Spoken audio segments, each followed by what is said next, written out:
I think they're done. I think they're done. I think I'm safe to be unmuted now. Hi, everyone. How you doing? Yeah, so, okay. Like I was saying, so I apologize the stream started late. That was because the guy delivering my lunch was lost. When it comes to why I was muted, again, the fire alarm decided to go off. Well, the fire alarm, I literally ran to the landlord on the way back to my apartment. He's all like, hey, we're testing the fire alarm in like a minute. So, yeah, I get to my, I get to get my lunch set up, sit down. Next thing I know, the fire alarm goes off. So, yeah, it went for a couple seconds.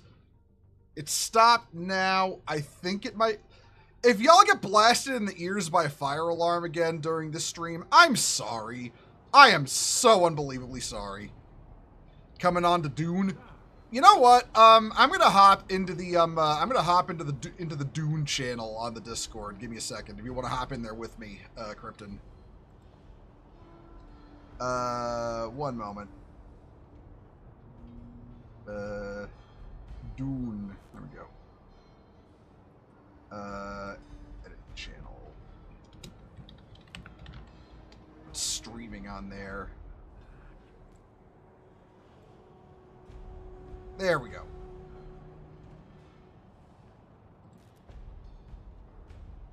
Anyway, hello, Chanka, Krypton, and Megaman. Again, I apologize for the issues started, at the start of the stream. I can't guarantee it won't happen again. Right, I need to head back to the main base. Do we need lube? Huh? Do we need lube? That would actually be really good, yeah. Would be some lube. Well, specifically batteries. We need batteries before we make turn them into lube. You're not showing up on...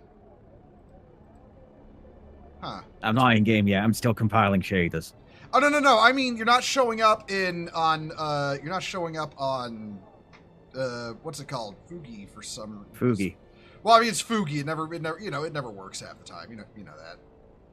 Let me get back to base, and then I'll fuck around with Fugi.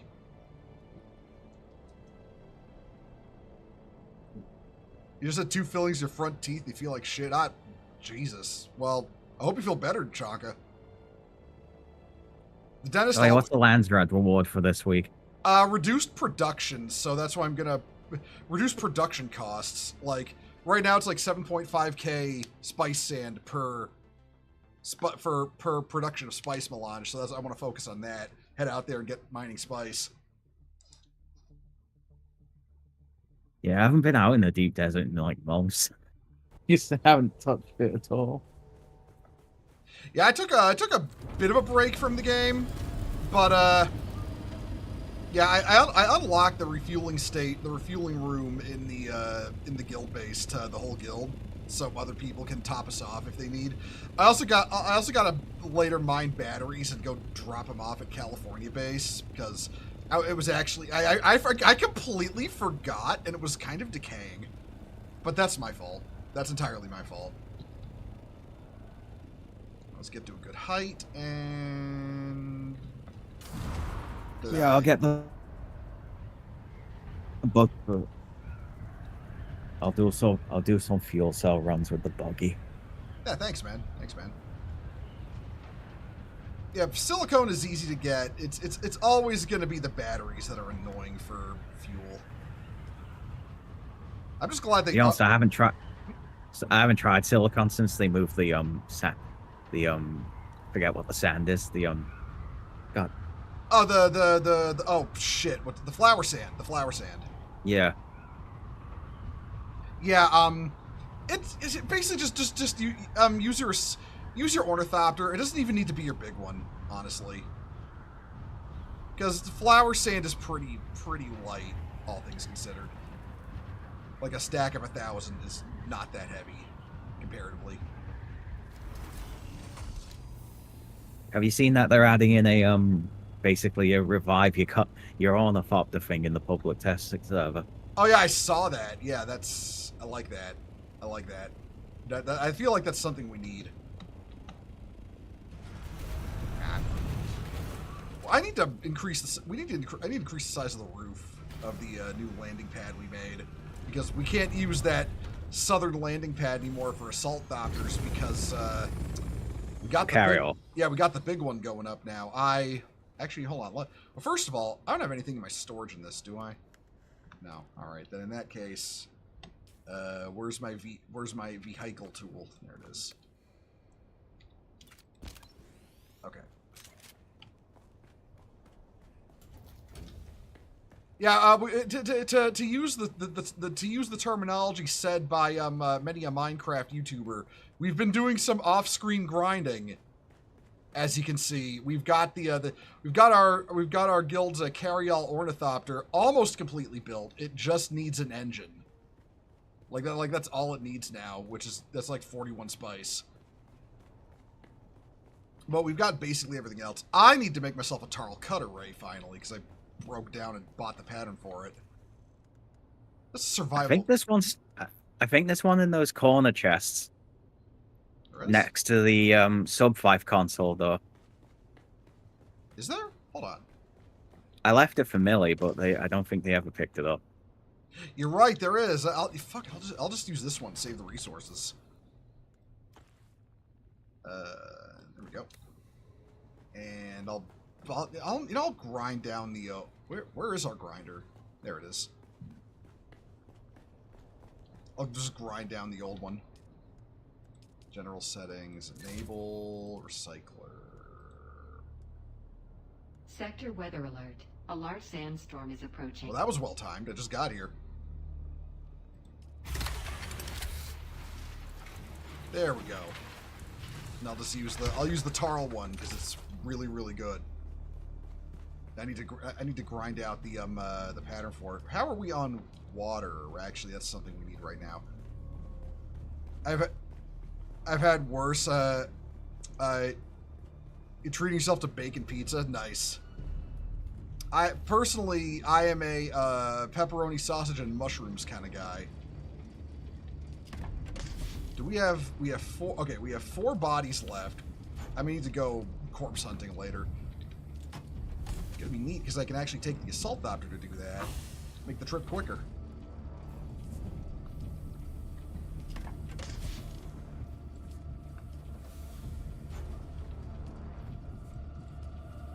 Go. Sector weather alert. A large sandstorm is approaching. Can't wait for this game to come to consoles. I know it's on a console already, but I think it's PlayStation. I don't quite remember, but I think it's on PS5. Yeah, it's on PS5. Chonka's got an Xbox. Right. Okay. That's on the roadmap for the DLC. I think so. Yeah, they're going to release it on Xbox. It's just a matter of time. Still, I'm glad y'all got Helldivers finally. Oh, there we go. Hold on, that's what I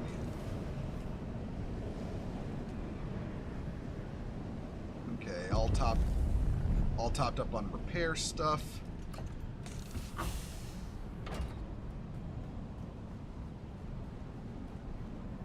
Glad I put some bodies on. We're gonna need water because spice production. All right, now that I'm here, I can fuck with the Fugi. Fugi has been screwing up greatly recently. Fugi tech. There we go. No.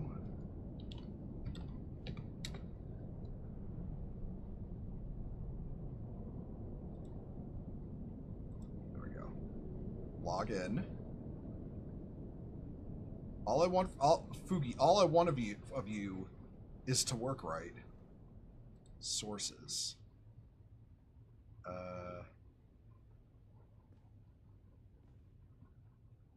Group. And properties. According to this, I have the group thing in. Why are you not showing up though?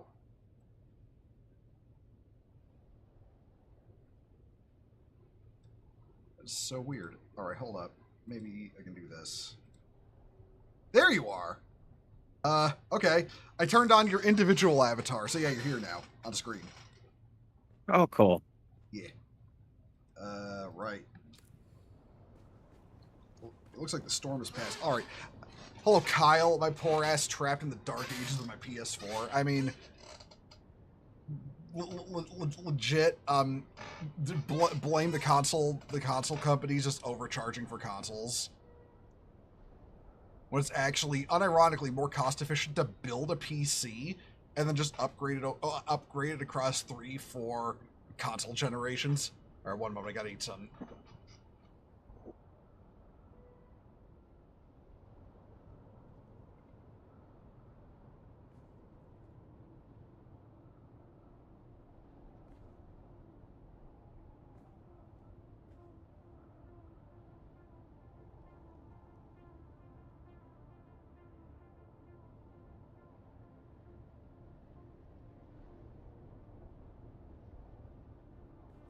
Okay, there we go.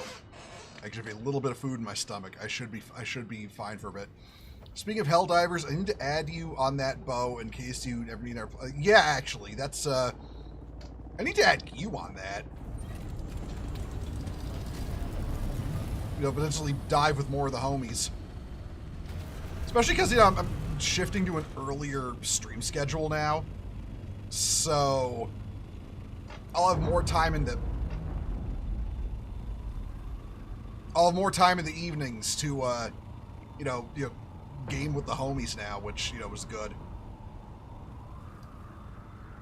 But I am just gonna... All right, I'm heading to the deep desert. For the record, I paid everyone's taxes. I've still got, millions of space bucks on me from, flipping patterns on the auction house. Yeah, I paid for the taxes last week. Yeah. Yeah, because I was taking a break from the game for a week. Thank you for that, by the way. It's all right. It was only like 20 grand or something like that. It wasn't much.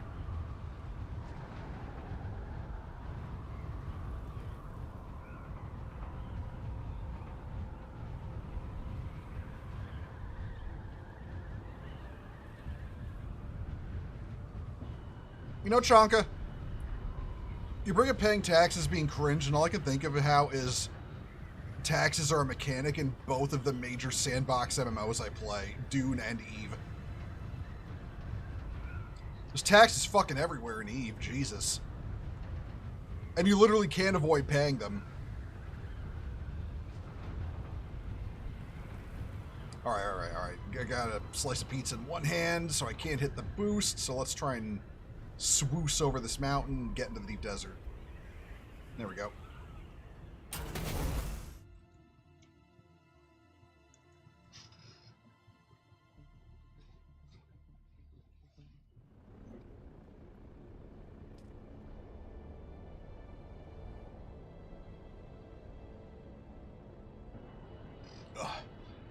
Man, I legit felt miserable most of yesterday. I didn't even know why, and then I look and I'm like, oh, I didn't eat lunch, that's why. Oops. Okay, where is everything in the deep desert this week? I haven't even looked. Oh, hold on, I've just got this open, because, yeah, alright. I will go to this map. This was always the better map, I thought.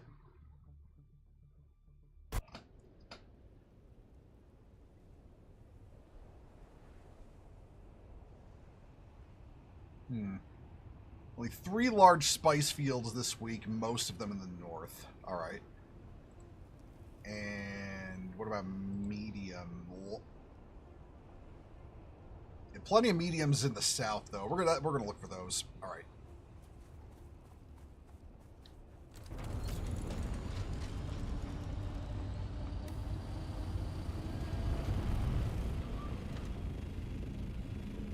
You pride yourself because you got Pickle and Zenless Zone Zero?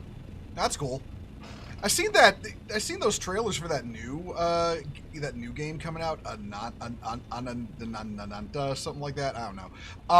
And basically, there's like apparently Sony ponies are mad because it uses web swing mechanics, and they're like, Sony needs to copyright this. Oh, that's a spice blow over there. Don't mind if I do. Yeah, and they're like, Sony needs to copyright this so no one can copy Spider-Man. And it's like, shut the fuck up. Like, just actually shut the fuck up. Quit demanding companies copyright game mechanics, because that's incredibly lame. Like, holy shit. Like, there's a reason that I really hate WB, and that's because they copyrighted the Nemesis system from the, you know, what do you call it? The Shadow of Mordor. Shadow of Mordor, yeah, they copyrighted that. It's such a good system, but no other game can use it. And then they sat on it for years, started making a Wonder Woman game that would use it, and then shit canned that. So, yeah. Like, on the one hand, I'm kind of glad, because that Wonder Woman game is probably going to suck, but on the other hand, you know, yeah. Sony does not care. The gacha games bringing the most money for Sony. Well, I mean, the part that was funny to me is that game is coming out on PlayStation. So, you think Sony gives a fuck if another game coming out on their console is using web swing mechanics? Of course they fucking don't. Is that a faint hint of purple out in that direction? Like, bubbling to the surface? I'm flying that way.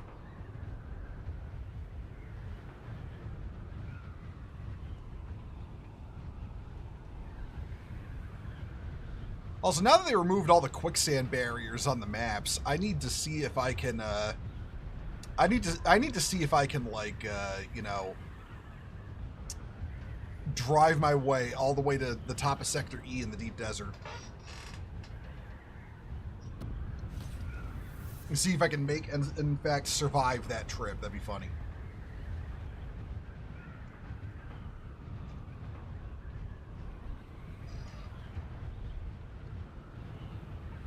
Nope.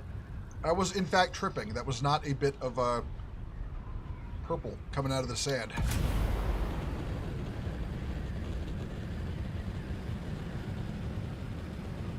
Alright, let's go up.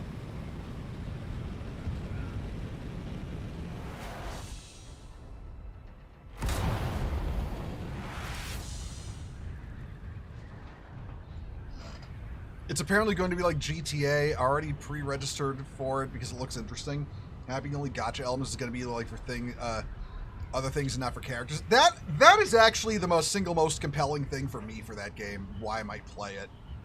Because I don't want to play Genshin or Zenless Zone Zero because I get super autistic about unlocking all the characters. And I just don't want to be like, okay, I'm going to be agonizing over the fact I missed a gacha because I don't want to spend a ton of money just getting a character unlocked.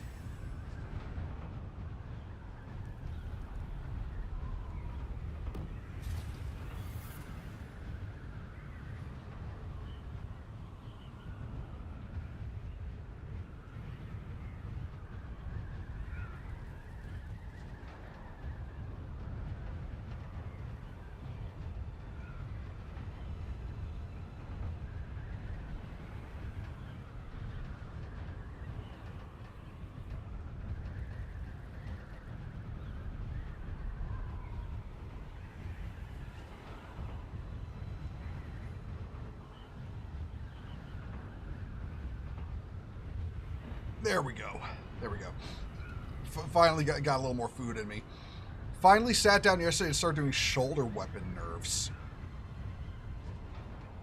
Well, Gachi, what do you mean shoulder weapon nerfs? You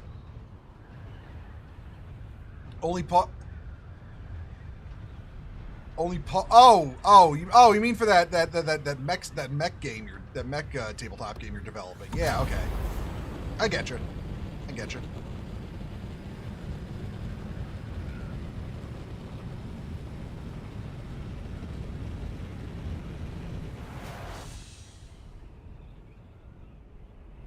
You saw that clip going around of Love and Deep Space shit. They ain't even bothering to hide. Oh my god. Listen. The ethical gooning game, air quotes, legit just has your character getting raw dogged by a dude with a glowing wang that glows inside of you, and you can see it glowing.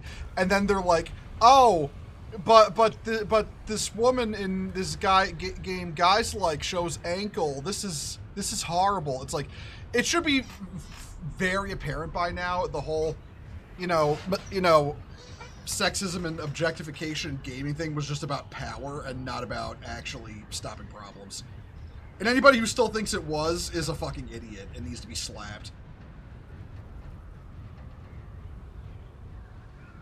Like, seriously, it's... the sheer levels of... oh, it's different cope is actually insufferable. Like, it's actually at the point where if I see someone saying that shit, I'm not even going to argue with them. I'm just going to tell them, shut the fuck up. Like, just shut the fuck up. Ethical gooning, and I see the dude in a gimp suit on, in Love and Deep State. Yeah, that was the one when the whole ethical gooning argument began. The character's legit, ethical gooning, and the legit character, his whole thing is he gets chained up and gets TOS violated.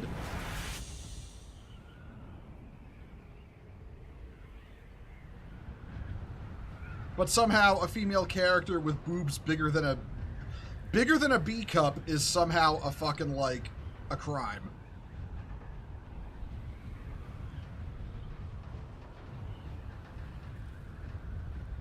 Oh, fuck me. That's a sandstorm.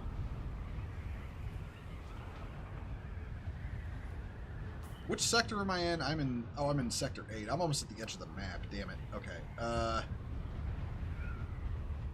Well, I can make it back across the threshold of the storm before it gets... No, I can't. Oh, boy. Time to find a place to hide.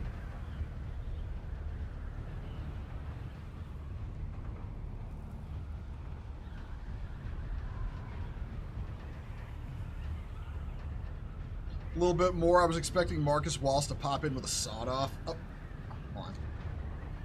Damn it! Spice right fucking there. There's a storm coming. Alright, hold up.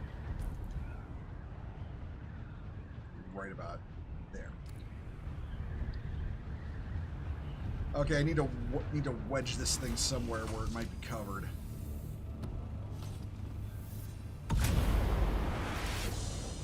This looks like a good spot.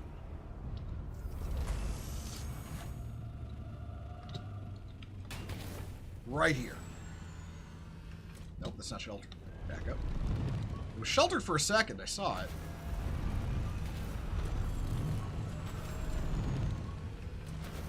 All right, oh, wait, there we go. There we go. Hold on.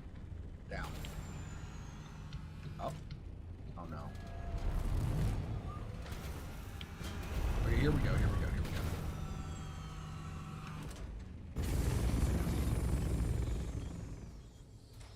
Well, while we're at it, there's batteries here, so I'm going to pick those up.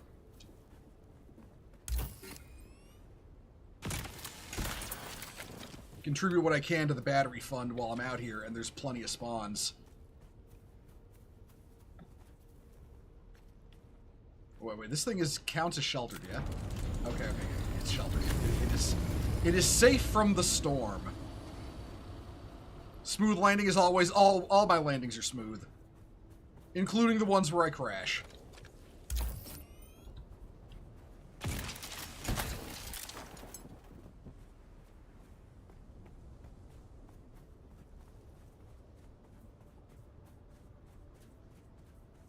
Is that a battery?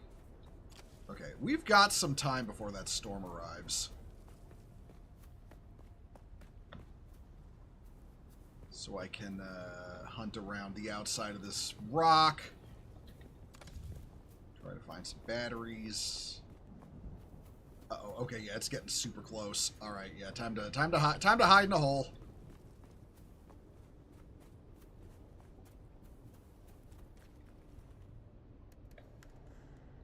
There we go. Luckily, they increased the carry capacity and, size of the... Is that just skirting the edge of this zone? It is.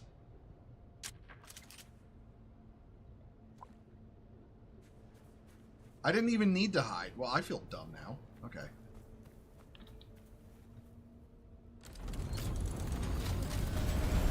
Ow, ow, ow, ow. I was showing Pickle the character in ZZZ last night. He commented on the character Seth Lowell. This character, Bo would like to clarify the character, is a male cat Therian who's a police officer who's a shield and a big... Oh, okay, you said male cat? Yeah, you hooked. Male cat person? Yeah, you got me. You got me. I know what I'm about. Yeah, that's right. Yep. No, nailed it. Bro, nailed it.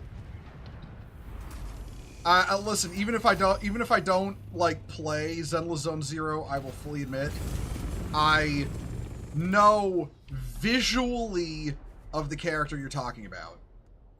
That's how we'll put it.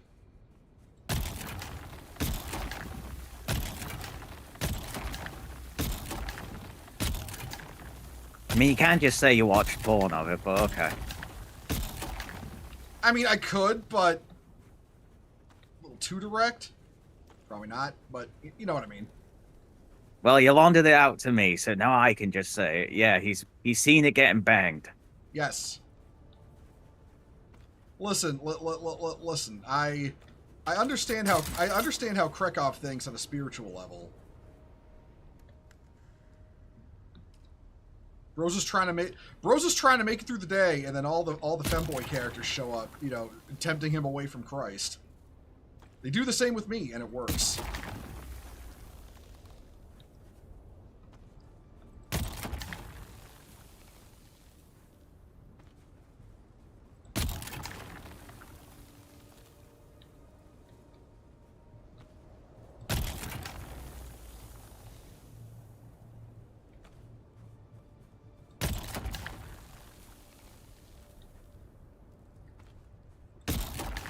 Moment, just want to get this. There we go.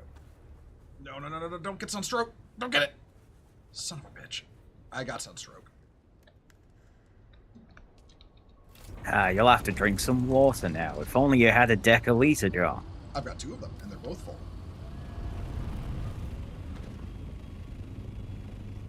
There's a guy in Zenless Zone Zero with the nicest pecs in the game. Gotchi, that is a hell of a typo you just made. Yeah, Ash has seen some of the appreciate some of the male characters too.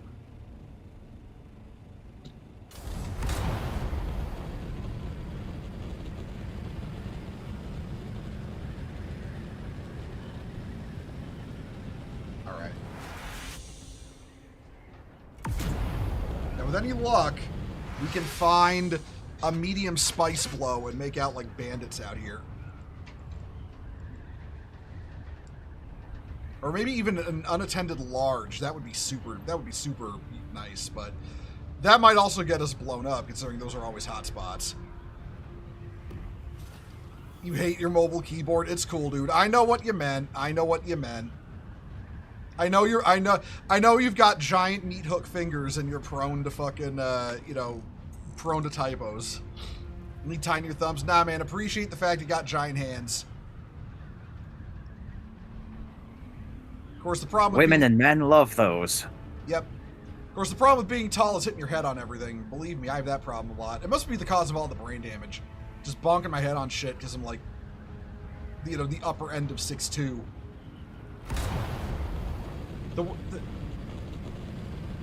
Being a tall man in a man world.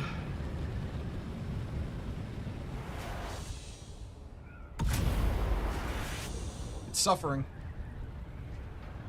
Oh, hey, look. Look at that. Abominable intelligence.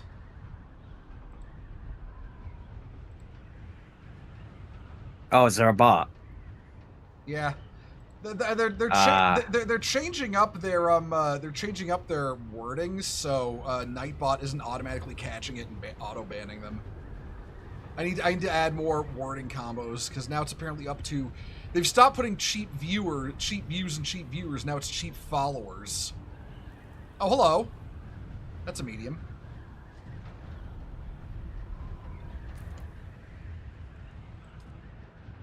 I miss the passive-aggressive bots, to to be honest. I mean, the ones that would pretend they were people and just fucking like lecture you on.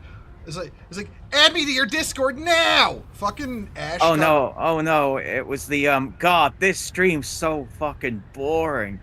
Oh, you could get some followers here. Oh, those. Okay. No, I didn't encounter any. I never encountered any of those.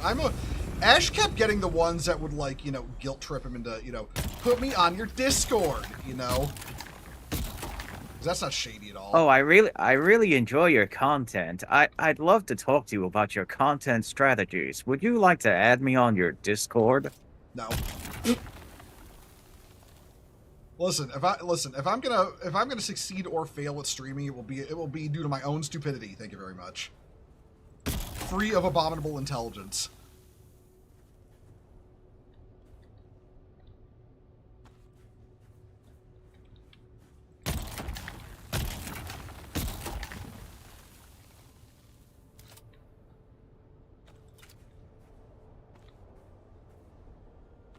All right, there we go. We have found spice.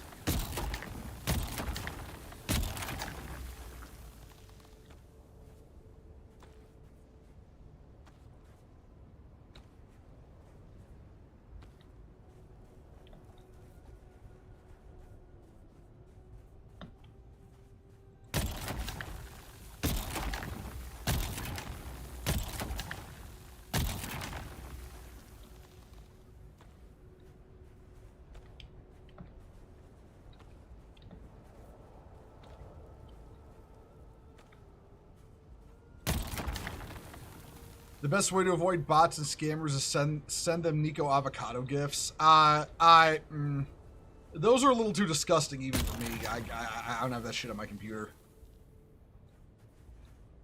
Oh, sorry, Nico avocado OnlyFans. That was... Man, find out that whole thing was just a psyop. It was kind of weird, not gonna lie. Like, bro gained a fuck ton of, apparently gained a fuck ton of weight, did the whole, you know, thing with him, like, you know, slowly going mad from the feeder porn lifestyle, and then lost a ton of weight. It was like, actually, I was just trolling. It's like, I kind of respect that level of trolling, not gonna lie. Would you gain 200 pounds and eat a ton of food to get paid loads of money and then make out when you can afford a weight loss program? Part of me thinks it wasn't even that. I think bro he just legit had a strategy, like, oh hey, I'm just gonna do this to get attention, and you know, then I'm just gonna be like, oh, actually it was a psyop the whole time. Like that's some legit, you know, like it's a level of dedication to the bit I kind of respect. Oh shit, need to get this spice lump before it despawns. There we go.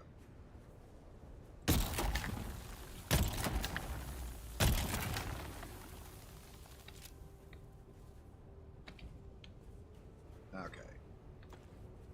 Pick these up. Uh-oh. I don't want to get sunstroke.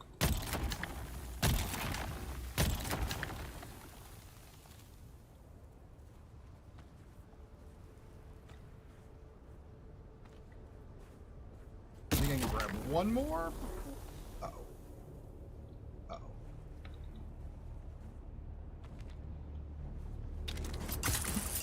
Oh, fuck! No. Oh! He went right under my thopter. I thought he was gonna blow it up. Ooh, Jesus Christ. I lost years off my life from that. Okay. I think he fucked off.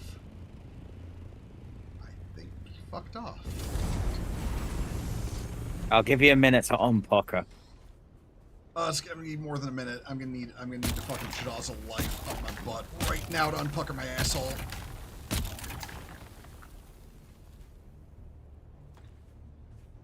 Because bro was... the worm wasn't, like, attacking, but it was above the surface of the sand, and just touching the worm blows your thopter up.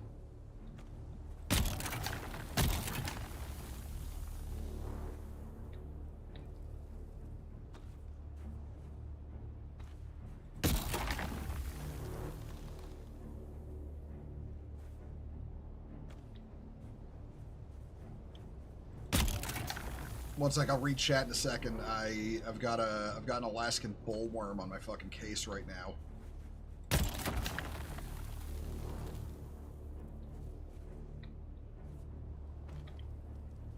All right.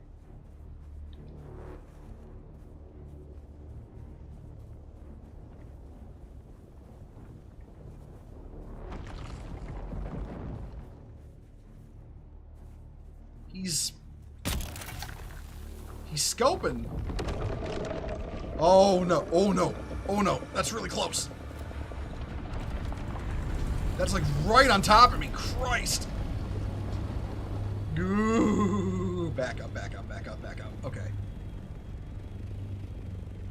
Speaking of amazing gacha lore, Arknights is a very hard sci-fi setting. I don't know if I'd call...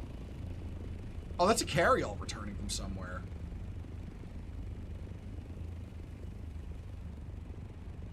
Interesting. Yeah, I wouldn't call Arknights hard sci-fi by any stretch of the word. But, I don't know, it seems interesting, but again, I'm not a gacha guy. I just don't... I don't fuck with gacha.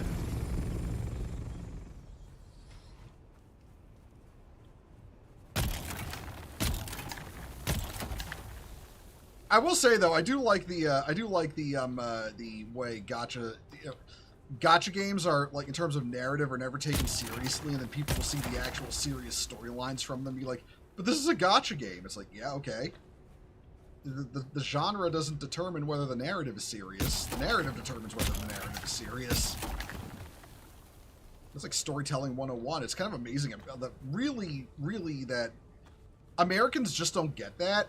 Like, America's got this really weird idea that the seriousness of a narrative is entirely tied into the, tied into medium and subject matter more than how it's chosen to be delivered by the author.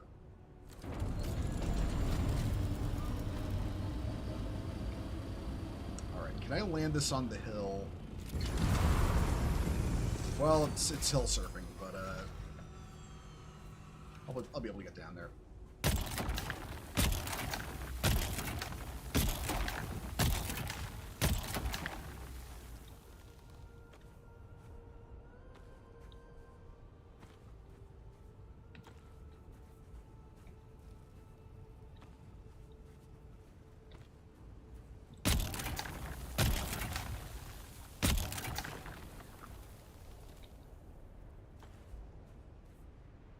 Also, that reminds me, I need to lock in and finish editing that what do you call it, Wandering Earth video that I've been working on. I've been busy. I haven't been able to actually finish it. I feel kind of bad because I don't do a lot of complicated editing on the videos I make. I really don't. I am fully aware of the fact I am just a slop tuber. I am a slop tuber. I make slop, but it still takes me forever because I need to find the time when I'm not streaming. Hey, hey, Keen, how you doing? All right. Bo has not perfected the slot machine yet. He does not know how to make the perfect consistency of gruel. Well, I will say what I notice for a lot of slot tubers don't really even put editing in their videos at all, other than placing pictures and stuff. And the fact that when I'm making a video discussing a subject, whether it's a serious discussion, like the Avatar video, or just, haha, look at this guy, like some of the other stuff.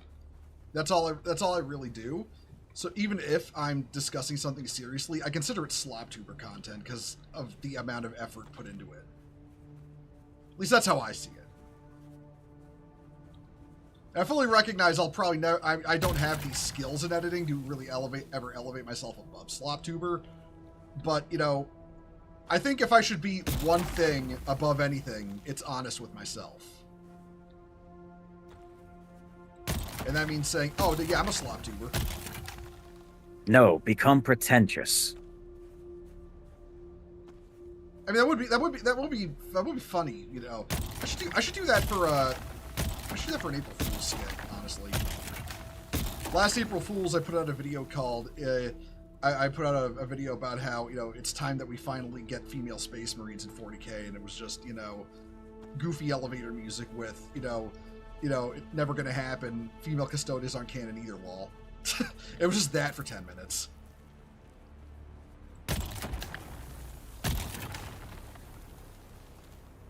I didn't even earn a lot of money off it because, you know, because I used that fucking, like, you know, free to use elevator music kind of shit you can find on YouTube, and apparently that what do you call it? That revenue shares when you do. Oh shit. So then it's technically not free, but okay. I mean, I don't make the YouTube rules. I just follow them. Hey, Shai Halou, you know, calm your tits there. All right, put these back on. How is my inventory doing after slurping up most of it? I'm not even at half inventory space. That's something. I zapped one more pile there. I want to pick that up.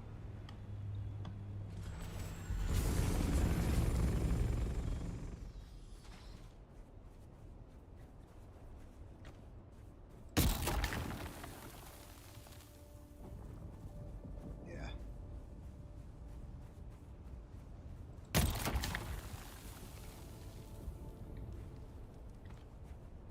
I don't hear a storm, do I? No. Okay. I mean, we just had a storm. There shouldn't be another one this soon. I'm just grabbing these last splotches of spice I didn't pick up, and then I'm gonna vacate this field.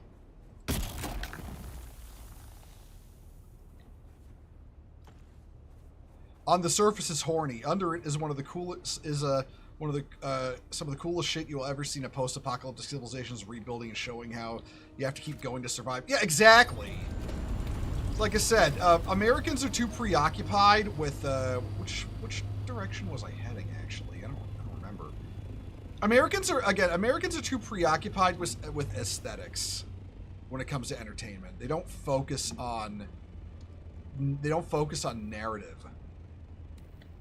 Like it's like I even see it with Western critics of film that I respect, like, you know, Critical Drinker, for example, will say, "Oh, this takes itself too seriously." With, like, says it a lot with Godzilla films, you know, like especially the MonsterVerse. And like, so what?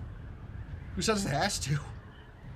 Is it good? Yes, or is it a good story? Yes or no? That is all that matters. Takes itself seriously is not a metric. Or not a, is that another medium? That's another medium field. Well, I guess we're still spice mining. To tell you the truth, I'm not complaining. I haven't mined spice in a while, so yeah. A wolf warrior, I must not fear. Fear's the mind killer. Fear's little death that brings total obliteration. I'll face my fear. I'll permit it to pass over me and through me. And when it is gone, I will turn the inner eye to see its path. Where the fear has gone, there will be nothing. Only I will remain. Yes, exactly. Especially because there's spice in them damn hills. I ain't afraid of shit if it means I'm gonna get wealthy. I will risk my life for monetary gain, as is the way of Arrakis.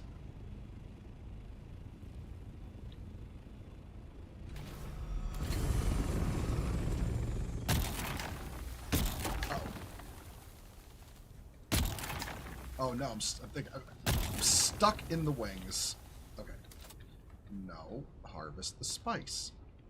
What? Why are you not? Get that one picked. That one picked up. I might have to move the whole goddamn thing. Oh, there we go. Okay.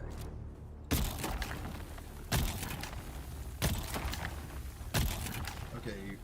Shai Halu's doing his custom Jaws theme, so we know he's out there.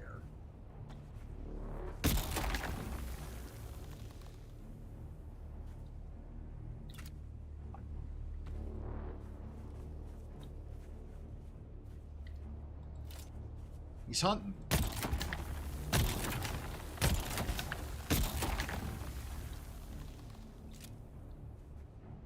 I'm probably gonna fill up my hold with spice. I'll probably want to mark this field too, or just remember what zone it's in, so I can come back to it if I can't get the whole thing. I'm just glad we can pick up a lot more now with the Ornithopter or the Assault Thopter cargo hold changes. That was such a good change.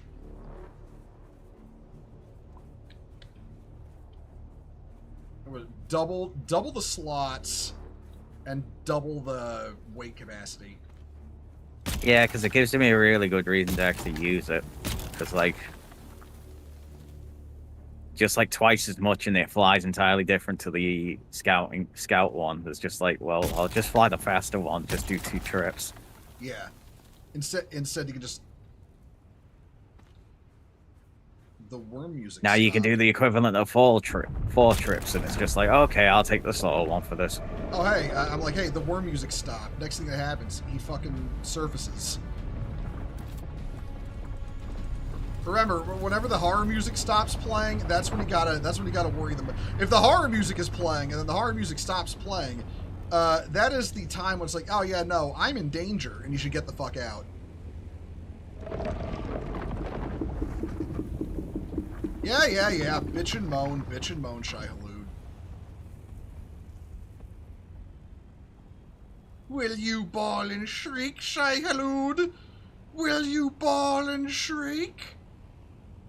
As soon as that icon disappears.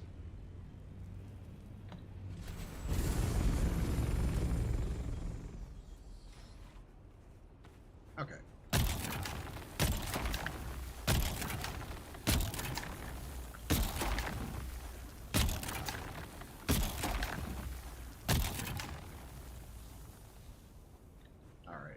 These and once I fill up the hold with spice, I will return to Haga. Might go looking for more spice then, just because I really want to take advantage of that of the buff this week, where it's some reduced cost to make melange in the thing. Yeah, you don't need to get any more fuel cells for a bit. Oh, you got a big load? Yeah, 12,000. Oh, Jesus. Okay. I don't know where you go hunting for them. I always have trouble finding them, even in the spot Ash recommends. I went to the Haga Rift. I barely found any, so I just decided I'll just go around the aluminum mining track, and there was a ton there. So. Now you see, that's what both you and Ash recommend is the aluminum mining route. But every time I go there, there's like I find a couple, but I'm generally just waiting for those couple spots to respawn rather than, you know, finding a bunch of it like you just did. Like you just said, 12K. That's like a lot, you know? I don't find that. Yeah, it's usually just a few feet from an aluminium spawn for me. Huh.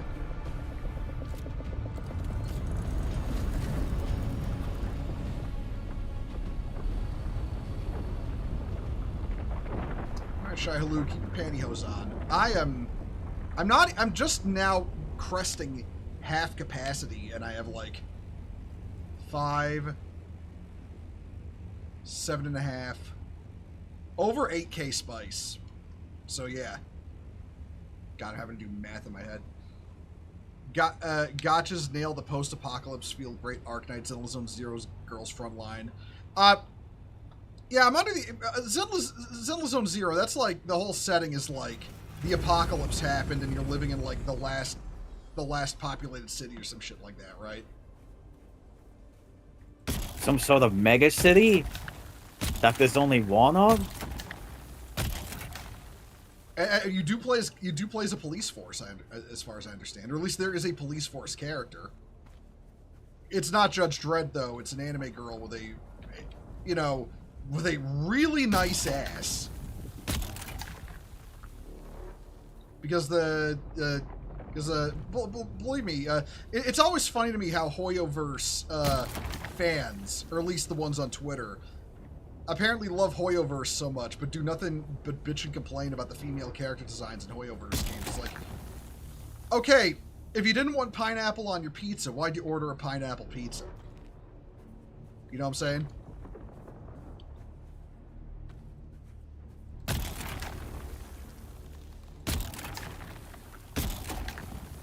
They wanted a Hawaiian, but instead they got a Hawaiian.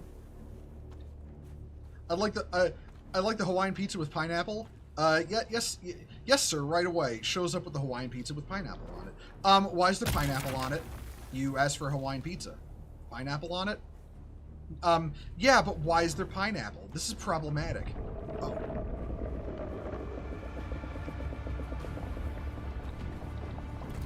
Oh, that's neat. Someone built a base with a literal lift to the into the rift. That's nice of them. Too bad they can't use it. I mean, this is Arrakis. Everyone here's a sociopath. Like, I'd kind of expect you not to be able to use it, you know?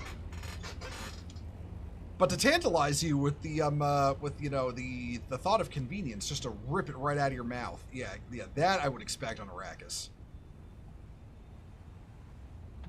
Arrakis trains the faithful and the people who would literally kill their own mom for $5.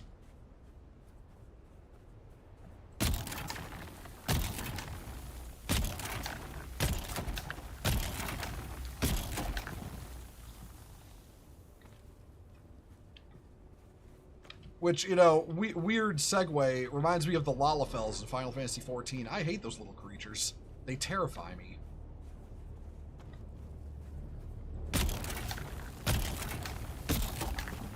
Alright, the sun is coming up.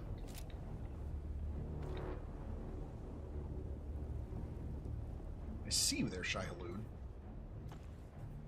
You ain't slick.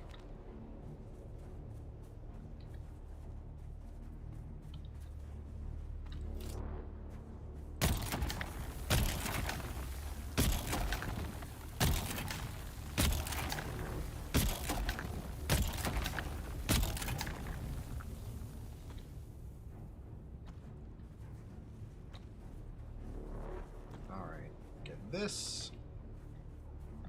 I do apologize to the viewers that it's mostly just been me mining spice the whole time. It's not the most exciting activity.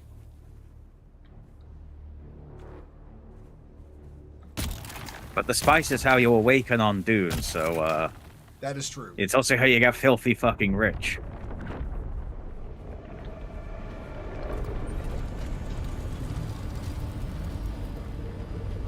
Shai-Hulud is bitching and moaning again. I'm approaching max capacity on my spice. There we go. I would rather watch you mine spice than hog the MVP spot in Mecha Break. I did get MVP an uncomfortably large number of times yesterday. I kind of lost count. It was something like 5 MVPs on different mechs.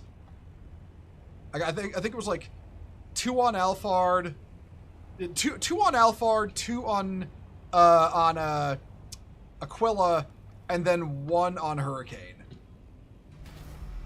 The Hurricane one is especially funny. I'm used to not getting MVPs on Hurricane because he doesn't do the most upfront damage because he's a defender. So I mostly just end up getting assists on him.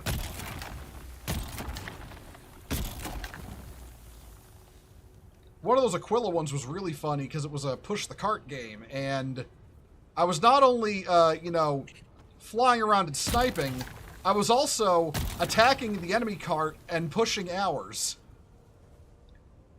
on a mech not built for it. You got MVP once on Illuminate, it felt good. I honestly, I think a lot of games that have MVP systems tend to have this problem where the MVP role is kind of hard to get on the healers because they don't deal direct damage to people. And I think a lot of those games need to rethink their MVP systems, including Mecha Break. I want to say Overwatch early on did that, and it actually helped a lot. But I think Mecha Break needs to rebalance its MVP system to acknowledge, like, you know, more objective types, more roles, because, you know, dealing damage, or like not only just dealing damage and getting kills, but also blocking damage. What do you call it? Healing damage. All right, how are we doing on? Okay, we are dangerously close to capacity, but we're also dying of thirst here. So one moment.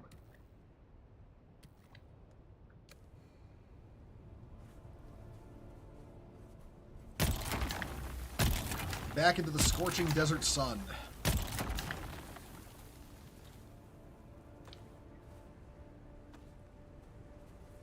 Because believe me, as the dude who does not have the stress management to heal, and who has played basically DPS or tank his whole life in any game, I respect healers way too much to see them not get MVP. Because they don't, like, you know, because they're just not just dealing damage and holding objectives. Healers deserve more respect than that. Even if I do like to make the all healers are bottoms jokes. Oh, and you know what? I should really refuel this ornithopter. Hold on.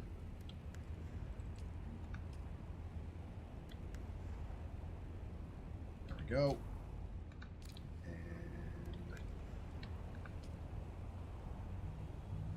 That joke is true. Yeah, it's hard to find someone who mains a healer. Oh, okay. Some people will play a healer in a game just because, you know, in that given game, they like the gameplay and fun. Like, they say you playing Lumine in fucking Mecha Break. But then there's the people who, it doesn't matter what they play, what game it is, they beeline for the healer every time. Those people are bottoms.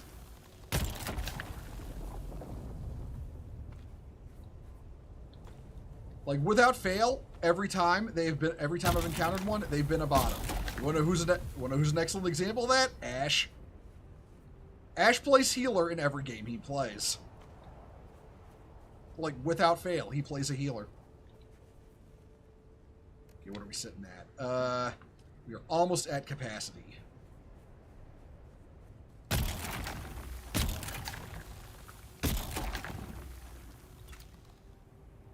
Might not be able to fit one more full load in, but I will fill my inventory as well.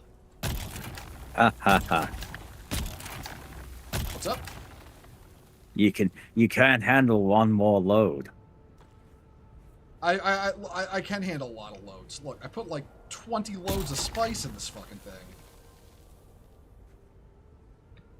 You got me to say that. Shut up.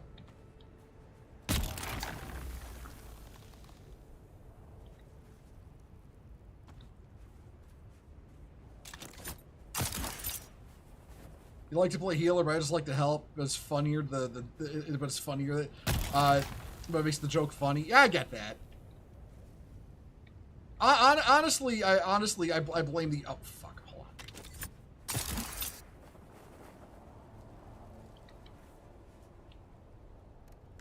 on. No. How full are we? Okay. Yeah.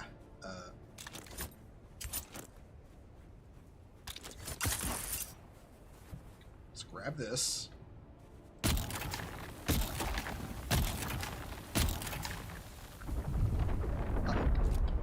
Uh-oh.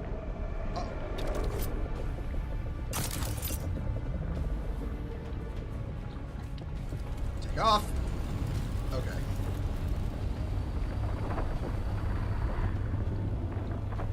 Keep your pantyhose on, Shy Halud. I'm off the sand. It's all good.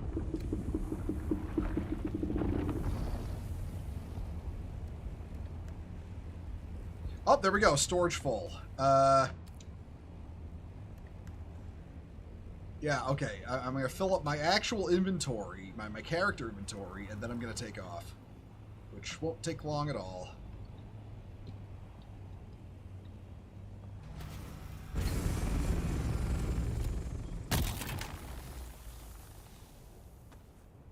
these.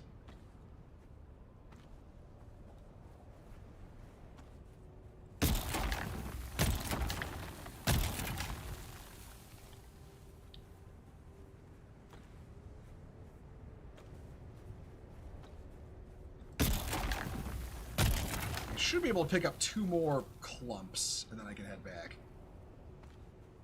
65, 75. Okay, there we go. Now we can go home.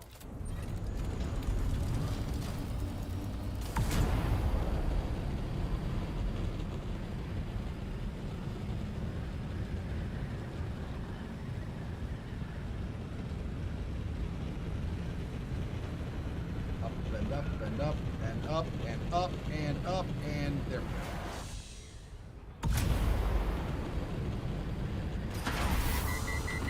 And I overheated the Thopter. God damn it. But at least I'm in a glide.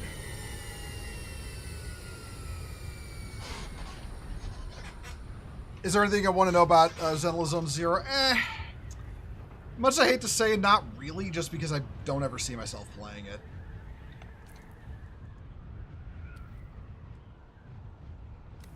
Well, like again, that's not like nothing against the game itself. It's just like, you know, it like being a gacha game. It's not something I'll ever play. I don't have a policy about it like you know, say COD Zombies, where discussion of it is verboten, just because COD Zombies bores me to tears. But all the same, yeah, I'll probably just never see myself play it. I never see myself playing that or any other like gacha game like it. So yeah, the only reason I might consider that Ananta, whatever it's called, is strictly because it's got no character gacha, like, at all.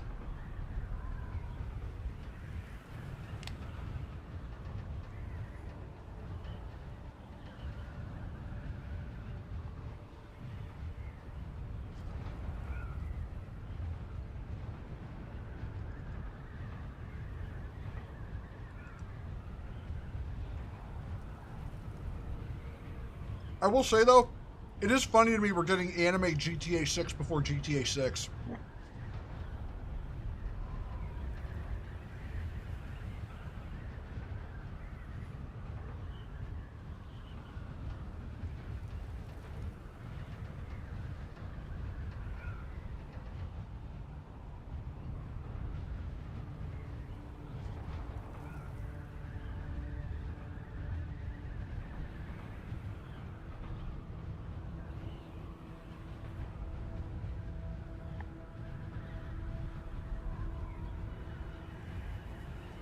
I just think it's funny that the reason China is beating America in game production right now is literally because they're just like, you know, America's so busy releasing, like, you know, movie games and games that are like barely hidden political commentary and, you know, live service games no one plays. Meanwhile, China's just releasing shit that would have been, you know, normal in the golden age of games in, like, you know, the early 2010s. Now that's so funny to me. That's how they're good. That's how they're winning. Just take what America is currently doing and do none of that.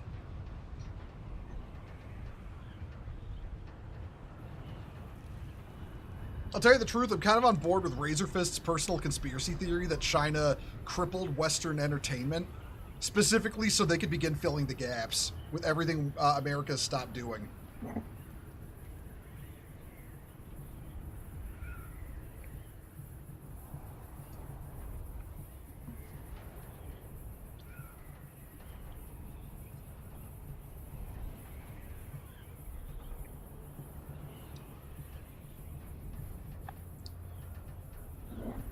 Which, you know, on the one hand, I do kind of respect because, on the one hand, I respect it because it's like, you know, it's a very cutthroat kind of business move. You know, if you can't beat their enemy at their own game, cripple them first. And on another hand, it's like, okay, okay, if the Western companies buying into DEI and hamstringing their profitability in the process, I mean, they chose to do it. No one forced them. They actively made that choice. It's one thing to be, handed an obviously poisoned apple. It's another thing to see it, know it's poison, and then be like, oh boy, free poisoned apple, and eat it anyway. So, yeah.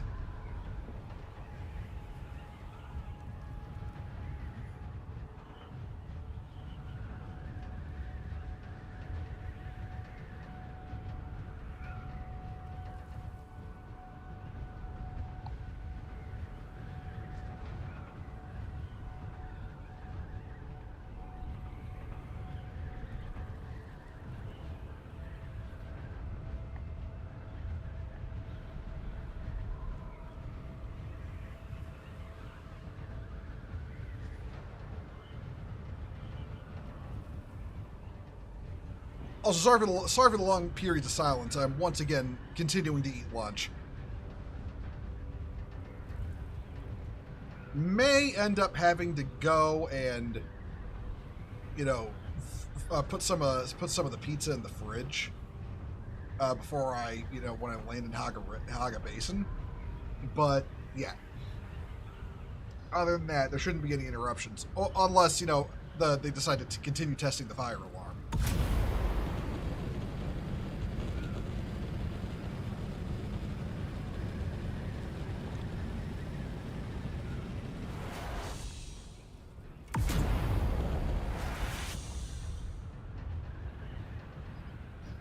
Let's continue flying home.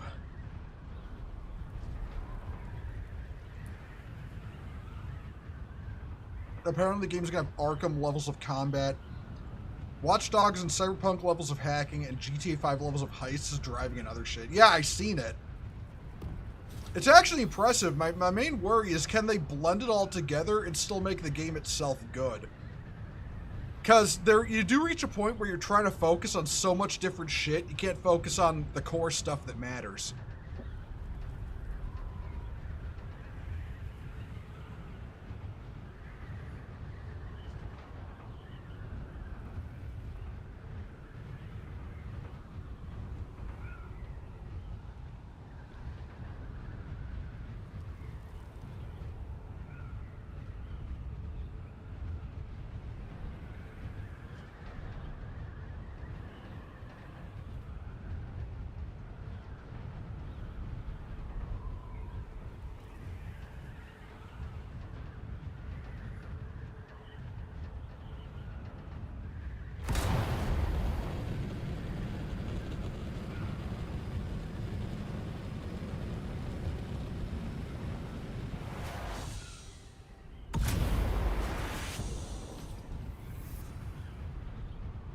Plus, I genuinely think, and this might be a bit of a feather ruffling statement. I genuinely think if people are given a more deliberately fun alternative to GTA 6, they're probably going to not get GTA 6 and instead get the fun alternative.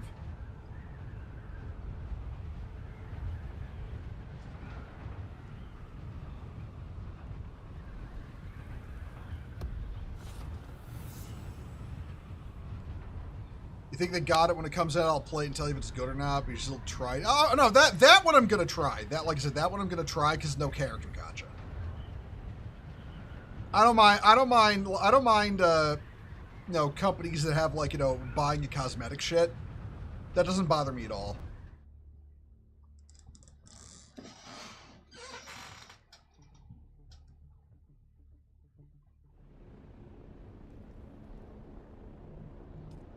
All right, let's head back to base. I'm gonna, if we have the water for it, I'm gonna shove that spice into the spice-o-matic.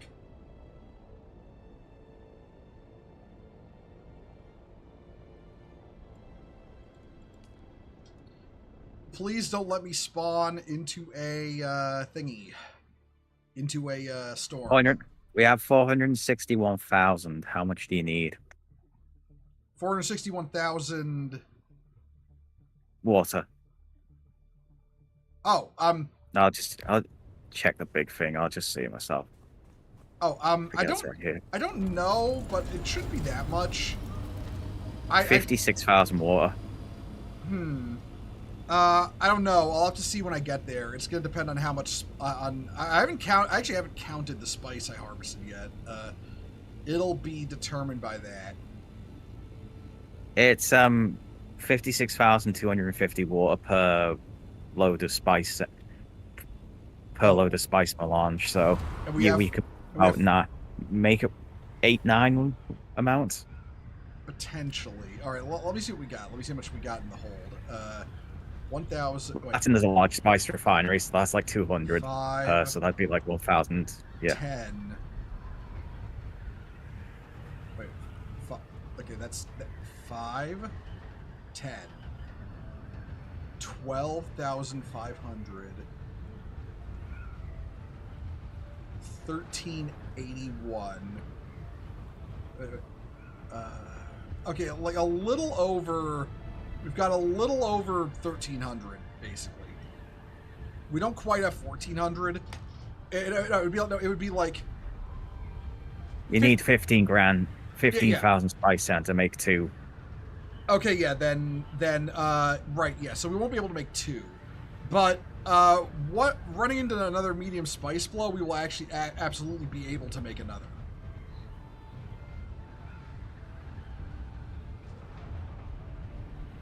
One game is going to be free, one's going to be $70. Well, yeah, that's another motivating factor. People are really getting sick of $70 games.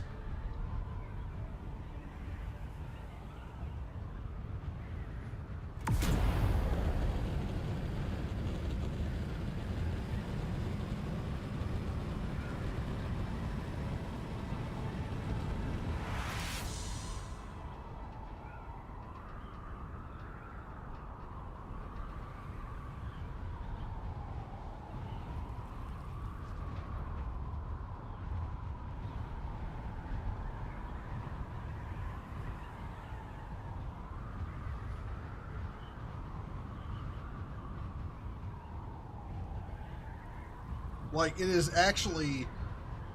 Also, don't forget how devs feel about the fact they're overcharging for game. Just straight. It's straight up price gouging now. Like, let's not beat around the bush. It's price gouging.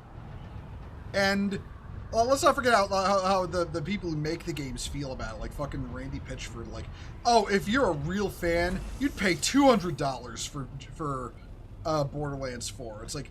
Well, I mean, I wasn't going to buy it anyway, but now you're double guaranteed I won't buy it.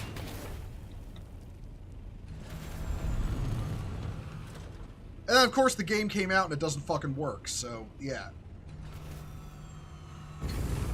We're paying, like, double what we used to for games that don't work.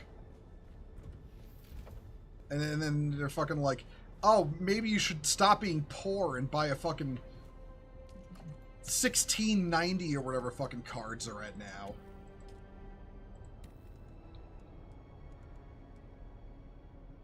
Okay, that's a problem. We can't fit all the spice in the crate in here, but one moment, I can fix that.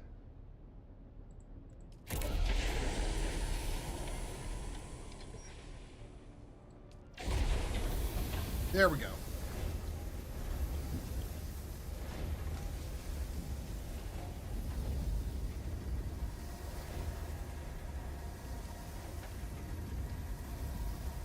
Okay, we put the first one onto craft. We have, how much left over? 6,000 left over. So we're almost at the point where we can make another. Might actually, hi, Crypt. Hello. Might actually go and, hunt around Haga Basin for small spice blows, just to grab those. In fact, I will do that. Just so we can top off a second, that's a ship going down. But, yeah, I'm hunting around for spice blows. And then maybe from that we can get enough to do another, just immediately do another shot of, spice melange. Because that would be nice. Okay, I'm gonna head toward everyone's favorite radioactive hellhole. There's usually spice blows out there people don't touch.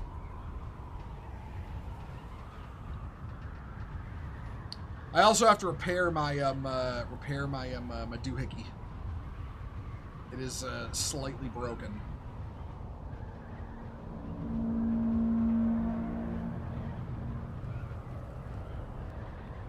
My what do you call it? My sand compactor. That's it.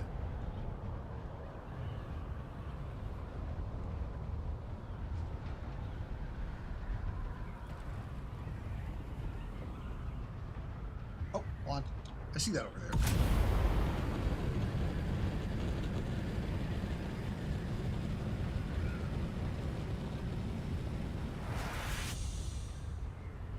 Is that a spice blow, or is that just a weird-looking spot? That's just a weird-looking spot in the sand. I feel ripped off.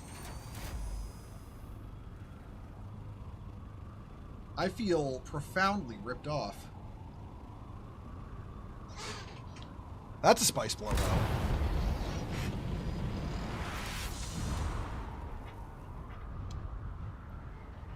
God, they're so hard to see at night. I really don't like that. Okay. Local man shocked that it's hard to see at night. All right.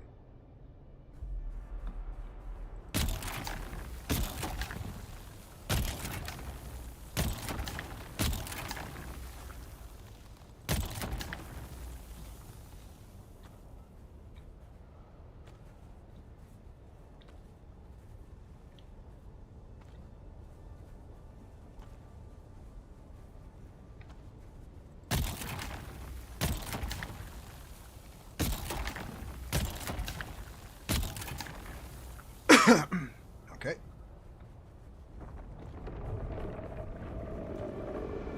Ah, quit your bitching, Shia-Lude. I'll get off the sand.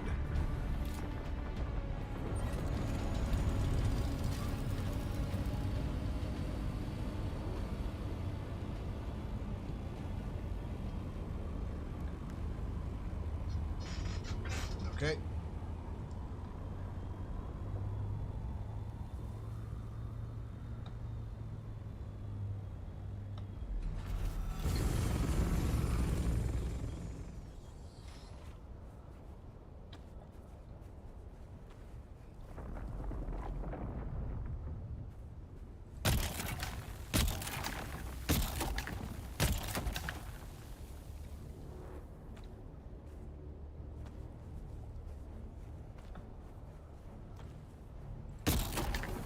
This should be the hole of the spice blow.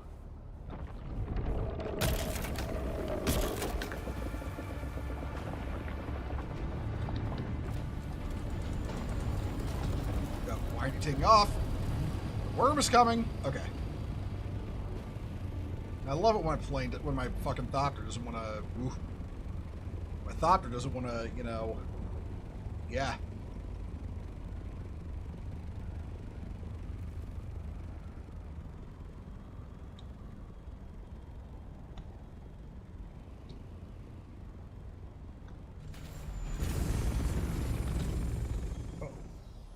I had my floaty doohickey on. That's not good.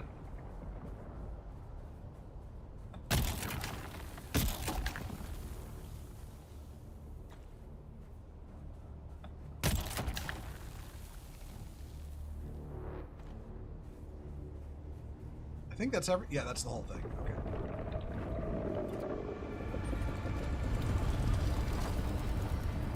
Oh, lordy, coming.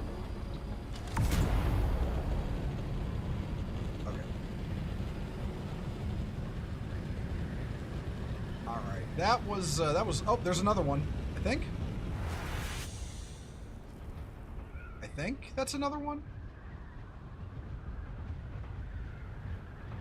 A butterfly? No, this is not, no, the Thopters aren't based on butterflies. They're based on, dragonflies. Yep, that's, okay, yep, that's another spice blow. We're gonna go for it.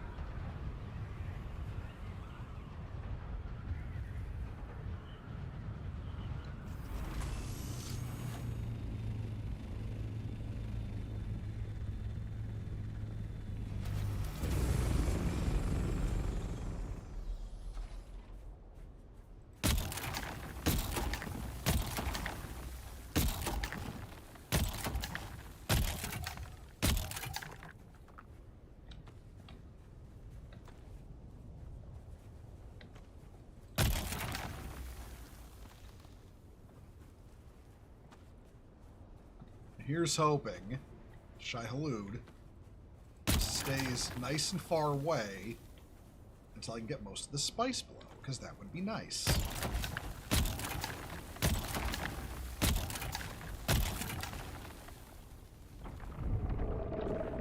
Of course I asked for too much.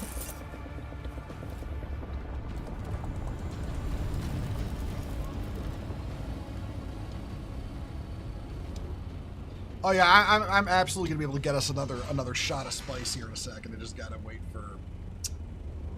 for the worm to fuck off.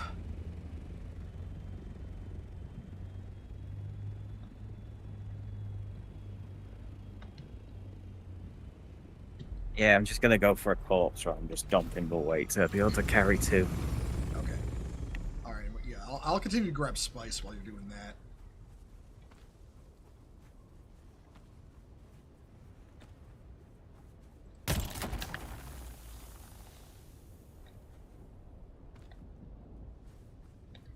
All right, here we go. Coming home.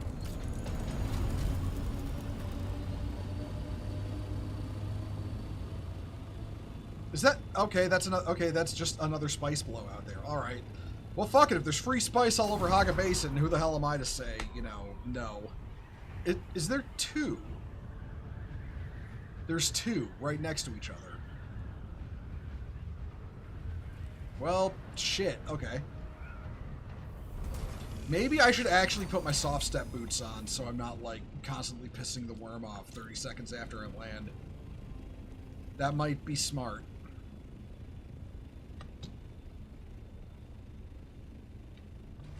Yeah, you think? Oh, my leggies. You okay, dude?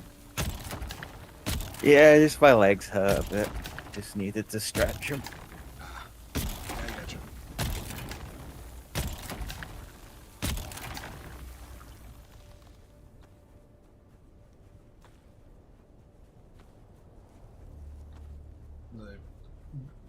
Grab the sun-dried worm shit off the floor.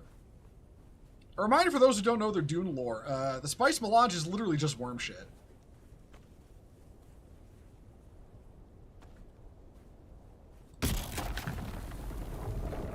It is worm shit that you get high off of and see the future.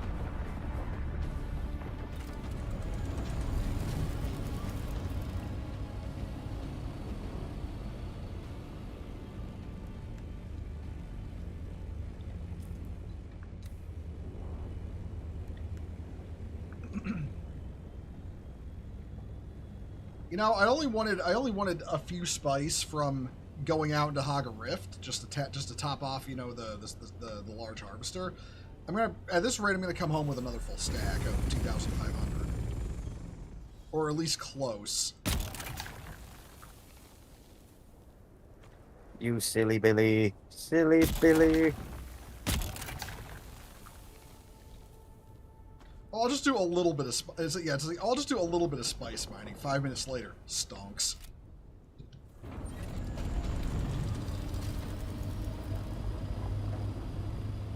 Also, you should, if you ever wear heavy armor again, you should change your thing to the soldier transmog. I've got like full-on evil bastard look. You know, I do have the only look I don't have so far is the Bene Gesserit one, which doesn't interest me.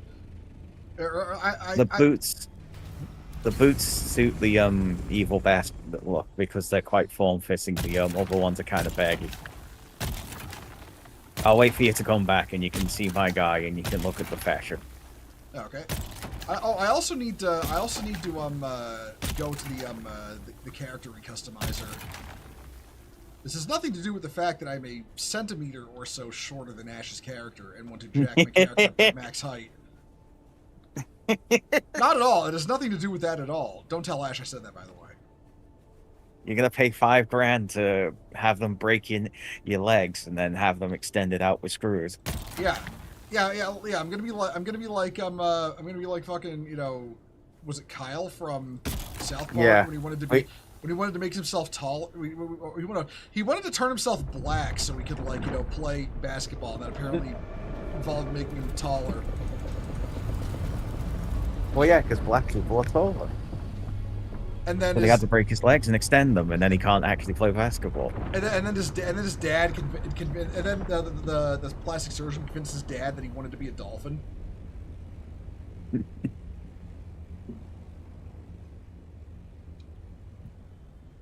now this whole season of South Park is unfortunately just been, you know, anti-Trump political jokes, and the fact they're making anti-Trump political jokes isn't what makes me mad.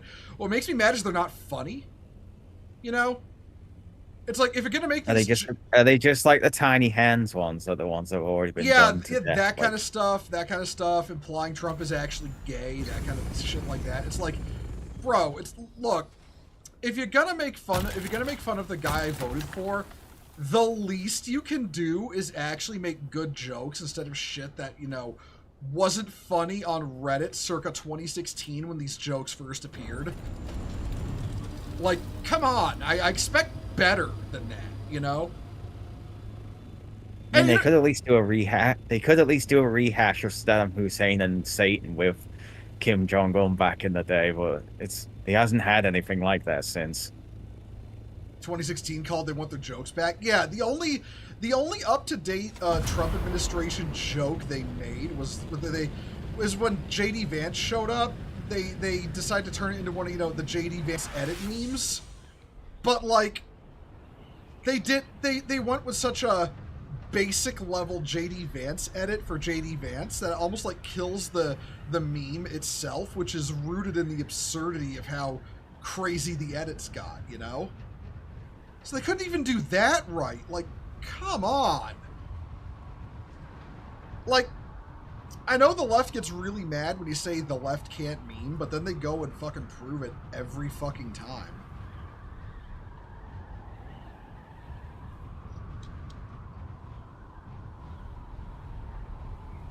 Yeah, it looks like there's no more spice blows, which might be a good thing, because I went out there just to get one spice blow, and I'm walking back with 1,900 spice onto the pile we've already got.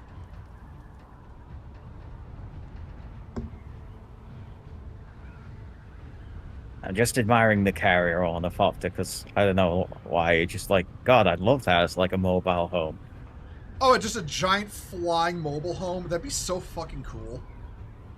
Yeah, just have it as like, well, to be honest, I like the spice carriers, those giant like tracked vehicles, the one that crashed with the DLC. Oh yeah, the what the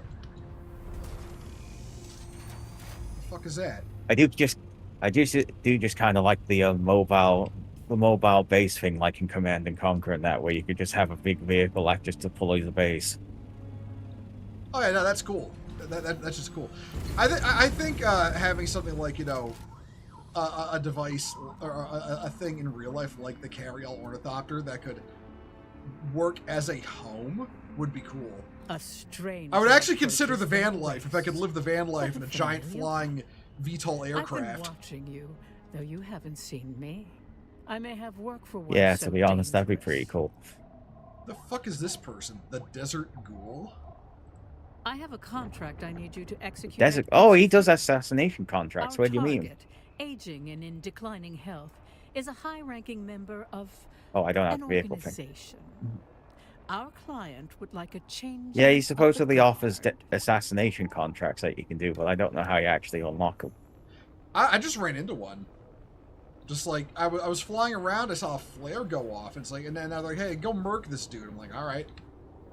You're paying me, that's all I need. Okay, they want us to kill this dude. Where? Oh, it's over here. That's right near the base. All right, I'll go do that first, and then I'll come home.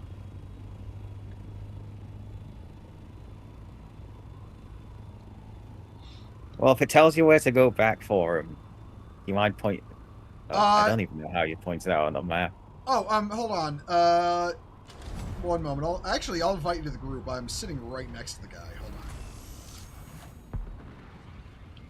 on. I know that when you fly by them, they launch a flare to get your attention. Hold on. Let me invite you. One moment.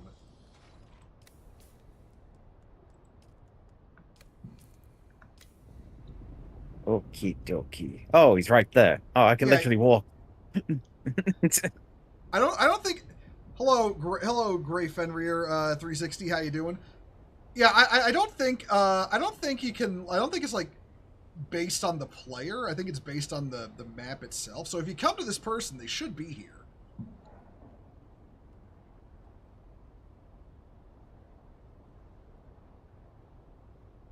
Oh god. Oh yeah, I hear it. Okay, I'm gonna go to the target then. In the meanwhile.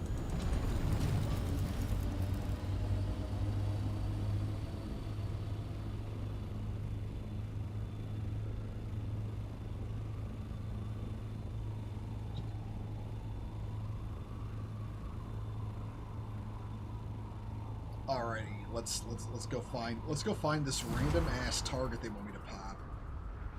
I'll pop him. It's supposed to be right around here.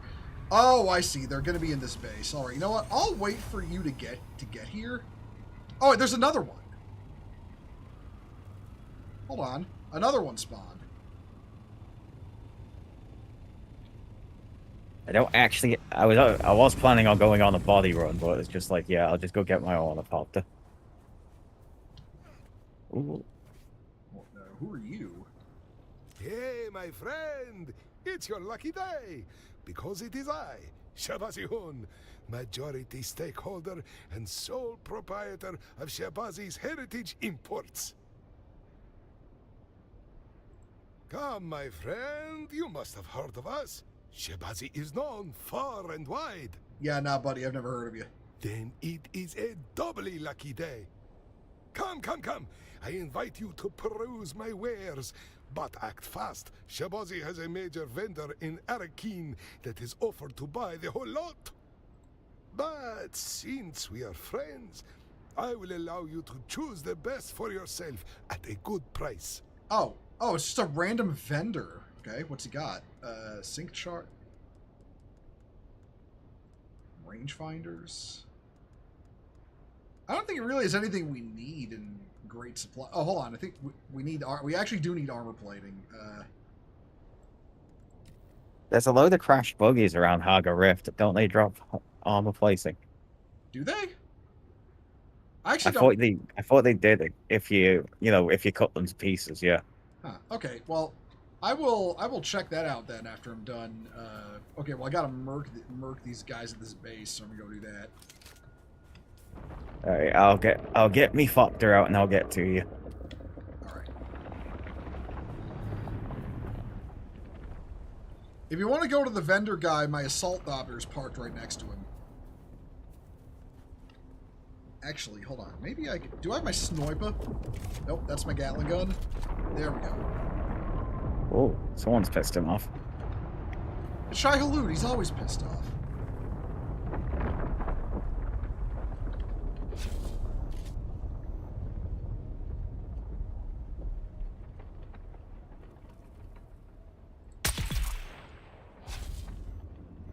Oh. I'm guessing you saw the flare from the vendor. He's just a random vendor. The second guy. Oh yeah, there he is. Yep. Oh, and a random tent too. Yeah. I don't know. The guy sounds like Hondo from 2008. Hondo from 2008 Clone Wars. I don't know if it's the same voice actor. Might be. I admit most of my Clone Wars memories are with Gendy Tartakovsky Clone Wars because I'm horrendously biased like that.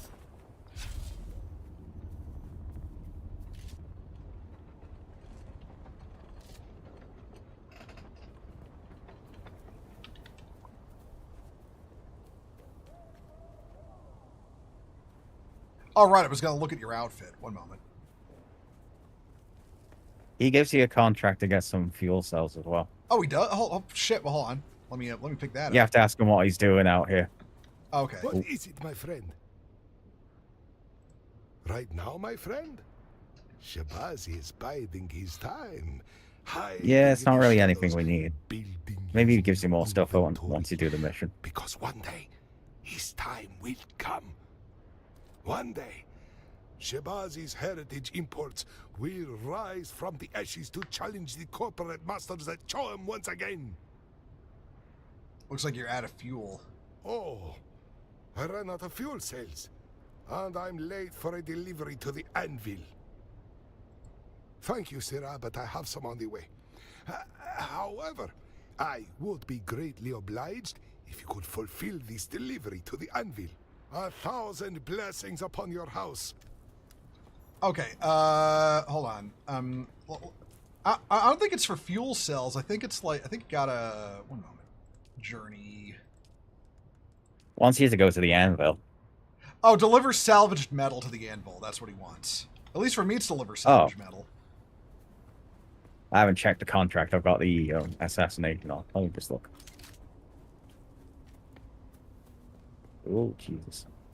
Nope.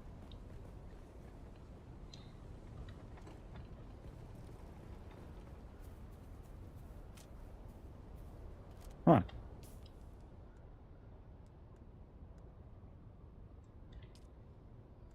Oh, there you go. Oh, yeah, 100 salvage metal.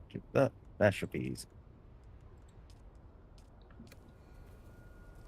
All right, all right. Let's go. Let's go pop this dude.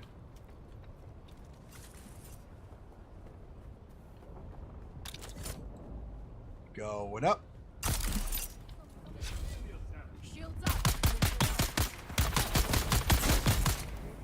Oh, yeah, I just got him. Did that complete for you too? Yeah, Okay. that was easy. I mean, to be fair, it's in a low-level area. Oh, hold on. Guess what, buddy? I got... Wait, who shot that? No, no. Oh, did you kill that guy? I was gonna go after him with my minigun. Yeah, I got my disruptor pistol out. I hear people bitching and moaning that we're here. Who shot that? Yeah, there's a camp over here.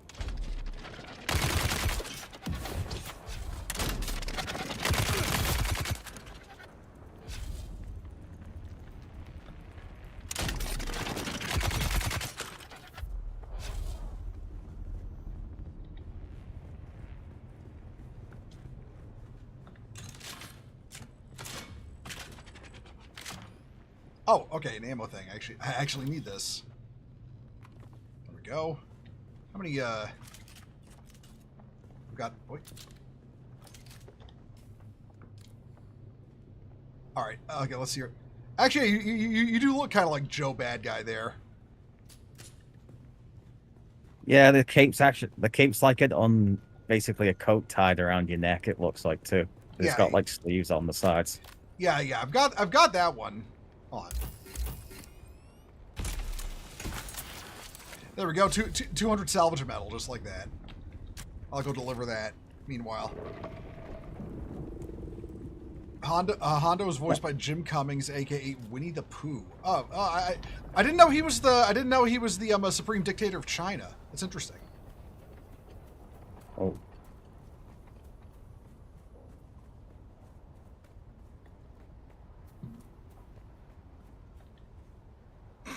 Oh, come on. You know I couldn't resist that joke, dude.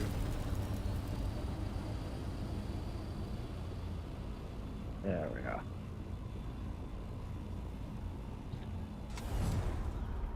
All right, let's over. No, I forgot. I forgot. I only brought out the Mark 1 cutter because I didn't want to bring out Kyne's cutter rifle. Oh, okay. Bodies. Yeah, I get that.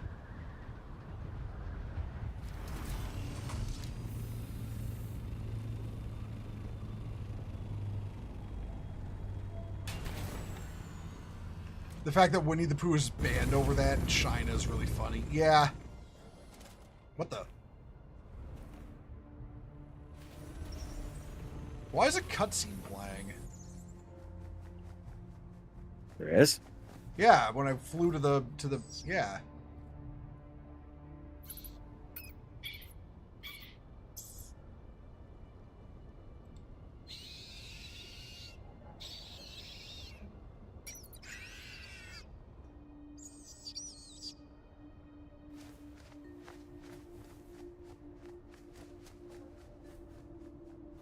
Listening to the Incredibles Very good. NSA tapes. You're there. Oh, Count what's this? Fenring wants to talk to you. And it's never a good idea to keep our dear Fenring waiting. Come to me in Harko as soon as you can. I have a ribbon for you, kitten. Really getting tired of that bitch calling me kitten. Wait, do I just turn this in here? Yes. Yeah, it's just at the bounty machine. There we go.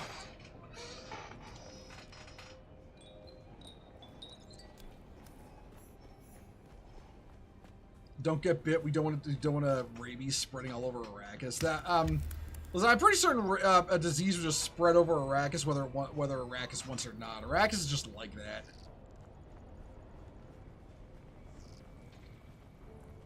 All right, now I'm going to finally get this spice back to base.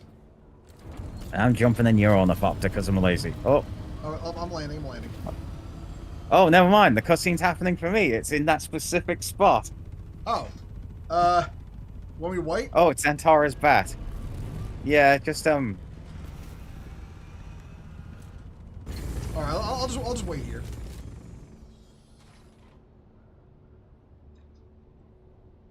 Also, you see the new absolute Joker design. It looks like Pennywise fucked a xenomorph. That is absolute Batman is so fucking embarrassing, and I can't believe fucking DC is sticking with it.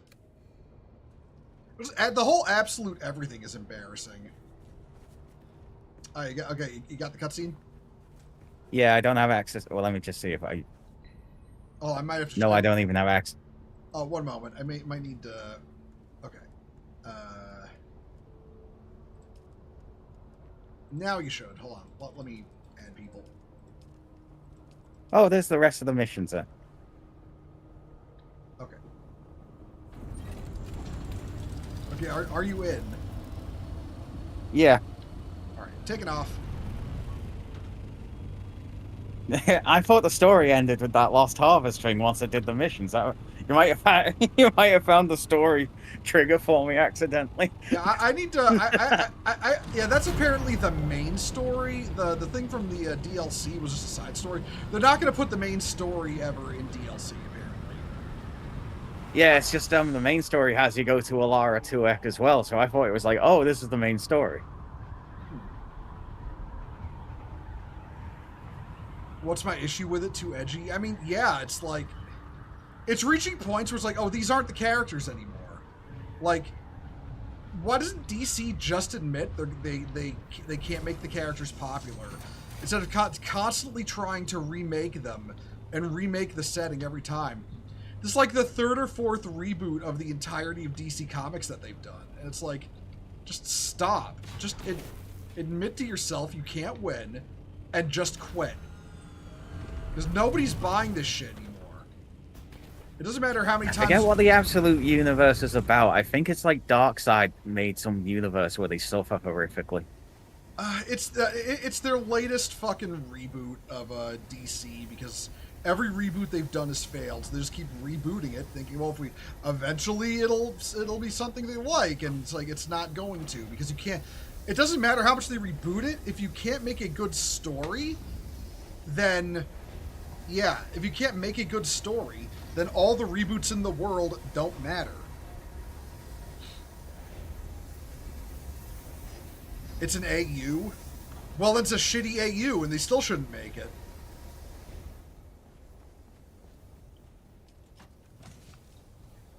It's like all they're going to end up with is the same problem that Marvel fell into with the Ultimate AU, and how that fell apart. They're just going to end up doing that. They might as well not put forth the effort. Maybe that's cynical of me, but, like, I mean, hey, I'm cynical when it comes to Western comics.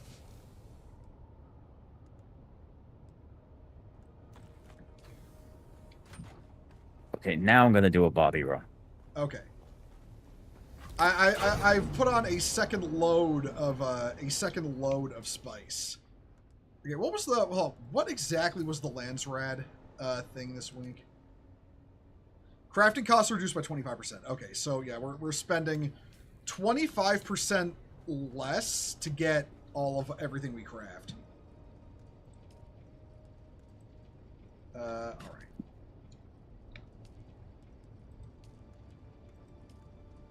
Which is good, because we've got 400 melange getting made now. Ooh. Son of a bitch. They're testing the fire alarm again. Muting myself.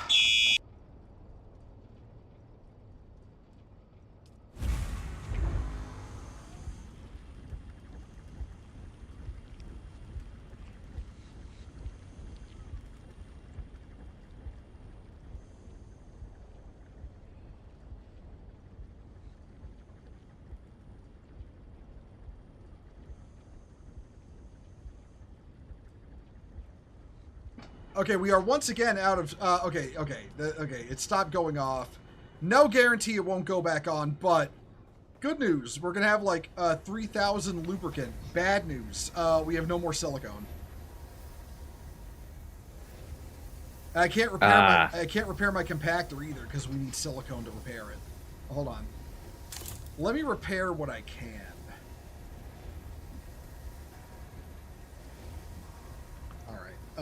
Well then, I'm gonna go get some silicone. Can we just make some? Hold on. Like, do we have enough to actually make some?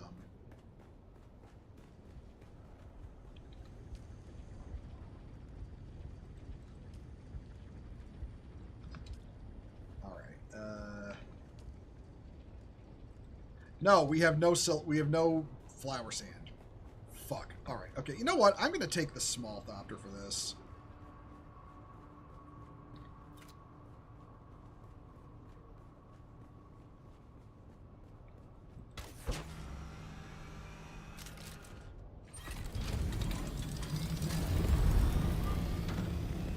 The old 2000s Ultimate comics are pretty raunchy aside from Spidey. Listen, I still remember how it was a plot point that Scarlet Witch and Quicksilver were, you know, not only siblings but also fucking each other. And then when Captain America pointed out how weird it was, and I think it was like Wasp was like, "Oh, but it's young love," and it's like trying to show how old and fuddy-duddy Captain America was because he was from you know, World War II era, but it's like, no, no, Wasp, that's still creepy as shit. Why? What is Marvel trying to say right now? What is Marvel trying to say by trying to imply that it is like old-fashioned to say an incestuous...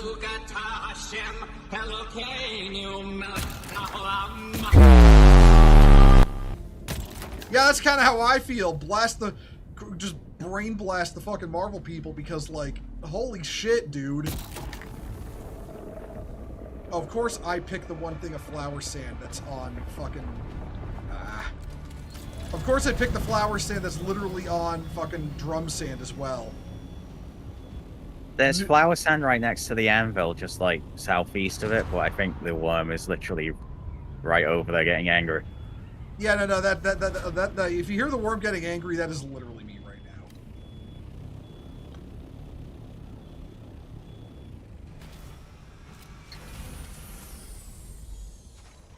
You clipped that? Thank you. That was actually pretty funny. I freed up the ability to post on the Clips channel on a Discord server if you want to post that there.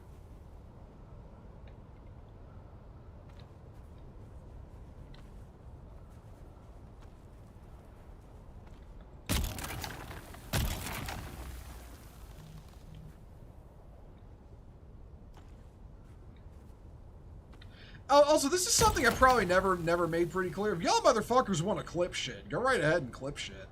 Like, I don't mind.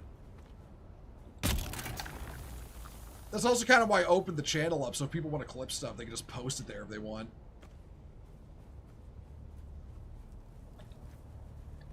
Hold on. Oh, there's a storm coming. God damn it. Okay, I'm not going to be able to get as much silicone as I want, but I'll be able to go out and get more. Not getting a weather alert, though, but I'm pretty certain that's barreling toward me. I got a weather alert in 2 minutes, so you might be out of the way.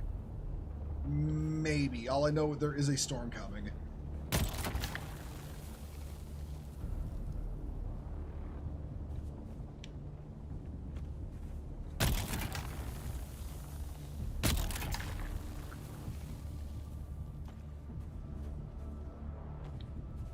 Alright, that should be enough for now.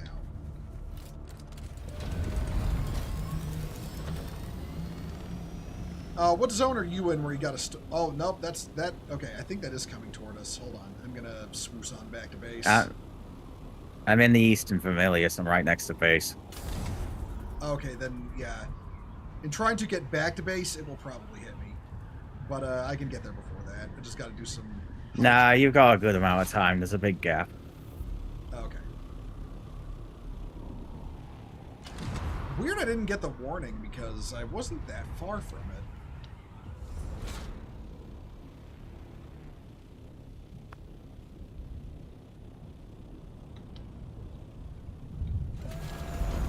It's gonna hit the sector in about 10 seconds, so you should be I'm fine. in. Yeah, I'm in. I'm all good. I'm all good.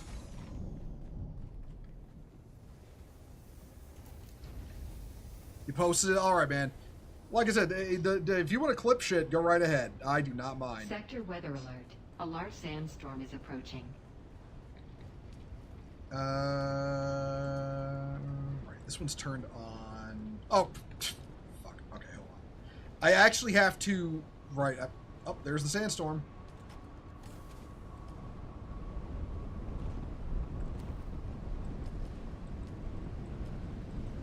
Yeah, I feel like you don't really need to use the assault doctor to get flower sand. It's not that heavy. Okay, that's like 400 silicone blocks. That will do for now.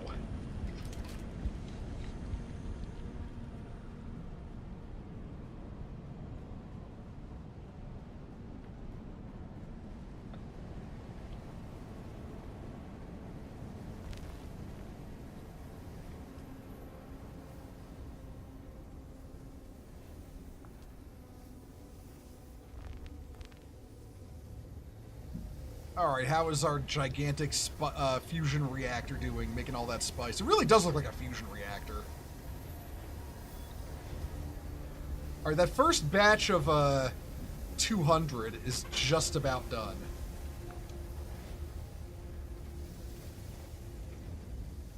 When that's out of the oven, I should be able to actually make the engine for the carry-all ornithopter.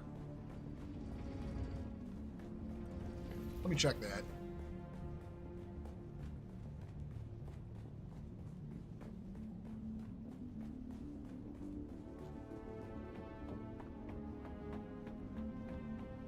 Oh, I never turned this off last time I used it. Okay.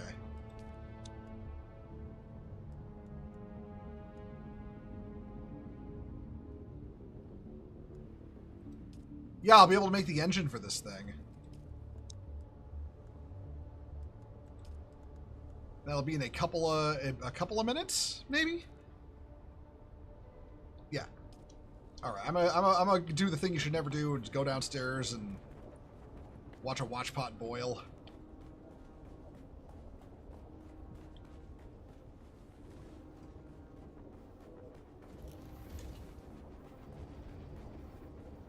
The worst gacha games you have ever played were FGO and Genshin. Those games were not fun.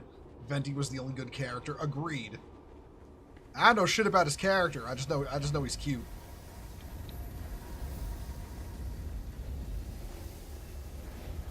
How long is it gonna take to finish that? Oh, fuck it. I'll come back in a little bit. Right, you know what? I'm gonna take the assault back out. I'm gonna go get some bodies as well. That would be really helpful. Yeah, I'm gonna go to one of these bases and just... What do you mean out of range? Here we go. You go to one of these bases and zap some dudes and bring back their corpses. Where did you go for bodies, by the way? Just so I'm not walking on your feet. I should be on the map. I'm right south of the base. Okay, then I will go toward one of these other bases.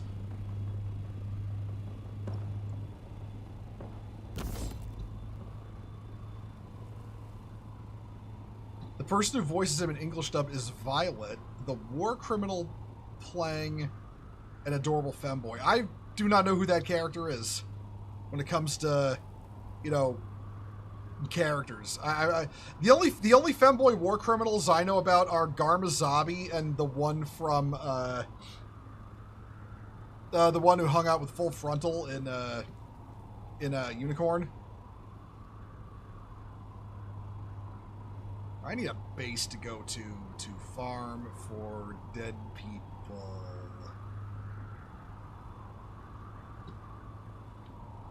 Alright. See what's this way. What is this away?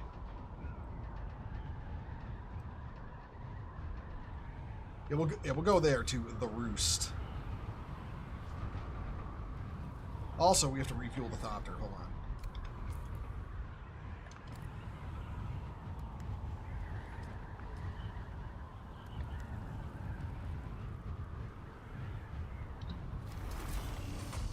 All right, should be nearby. Yeah, right here. Okay. We want to park in a convenient spot so we don't have too much of a walk to the Thopter. Right about.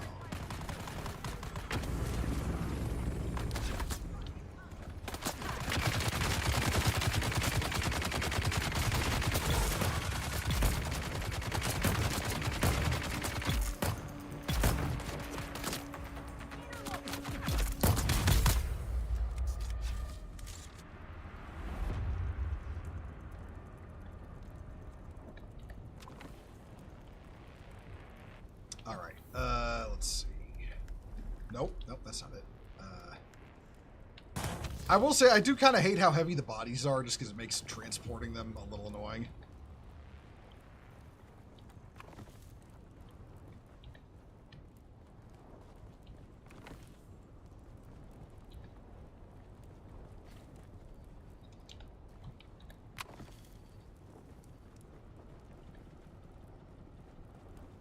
And there was a guy upstairs somewhere who died.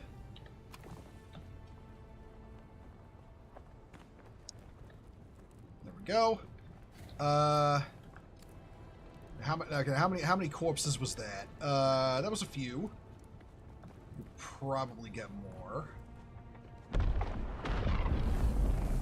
That's a spice blow.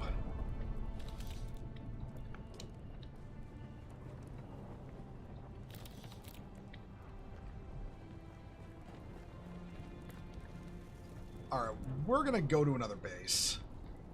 Let's find one worth pillaging. There, the squat.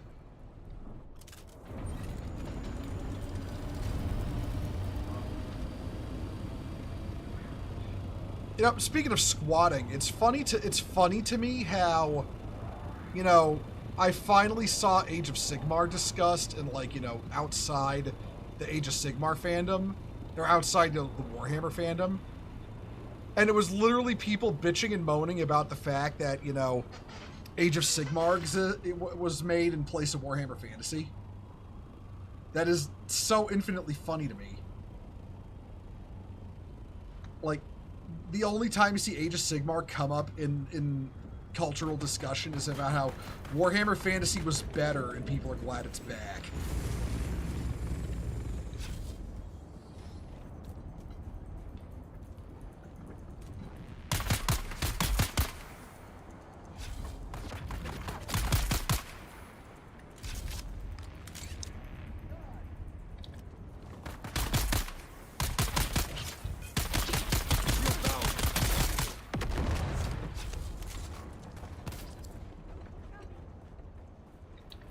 Kind of makes me want to play Total War Warhammer and Vermintide, not gonna lie.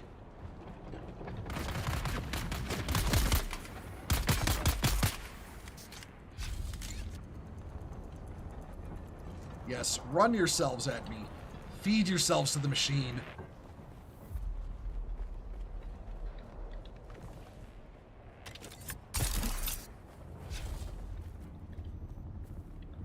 Did I store that corpse? No matching items. I thought I picked one up. Huh.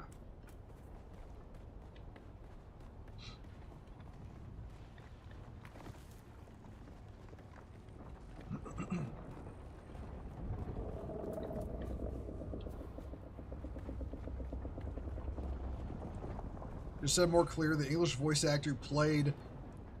Oh, a Violet Evergarden character. Okay.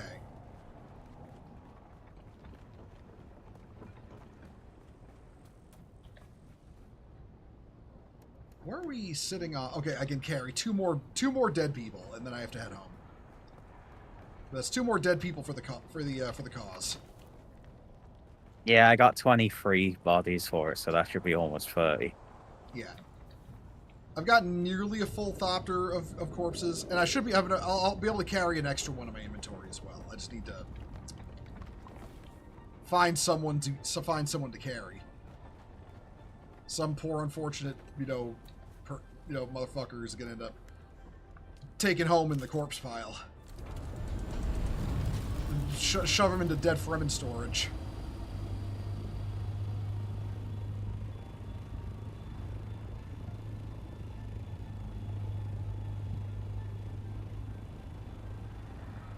We tried watching the Gundam Seed subtitle version, but this part where Kira was crying because he couldn't save someone sounded like SpongeBob passing a kidney stone.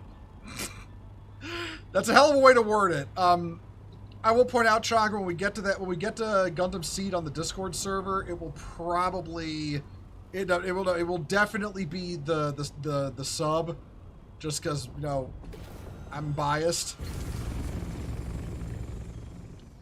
No one here.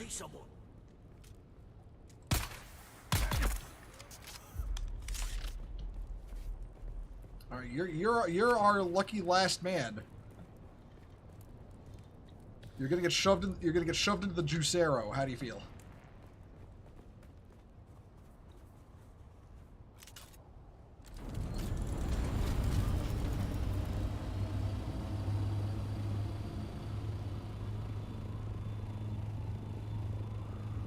You're a dub watcher, but not a sub hater. That's cool. Yeah, no, I get that, dude. Everybody has their preferences. I will listen. Full disclosure, I will just admit I am a snob when it comes to how I watch my anime. I'm absolutely a snob in that regard. Bo, is that an organ crusher? No, it's not an organ crusher. We don't crush things. We juice them. There's a difference. I really need to make the ceiling of this landing bay taller. Might actually ask Ash if he can do it, because he's better at that than I am. Bo, that kills people. Listen, that's the idea. We need the water, okay?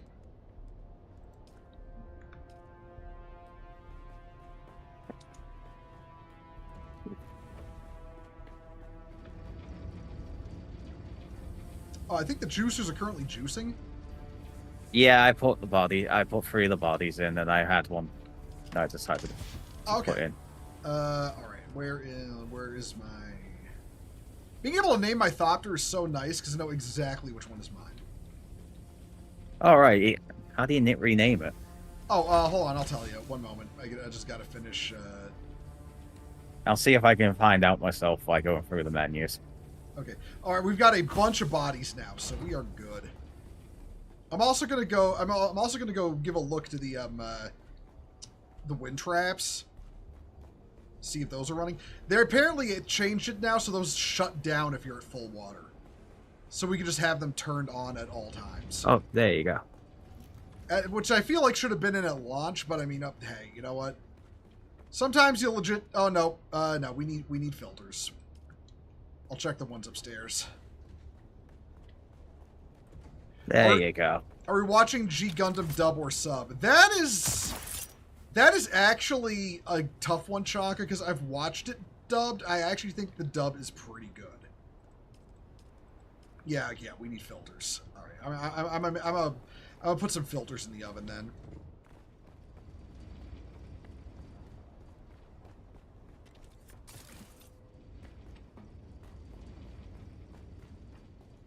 Yeah, we'll have to figure that out when we get that far, but we're still working our way through 00, so we've got time to think on that.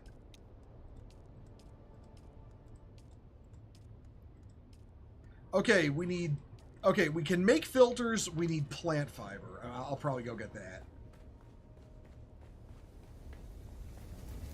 You heard the dub; it's pretty good. I mean, yeah, I can agree with that. The G Gundam is a good dub. There we go. And how's the spice crafting? Okay, We have our first batch of spice done. I'm going to go upstairs.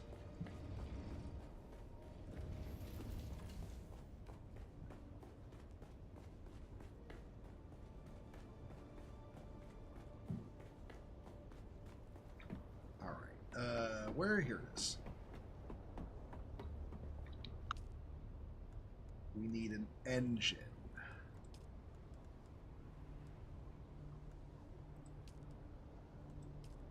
Yeah, plasteel composite armor plating, that's something we're low on.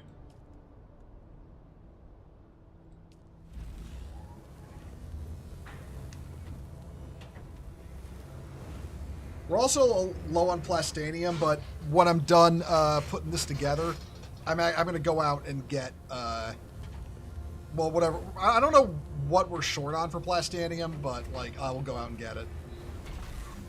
I'll just go look now.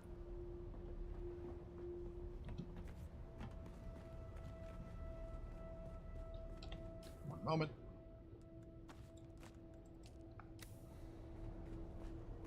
We have 257 Stravidium fiber, so it's just titanium ore at the moment. Okay, so just titanium. Okay, so I know what to go. I know what to look for when I'm out in the deep desert now. All right. By the way, Krypton, you wanna join me in here real quick?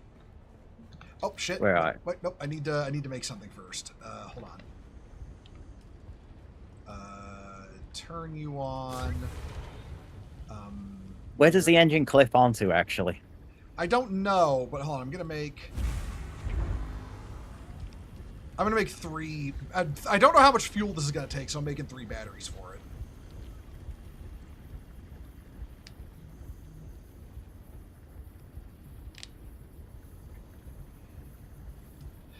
Also, is this a standard color for it, or have you changed the color for it?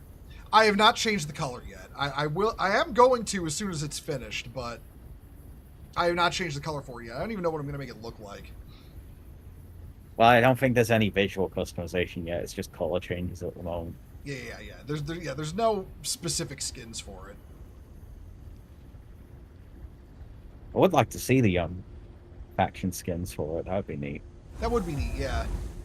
Although I'm going to burst your bubble immediately. If we do get a chance to have skins for it, it's going to be Atreides. It's going to be Atreides, yeah. I'm sorry. I know you like Harkonnen, but it's for the guild. It's going to be Atreides. But okay, let's. All right, let's. Where does this go? We don't have one installed. Oh, there it goes. All right, now let's go up here. First of all, okay, no, it does not have storage capacity. I knew that. Let's add some people to the list who can drive it in case we need someone else to. Especially because if we do spice harvesting with this thing, I don't want to be the one driving it. I want to be the one driving the harvester, because then I'll be the one risking my neck on the sand, you know? 8% per small fuel cell.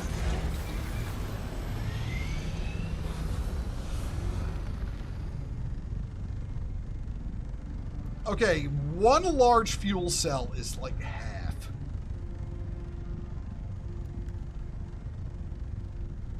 Okay. Yep.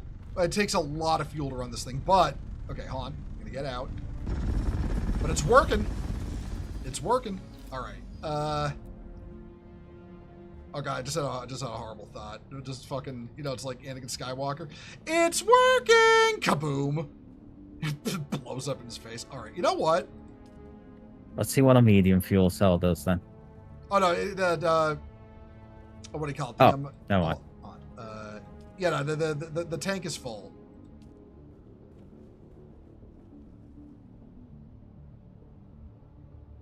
Well, it's 4 passengers at least, so this is fun. Yeah, we can get everyone out to the deep desert in it at the very least. Okay, no, I'm gonna keep the tails white.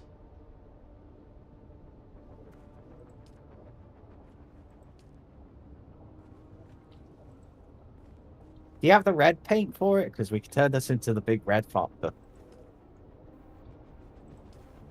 I could, but on the other, yes, on the one hand I could. On the other hand, I associate Gundam is brain rot. Gundam and Warhammer combined have brain rotted me into associating red with speed. This thing is not speedy.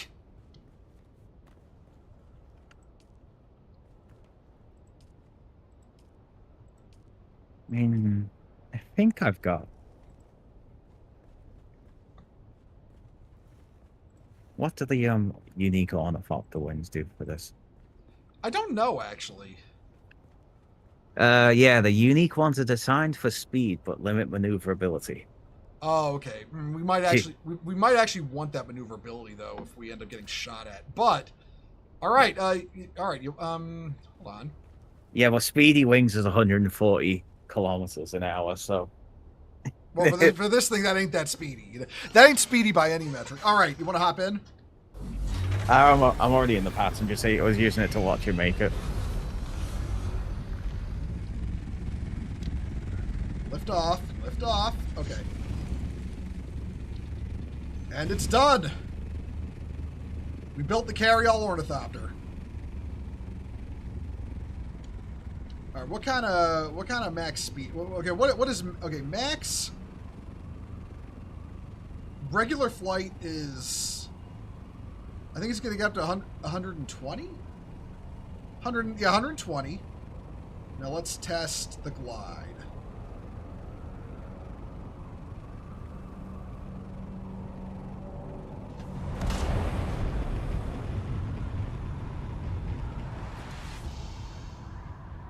Yeah, I'm wondering what the gliding's like on this, because I know the assault ornithopter seem to have a better time where I'm just constantly slowly going down. 144 in a semi-continuous dive. You probably get a 143 evened out gliding speed. Yep. All right. Considering what it takes to make the wings on this, let's not wear them out. Let's just get this thing back to base until we can organize around, utilizing it for the deep desert. And I will say, at least it can transport everyone out, or everyone in the guild. Like, how many? Yeah, but how many seats is it? Did the server thing get fixed for like multiple people transporting through barriers, or do you still have to go through on your own? We still have to go through it. We still have to go through it separate. But once we get out there, we can go through in our we can go through in our scouts. Oh yeah, and they're also planning to make a container for this, I think. What? Well, that's something they would know. Yeah. Oh, I think they mentioned they. Carrying capacity, yeah, that would be useful actually. Yeah. All right, that's. How do you what? Wait, is this thing fully inside the shield? No, it's not. Fuck. Okay, I'm sorry. I'm gonna get nervous about that. Yeah. I know it's sheltered. It's got the same issue as the assault ornithopter, where being co-pilot just gives you difficulty getting out. Oh, okay. We probably have to fix it the same way. And I know it counts as sheltered in base, so its wings sticking out of the shield doesn't cause it to take damage, but it tickles my autism if they're not inside.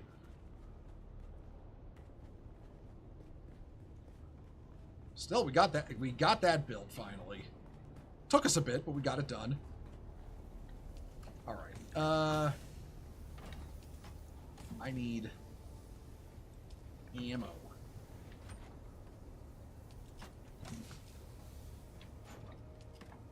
Oh, wait, up there.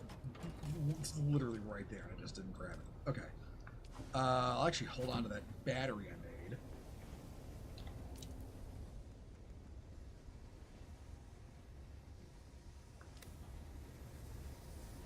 What is my... Oh, right. 5. Because I'm not quite at full health. Right. So, next thing... if we want to make more filters, though, we are out of... grass, basically. We need the grass. How much grass do we need to make all of them, or is it just I don't know, but we probably need a lot. But I'm gonna head out to the deep desert. I'm gonna look for titanium and stravidium. Specifically titanium, though. We need that more. I'm also gonna repair my thought. Yeah. Because wings are getting a little scuffed.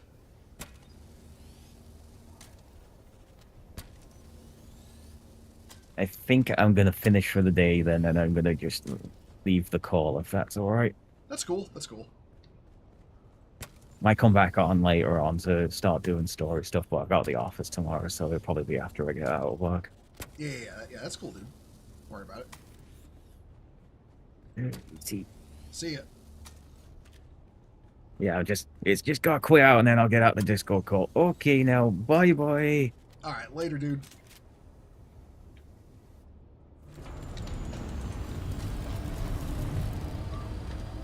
Alrighty. I'm gonna head to the deep desert. Oh wait, no, I'm gonna stop by at our other base, and I'm going to deposit some power. Or the Rift base. Stop there and deposit power. Then I'll head to the deep desert.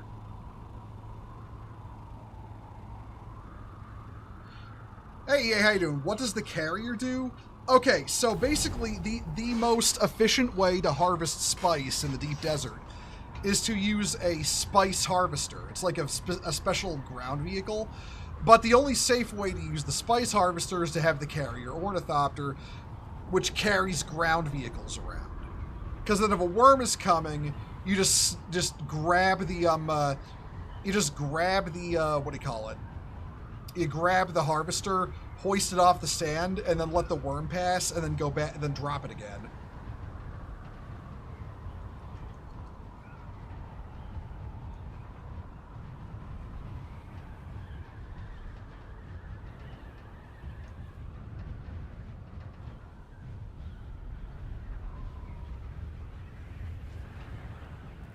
All right, let's drop into the rift.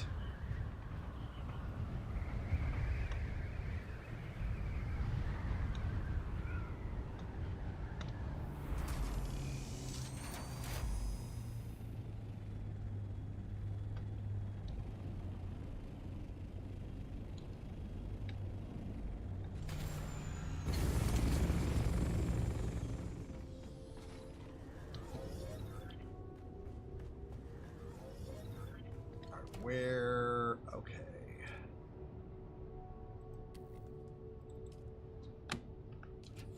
It's another 200 power. It should add a little bit of time onto this. Okay, 6 days.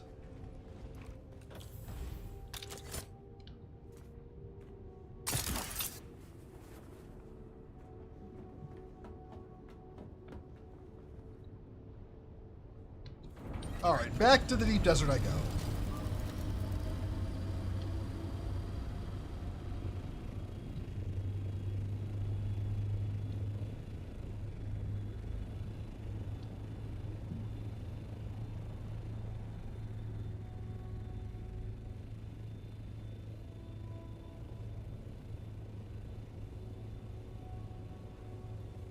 Schneck muffins. Oh, hey.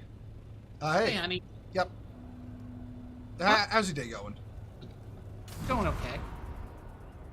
Yeah. Sorry to the stream. Oh, it's fine. Don't worry about it. Also, EA says hello. Hey, EA. Yeah, I was setting up stuff for mine. Spent like 30 minutes setting up shit on the YouTube angle because I've never done that before. All right, yeah, because you have to set up the. I mean, you can just go live, but there's a lot of stuff like you can set up ahead of time that just makes it better to just do that. Yeah. Like you can preemptively set things to be in a fucking playlist, which, because I'm weirdly autistic about that, I like the repeated playthrough things to be in a playlist, and it was like, oh, I can just preemptively set that up. Yep, that's how I do it too. Like with my like with the Star Sector shit I'm doing right now, I got that going to a playlist.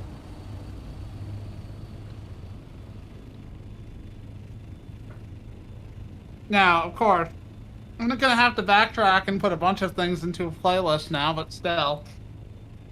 I mean, hey, you know, it takes a little. It takes some getting used to, but you know, you figure it out, or you go insane. Yeah.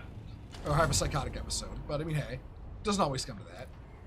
Well, I repaired my spice harvester, right? Yeah, I did. Okay. Yeah, I don't know. Check on. I don't know if you just saw. We got the carry-all ornithopter built. And it's a big fucker, Jesus. But that said, we could basically put a group of all of our regulars into that thing and fly out to the deep desert with it. Ooh.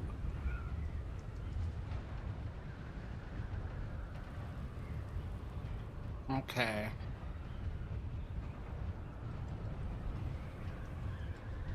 Who paid my taxes? How dare they? I did. How dare you?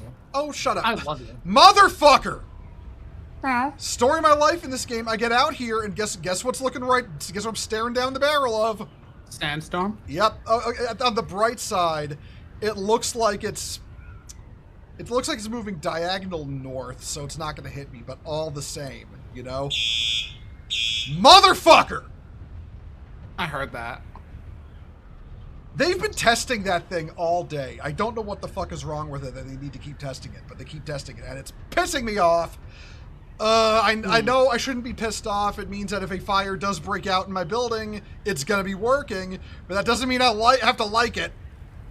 Yeah, they're probably testing. I imagine they're hardwired. They are. They absolutely are. Yeah. Because like I had a cultured youth moment. Let's call it that. You can look, honey. You can just say your fire alarm kept beeping. It's fine. Yeah. Okay. So like the better part of the summer, in the early morning, and just for a little bit of time, it would like beep at me, but not constantly. Just like do that in the early morning and just stop. And then like towards like the beginning of this month, I was like, oh, it's doing that consistently now. And I was told straight to my face, oh yeah, they actually do have a battery in them for like backup if you have a power failure. And it was like, I'm a fucking idiot. Well, okay, honey, look, okay. By the way, just so you know, things we need out here currently is we need. I'm working on I'm working on stravidium, or rather titanium, because we're running low. We're running low on plastanium. We've got the thing right now where we have 25% off crafting. Huh. So I went and farmed up 1,500 spice. We got that in the oven right now. So what do we need? Right now, okay, so they put in a change where if a wind trap is running and you fill up on water, the wind trap just shuts down. It doesn't keep consuming filters anymore. So we need filters, but we don't have grass to make filters. Oh, okay. Then I'm gonna go to South Haga and, hog all the grass. Yep. I'm grabbing what grass I find out here in the deep desert while I'm getting titanium. But yeah. Grassy ass. I was just checking Androgenico's base to make sure that it's still powered. Weeks ago, I turned off everything inside so that I could power it on a minimum, because we currently still can't access the basement where she keeps all of her stuff, her generators. Yeah. Right. Yeah. But if we can keep the just keep the shields up, that's all we really need to do. Yeah. Her assault ornithopter is a little bit beat up from like the time that I I was like, I need to put fuel in those. I need to put fuel in those. And then I come back and the fuel, and there's like, they're off, and I'm like, shit. And her assault ornithopter's like wings were all fucked, but like the body's still there. Yeah. Assault ornithopters aren't that expensive. Yeah. I keep thinking back to when they fucking were, and a loss of them was like an actual crucial loss. But now we're in the state of being where it's like, oh, I can just go get plastanium and duraluminum, and it's so fucking easy. We could probably make the big boy assault ornithopters out of plastanium. It's just that up until recently, spice was the hardest thing we had to. Oh, that's a lot of grass down there, Thank you, Dune Awakening, for carrying us. But yeah, it's like... Oh, by the way, as I point out, I now have a Tarl cut array as well. Yay! I broke down and bought the pattern for like 7,500 because I've got like millions and millions of fucking 7,000, 5,000? 750,000. My bad. Yeah. Fair. I've got millions of, Moonies too. Yeah, it's like I said, just flip patterns. Like, really, it's the easiest way to earn money in this game, just flip patterns. The most expensive thing you'll do is, like, pay to list them. Like, even if you got to lowball it to ensure a sale, you'll still earn a ton of money.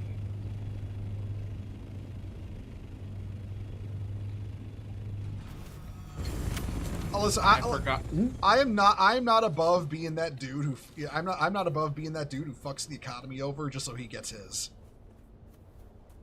The only place I won't do it is EVE Online because goon fucking. Goon fucking? Goon fucking. That's the term for, you know, if you're in Goon Swarm, it doesn't you can murder whoever you want, but do not fuck over a goon. Ah.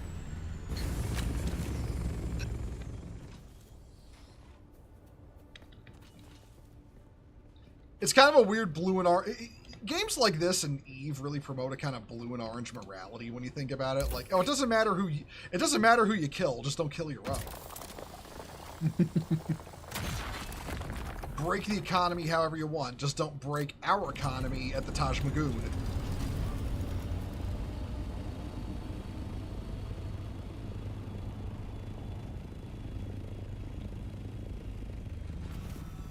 I forgot I had a metric fuck ton of silicon in my scout ornithopter's inventory. Oh, okay, yeah, I put like 3,000 some fucking lube onto the thing. Which one? The upstairs one? Fuck! I put it downstairs. I completely forgot you put one of those upstairs.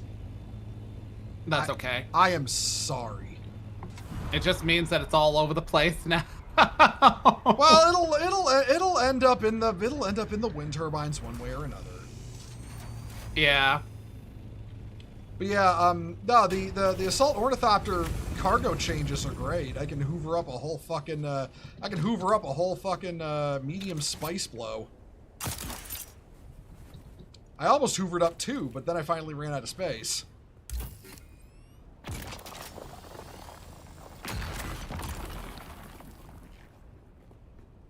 So wait, what were the changes they did with the assault? Because I heard there were changes, but I did not look into the changes. Cargo spaces were doubled, and cargo capacity was doubled. Was that just for the assault? Just for the assault ornithopter. This was in the first big update. Double spaces, double capacity. It is so useful for deep desert.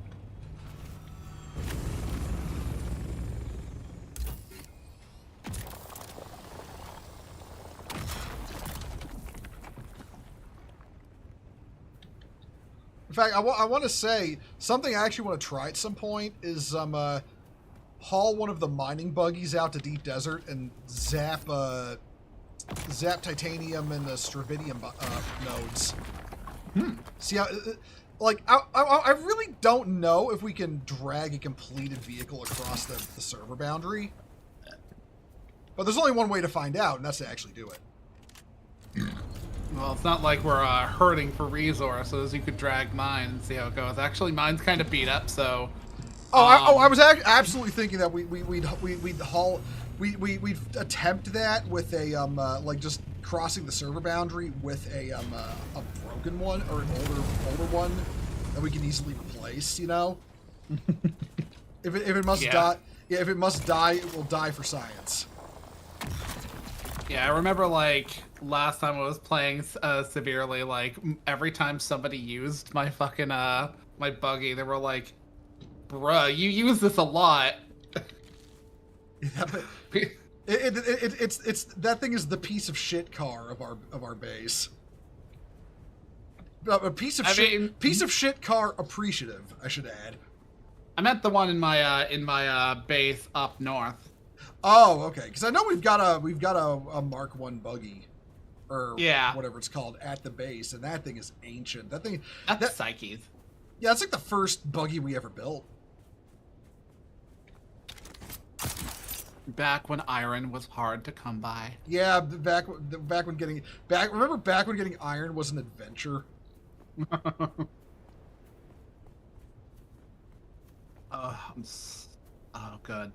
Good God, protein. So much protein. All right, you make like protein shakes and shit, right? Well, nah. That wears thin real quick. I took a hot breakfast. Oh, okay. I had sausage. Sausage. I can't remember if they're maple syrup flavored pork sausage or just brown sugar flavored, because I ended up with like a package of either, and I think in my improving my cooking skills era, because initially was like, oh wait, shit, I can actually make an omelet without burning the fuck out of it. When did that change? And then like my fucking non-stick pan started wearing out real quick, and I was watching a video the other night where a dude explained the different heat levels, because nobody's ever fucking explained that shit to me. And you know how it is with recipes. They're all like, cook on medium high, cook on high. Yeah, blah, blah, blah. They never give you a number. It's always like cook on vague fucking vagaries. And the reason for that is because, well, every oven is a bit different. So like the knobs you have, you're gonna wanna. I could probably look the video up and share it with you, because the guy explains it in more descriptive terms. But basically, what it amounts to is like, each heat level kind of reflects a certain state of being for cooking. Like, if you're like talking just warm, you could literally touch the pan and it wouldn't hurt you, and it'll just kind of keep shit a little bit above body temperature. You know, it's for like, I've cooked shit, but I no longer wish to cook shit. But I want to keep shit warm. Like low or very low is like, you'll start to see bubbles form at the bottom of a pan with water in it, and you can cook an egg on that, but it will not get crispy. It'll look more like a fucking emoji. Exact words, by the way. You know, and so on and so forth. I won't describe the whole thing in autism moment, because, you know, yeah. But, like, point is, each one kind of, like, achieves a certain state of being. And he proceeded to describe exactly, like, he was like, medium high, or I think it was, like, straight up high, is where you'll start to see that ominous, like, vapor level over top of your non-stick pans when they start to off gas, and it was like, oh, okay. You know, that's accurate. Because that's what I was fucking doing with my pan. I think I wore out the pan real quick, but then again, I've had it for a few years, and non-stick pans aren't exactly known for their longevity. Yeah. They ain't like a cast iron pan, which remind you, if you regularly scrub your cast iron pan, what the fuck is wrong with you, actually? I'm not even good at cooking, and I know that.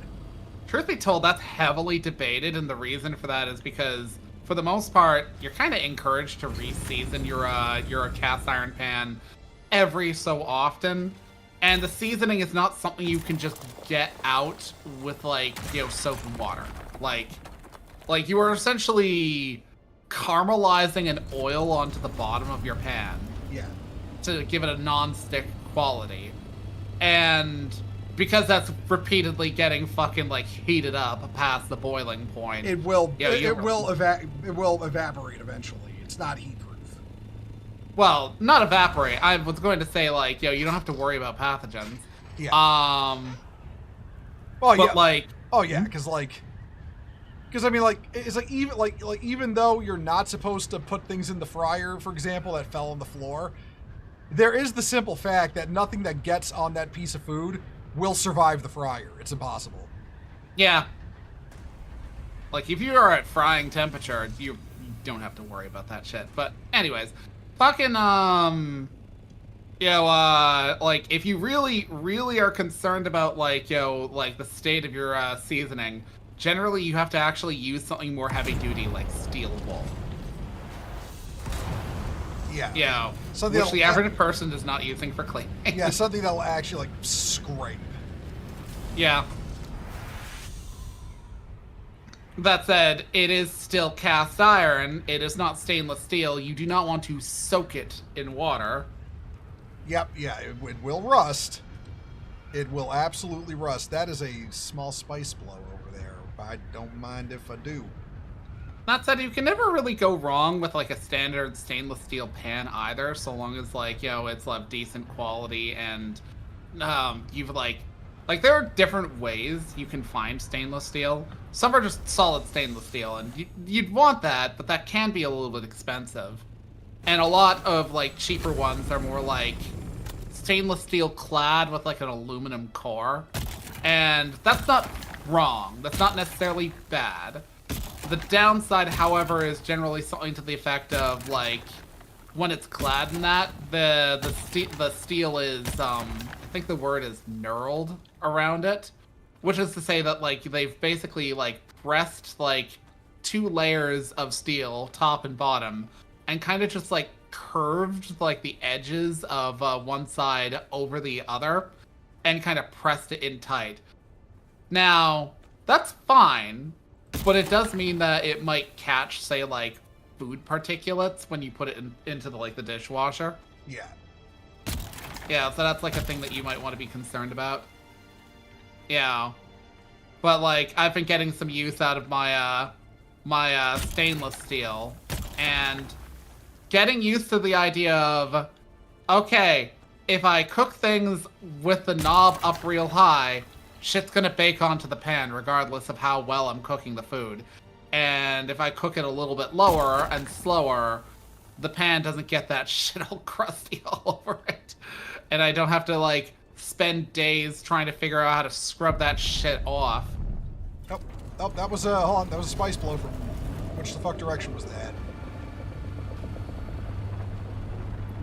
That away, and that's the PvE zone too, so I'm gonna go for that. I think it's just a small, but I mean, hey, free spice. I won't say no.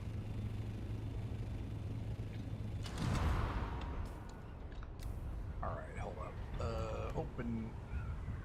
Also, if you have, like, a fucking pan with shit that's just, like, baked on it and won't come off, Barkeeper's Buddy is your friend.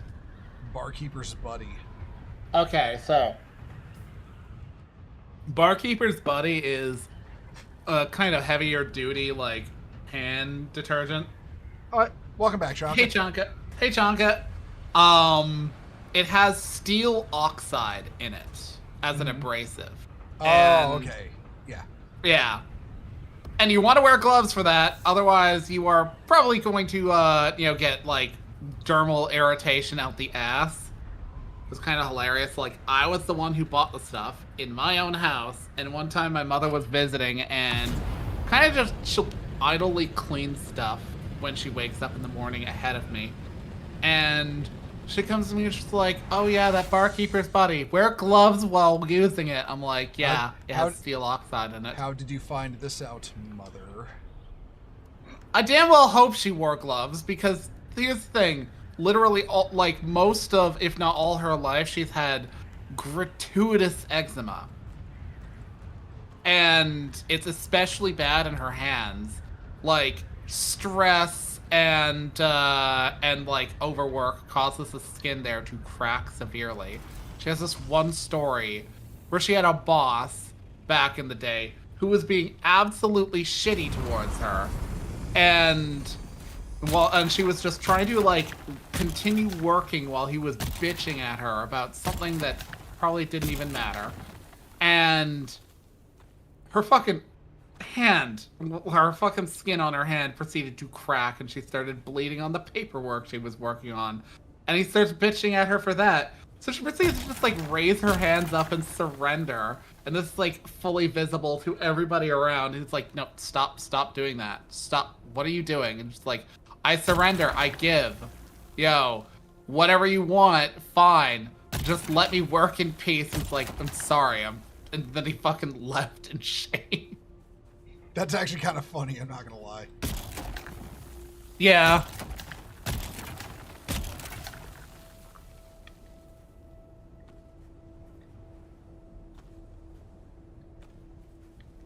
Alright, grab that. There we go. I have to fight the urge to, like, play this, like, No Man's Sky, because I've been playing No Man's Sky a lot recently. Yeah, you have. You have. Yeah.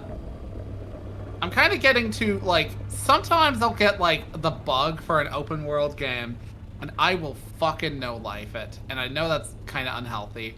A lot unhealthy. But I can usually tell when I'm starting to wear thin on the interest when I start to hit that sort of wall of, one, where do I go from here? And two, kind of just getting annoyed with certain, like, you know, progress goals. Like last night, I spent hours just trying to find an indium node. Now, indium's just a metal type that you can get, and in that game, there are several ways of mining ore, but one of the ways that I prefer to go about it, because it's very set and forget, is that your base system, you can unlock the ability to just put down like a miner. Mm-hmm. And that will, so long as it is powered, mine for like endlessly and output to a certain amount of containers. Now I really like the game, but it has certain things that I find kind of frustrating. One of which is that your inventory stacking is kind of asinine. To make a, I will say I did not like the inventory system when I played it. Oh yeah. There are certain things that you actually have to just like pay attention to what's being written just to know what you're doing. Like, you know, to like know certain like workarounds. Like, for the longest time, I didn't realize you could like. What? So I was trying to mine titanium with the sand compactor, and I didn't know I had it equipped. It's like I always say, nobody says I'm good at what I do, just that I do it.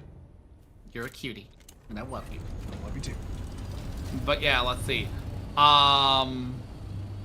It was like for the longest time I didn't realize that you could just like press like A or D to increase the amount of an item that you're looking to create from your inventory. However, I need a lot of iron plates or steel plates or whatever to make certain things. And unfortunately, those stack only up to 20. It's like, okay, so I can have like thousands of fucking you know, I can have thousands of the raw material. I can have thousands of that. But when it's, say, the fucking like crafted stuff, I can only stack it up to 20. And you need so many steel plates for things. Yeah. And it is so annoying. What I noticed is the gameplay for that is very clearly built around console controls, because it was a console game when it came out. Yeah. You know, and the PC port only happened later. It's not the worst PC port I've ever experienced. It's very functional. It's just that it has certain idiosyncrasies that are very, like, console-oriented. Yeah. Certain things that are not made simpler by later on shit. Like, you know, like, most games that are open world will be like, you can craft from your inventory, and then later on introduce, like, workbenches that can do the crafting a lot faster or in bulk. Yeah, like Dune does that. Oh shit. What? Yeah. Sorry, I was getting shot by a dude, and I was very near to dying, and it was the stupidest shit because But yeah, Dune basically does that whole thing where it's like, past a certain point, you really only craft from your inventory for the purposes of like in the moment necessity, but like you will more often than not pre-plan a trip and make shit in bulk. Yeah, because if you're like, oh, I need ammo right now, you'll make from your inventory. Yeah. But otherwise, you're just gonna you're gonna be back at your base at the crafting machines putting shit together, rather than hashing it out in the wild. Because most of the stuff you really need to adventure around in Dune is you're not gonna be able to make it out in the wild. Like I genuinely do not believe you could survive in the deep desert off just what you can pick up. Yeah. But like a prop I would even go so far as to say that some will even add in the idea that it's better off to use say like a refiner or like a crafting bench because it'll give you better returns, and it's inefficient to do it from your inventory. That never happens with the items you make in your inventory. You never get to a point where you're making plates with the workbench. At least if you do, I haven't gotten to that point, and I've been playing for fucking hours. Something like 60 to 90 hours by this point, collectively. And then there's the added annoyance that fuck, my dispenser belt's broken. Honey, it's Dune Awakening. Of course your dispenser belt is broken. Give me my fucking... Let me... No, not that. Just... Lace. The ornithopter. Not possible to place. Fuck you. Honestly, I think a better name for this game would be, why is my dispenser belt broken? I just got it 5 minutes ago. Why is this thing so fragile? Goddamn. I mean, I get it. I use it all the time. I will literally fucking fling myself across the map and then control my descent with taps of the space bar. But still. Yeah. But fucking I still think they gotta make the dispenser belt last longer. Yeah, same. Where was the go ahead. The battery lasts longer and you're constantly draining from that. Yeah. That's the weird shit. It's the battery lasts longer. Literally everything else lasts longer. It is just the dispenser belt. But anyway, hon, you were trying to say, I'm sorry.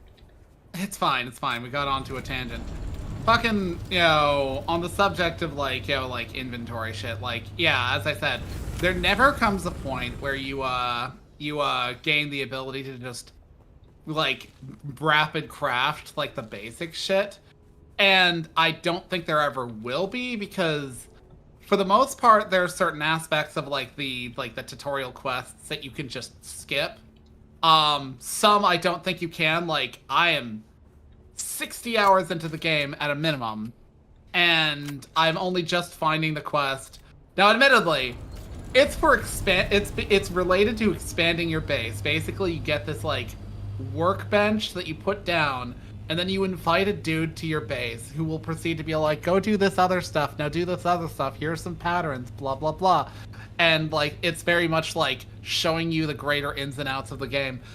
I'm that fucking inconsistent woman in this relationship where I'll be I like housing in games. Game has housing.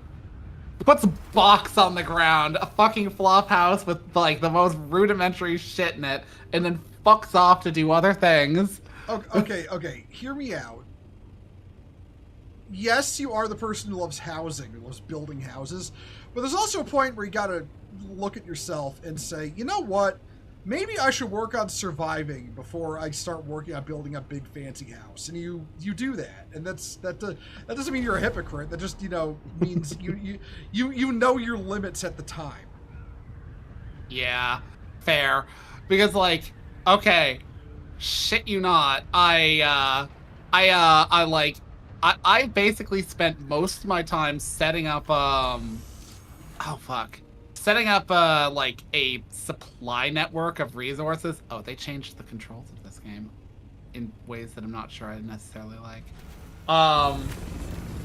Yeah, like early game, I realized that it was annoyingly expensive to fuel like my housing, and proceeded to like look into funding the ability to like just get lots of real resources real quick, which is one of the reasons why I do the auto mining, because like I literally made like an underwater mining thing for like I think it was like an S rank node of magnetized ferrite. You need so much ferrite, by the way. Ferrite dust. I'm not sure if I've ever seen a pure ferrite planet. I think I have, but I've yet to put down like a base for that, because you end up needing a lot of pure ferrite to make a lot of magnetized ferrite, but you can convert magnetized ferrite back to pure ferrite with like a really good like return. So I may as well just mine pure ferrite and then fucking use that. But like for ferrite dust, which you need a lot of anyways to make all the plates, which again you need about like, I think you need like 100 ferrite for one plate. So despite the fact that I'm literally mining thousands of this shit, I still end up needing a lot of ferrite dust, because you need 100 per plate. You need 10 plates just to make one silo in your base. And, that's not even counting the plates you need for the miner, the battery, I think, no, that doesn't require it. But I want to say the solar panels do. So I end up needing so many plates. And these things only stack up to 20. And it's like, as you do with me, I am suffering constantly from inventory management issues. In a game where you can just kind of, like, I think almost endless, I don't know what the limit is for expanding your inventory. Expanding your inventory for your character and your exosuit is actually really fucking cheap. It's everything else that is not. Like, if you want to expand your multi-tool or your starship's inventory, you need either a module for doing so, which you can find randomly at certain points, or you spend money, and it will be a lot of money, like millions of units money. And I'm starting to make millions of units money, but like I don't have that many millions of units money. Not enough, basically not enough to actually expand your shit and upgrade your shit in the way you need now that you need it. Yeah. I actually ironically expanded my ship several times, not with money that I necessarily earned. It was the most annoying shit. So there's like this place called the Anomaly. You didn't get that far, but like the Anomaly is introduced to you relatively early on in like the tutorial. It's basically like the hub for players to go to. You can meet in the overworld, but like it's a massive game. Yeah, it is a universe-sized game. I haven't even figured out how to do the whole, like, because there's apparently the ability to dial in chevrons, like fucking Stargate SG-1, on a portal, but I don't know how to do that yet. I imagine if I pursue the tutorial, I'll find out. But there's basically, like, worlds people will be like, here are the chevrons to, Stargate style, and tell you how to get there. And people have built on those, but, like, for the most part, you may occasionally see a system that lists discovered 3 years ago by so and so, but it's like the fucking like what's that claim that like humanity exists in a universe of dead empires, not like living empires that are quiet, but like dead empires. Fermi paradox. Fermi paradox is that life should be abundant in the universe, but we haven't met it. I forget what the one is where the explanation is everything else is dead, we're the only thing alive. Also, when did you start streaming? When can I actually see it? I I started streaming like a couple of years ago. I don't know when you say when can I actually see it. I don't know which you're talking about specifically. I think he means your schedule. He posts his schedule all the time on his Twitter and on the Crusade Discord if you're there. I also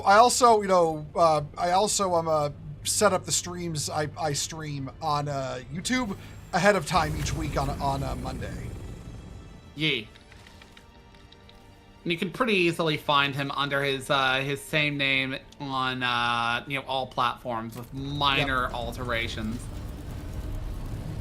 Hello, totally paying attention. How you doing? Yeah, we are on the lovely vacation destination of Arrakis. It sucks here. It sucks here, but there's untold riches to be had from harvesting worm shit. Dune lore is wild. You're good. How am I? I am just peachy. I'm heading over to this rock formation. Oh, my schedule? Okay. Like I said, I update the schedule. I update my schedule on Mondays. It's the pinned comment on my Twitter page. There's a link to it on my YouTube about section. And also, like I said, I also post it on Mondays on the Discord server. And also, if you check the live section on my YouTube channel, you can see all the streams I have lined up for a week. So there's a couple of ways.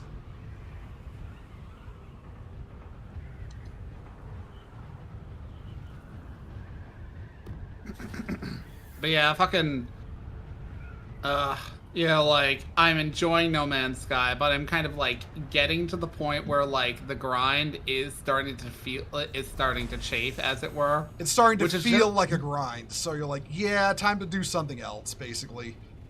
Yeah, like last night, I spent so long looking for indium, and indium alongside cadmium and fuck you. Just die. God.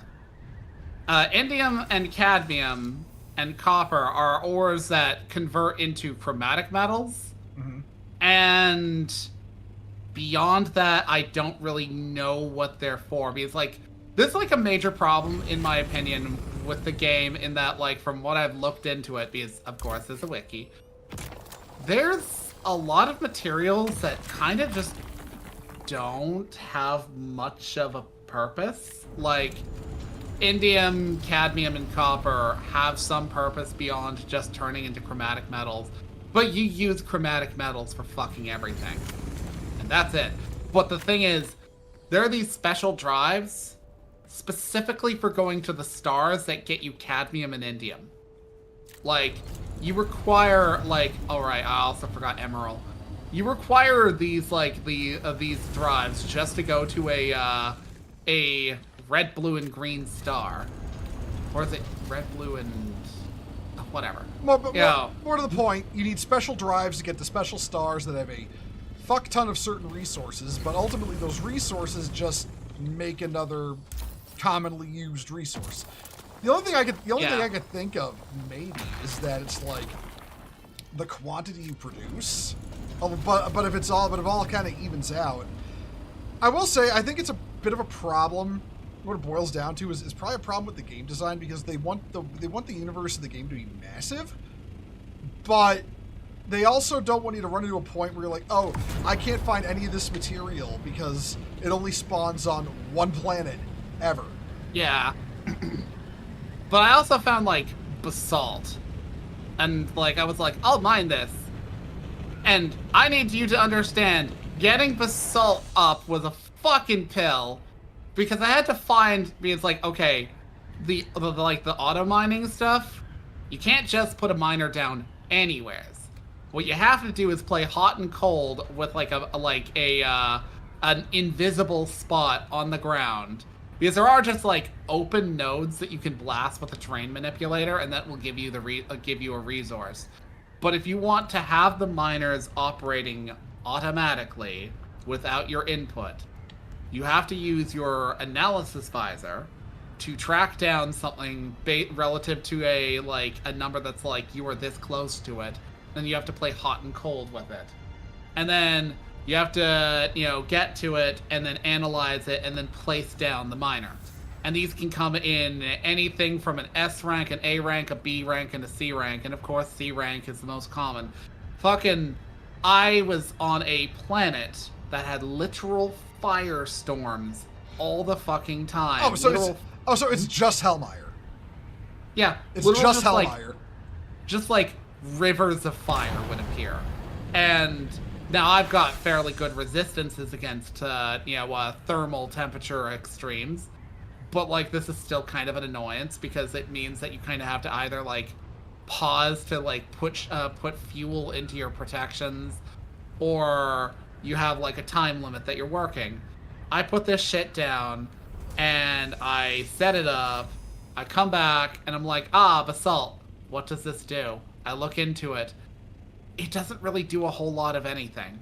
It just exists. So it's just there. Yeah, like, actually, let me... While you're looking that up, I just want to make a comparison. So, I don't know when they added this in Eve, but it's something I noticed that happens. They're called metaliminal storms. Basically, it's literally weather conditions in space that will happen, and they'll usually provide a bonus of some kind, but there's also a bunch of negative stats they give, and for a while, the crabbing guys in Eve couldn't crab, because there was a metaliminal storm blowing through Innsmother that hurts shield I want to say it was shield hit points or something like that. And it was a metaliminal firestorm. You see, a lot of people who do crabbing use the Phoenix Navy issue, which is that's a shield ship. So a lot of people just couldn't crab for a while that storm was blowing through. It took about I want to say it's like 2 weeks to blow through, something like that. Also, I'd like to point out the idea of weather in space is just such a cool concept, because that would be a thing. That wouldn't play out in a video game like manner, but it would be a thing. That is my sci-fi autism kicking in. Oh, this is a hotspot for Stravidium. How's my? We've actually got plenty of Stravidium back home, so I'm not gonna go for any yet.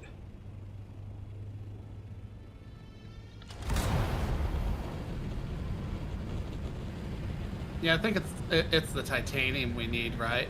Yeah. I've got how the fuck much titanium do I have? 1 moment. Nope, that's the map. I've got like a little over 1,000 on me right now. I'll throw that on as soon as I get back.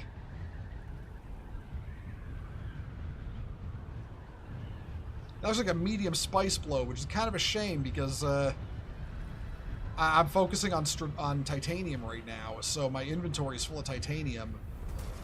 And this looks like more Stravidium. I don't need that. Cool, I usually at work when you stream and my posts get lost with all the other stuff you follow. I mean, okay. I can't really, I'm sorry, man. I can't really fix the Twitter algorithm. It's just, it is what it is. Yeah. Yeah. But his schedule is generally up on, I think, both Twitch and YouTube. Yeah, it's on both. I do keep the schedule on. I do keep the schedule on that I post on Twitter. I keep it pinned, so it's always going to be my pinned post. I take it down on Sundays and then I put a new one up on Monday, and I always pin it.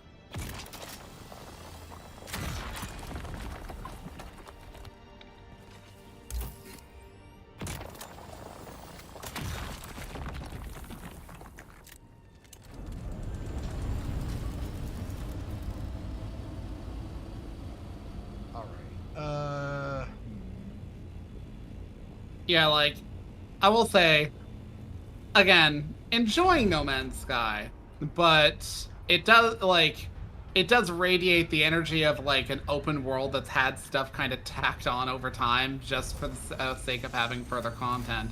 Some of it good, some of it, like, okay, but, like, past a certain point, it's like, you're just kind of frittering around consuming content. Like, I'm not one of those people who ever plays one game for, like, forever. like, some people who are, like, I would say, not deeply into gaming as a hobby, you know, will find that one game and just play it forever. Some people who are into gaming as a hobby will have their one game. But, like, generally speaking, you know, like, random open world games, and don't get me wrong, I'm not dissing fucking No Man's Sky. It genuinely is a solid open world. But, like, it's not an open world that I'm going to sit around for, like, the seasonal content on. And there is a seasonal sort of, like, expedition thing that they got going. It's not serious shit. Like, it's not like Destiny where there'll be a, like, oh yeah, to complete the season and 100% it, you gotta do, like, the hard mode raid in, like, 50 seconds with, like, yo, with your mother's panties on your head. While controlling the game with bananas. Yeah. Yo, fucking... I've periodically been like, I don't have any titles in Destiny. When we were playing it, was like, I should see about getting a title, and then it's like, do all this PvP, and I'm like, oh, okay, no. Oh, okay, go fuck yourself then, basically. Yeah, pretty fucking much. I'm sorry. Look, I'm gonna put this out there. The Bungie should have had a raid finder difficulty for their raids. I don't care what people have to say. Oh, but the point is that it's hard to do an exclusive. Shut up. Blizzard literally had to add LFR because they realized if they didn't do that, they wouldn't be able to make new raid content because not enough people ran it. It didn't justify the cost. Yeah. Speaking of World of Warcraft, yeah, I will be. That will be going back on my itinerary of things I play soon-ish. Well, going back on the itinerary in a sense.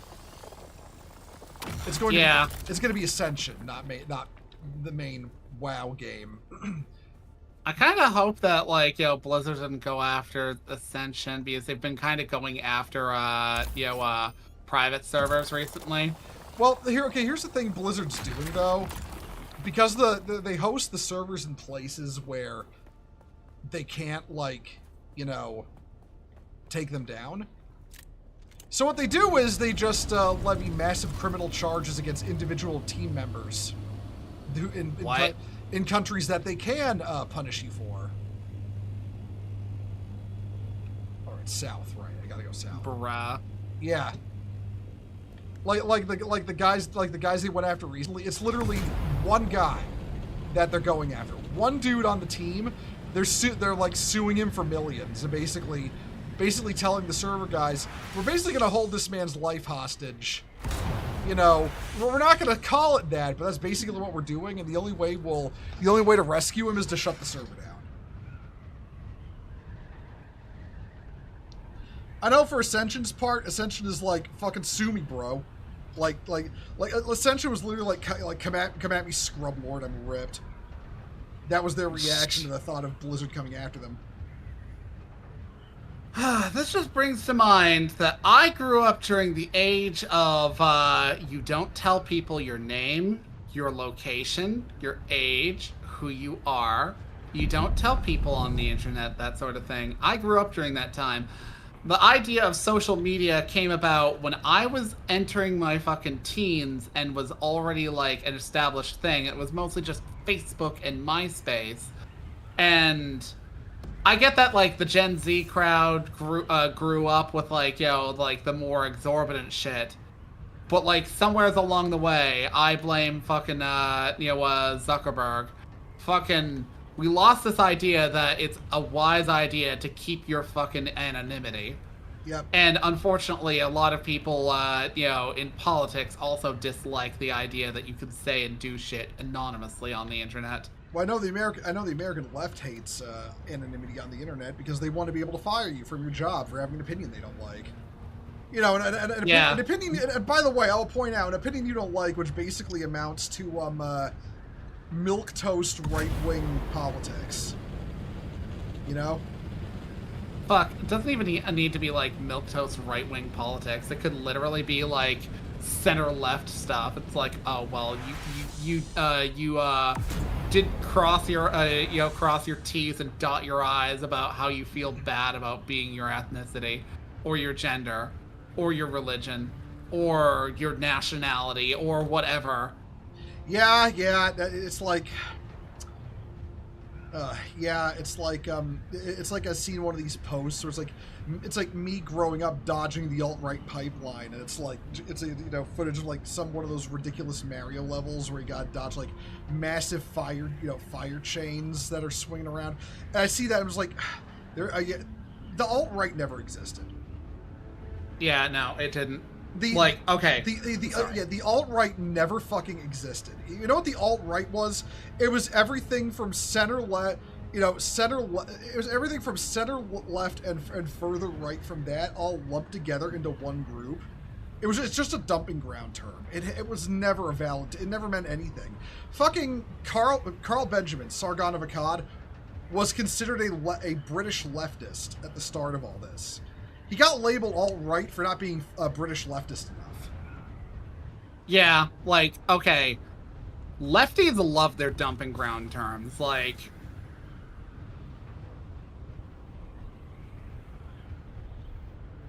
no, you are not fucking... Who are you? Go away. Disgusting. Somebody tried to call me through Telegram. I didn't recognize their name. Oh, say, whenever I get whenever somebody who is not you messages me on Telegram, I just block them and delete the conversation for both of us. Yeah, like, Jesus. Like, no, don't you dare do that. Like, I'm a private person. If you have something to talk to me about over Telegram, text me. If you have something to say to me, preface it. Yo, my time is precious. Yo, I may be a do-nothing idiot, but my time is still precious. I don't care if I'm not billing for it. Don't fucking call me at random. Anyways, getting back to it. The left loves their dumping grounds, like the manosphere, like literally created by feminists, because they didn't like that, say, like, men's rights activists were a thing. So they lumped them in with pickup artists, men going their own way, and fucking, I can't remember the other one, Return of Kings or whatever. All of which want nothing to... Oh, and Andrew Tate, don't forget that. Yeah, and Andrew Tate, and all of which want nothing to do with each other. Andrew Tate's over there being a closeted... Actually, I can't say that because he's a content creator. He's over there being... That's okay, I'll fucking say it. Andrew Tate's a closet homosexual. I don't care. Fucking sue me. Andrew Tate's a closet homosexual. That's all I gotta say on it, okay? That dude made a comparison of, like, Hulk Hogan with a vagina, and then said, you've got Hulk Hogan with a vagina who's a 10, and you've got Megan Fox with a dick who's a 1. Who are you picking? Of course you're gonna say Hulk Hogan because he's a 10. That's a dude with a vagina. That's gay. You want Megan Fox. And it's like, dude, what even is this analogy? Yeah, it's like... It sounds like he's coming from that weird perspective that liking buff women makes you gay. Somehow. Yeah. It just shows to me how toxic femininity has effectively reduced the word gay to mean nothing. Yeah. It's gay to like muscular women. It's like, okay, so it's a woman. It's a biological female with a vagina, with boobs, XY chromosome, but she works out and has muscles. Somehow, that completely shatters the definition of homosexual from being attracted to biological males as a male, and it becomes gay.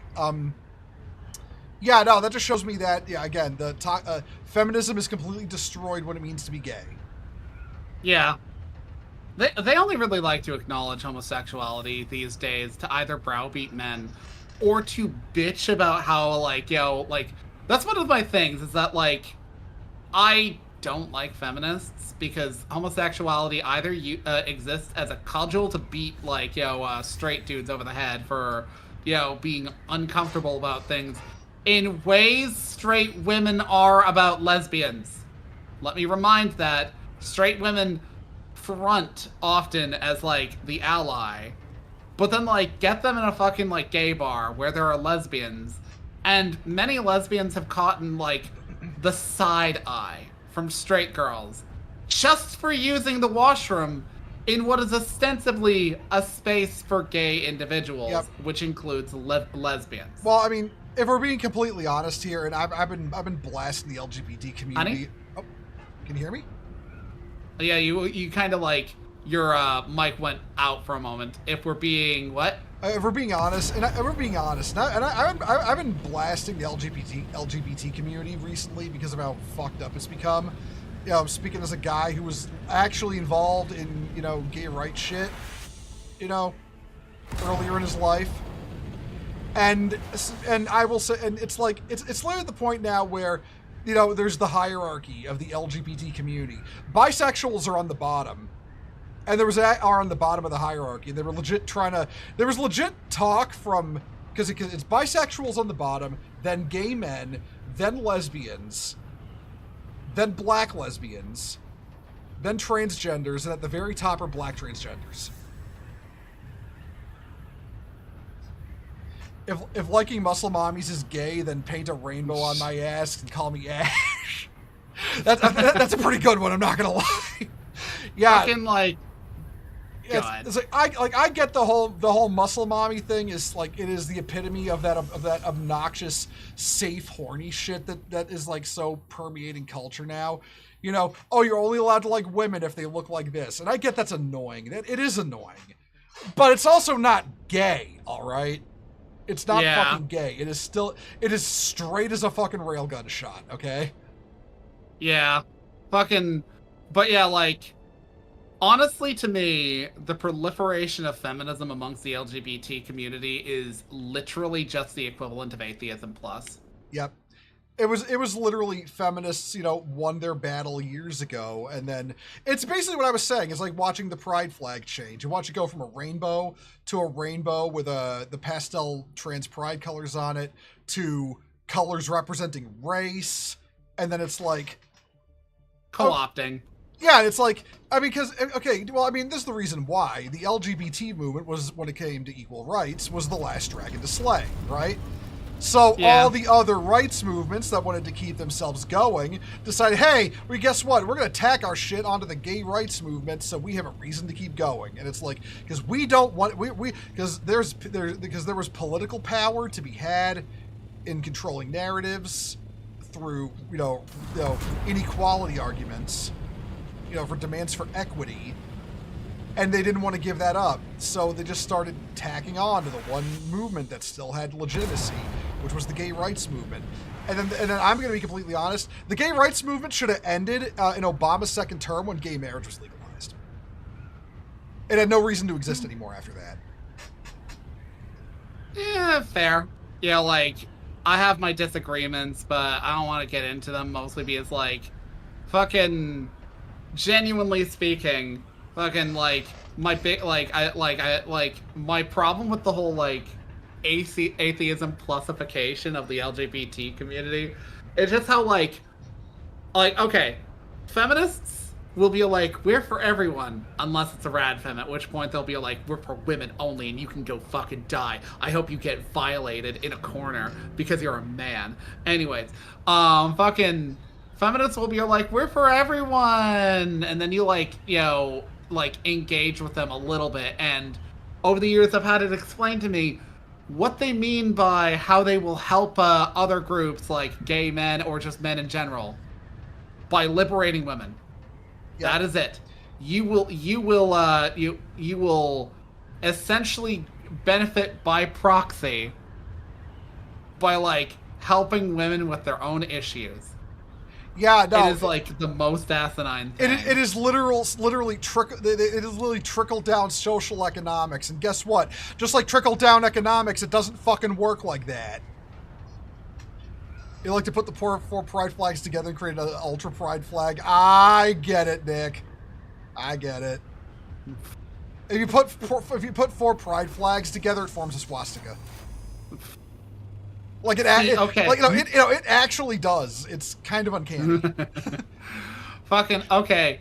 But like, funny thing is, like, I swear back when like the whole super straight flag thing was made a thing, as a joke. Yo, like, I know like lefties like to be like, well, some people didn't mean it as a joke. I mean, okay. They didn't mean it as a joke insofar as they refused to fucking date somebody of another you know, like sexual origin, let's say.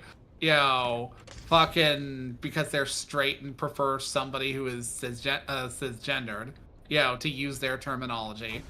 Fucking, but like, that's about as far as it goes, you know. But like, I swear there was like one that was like literally super gay, and I'm like, yeah, that's mine. You are the gayest man I know. I will straight up say that. Honey. I'm sure you've heard of or seen gayer. You know, like, I'm horny on Maine, but I'm not really that deep into the camp. Like, I talk a certain way, but then I serious the fuck up, but my voice never really goes down below a certain pitch, so that's it. Well, I mean, honey, you are. We all know you're actually secretly trans. That was Still never get over that. That is so fucking funny. All because one dude is like so obsessed with me, he just started making shit up. It's actually kind of sad. Like actually, legitimately, kind of sad.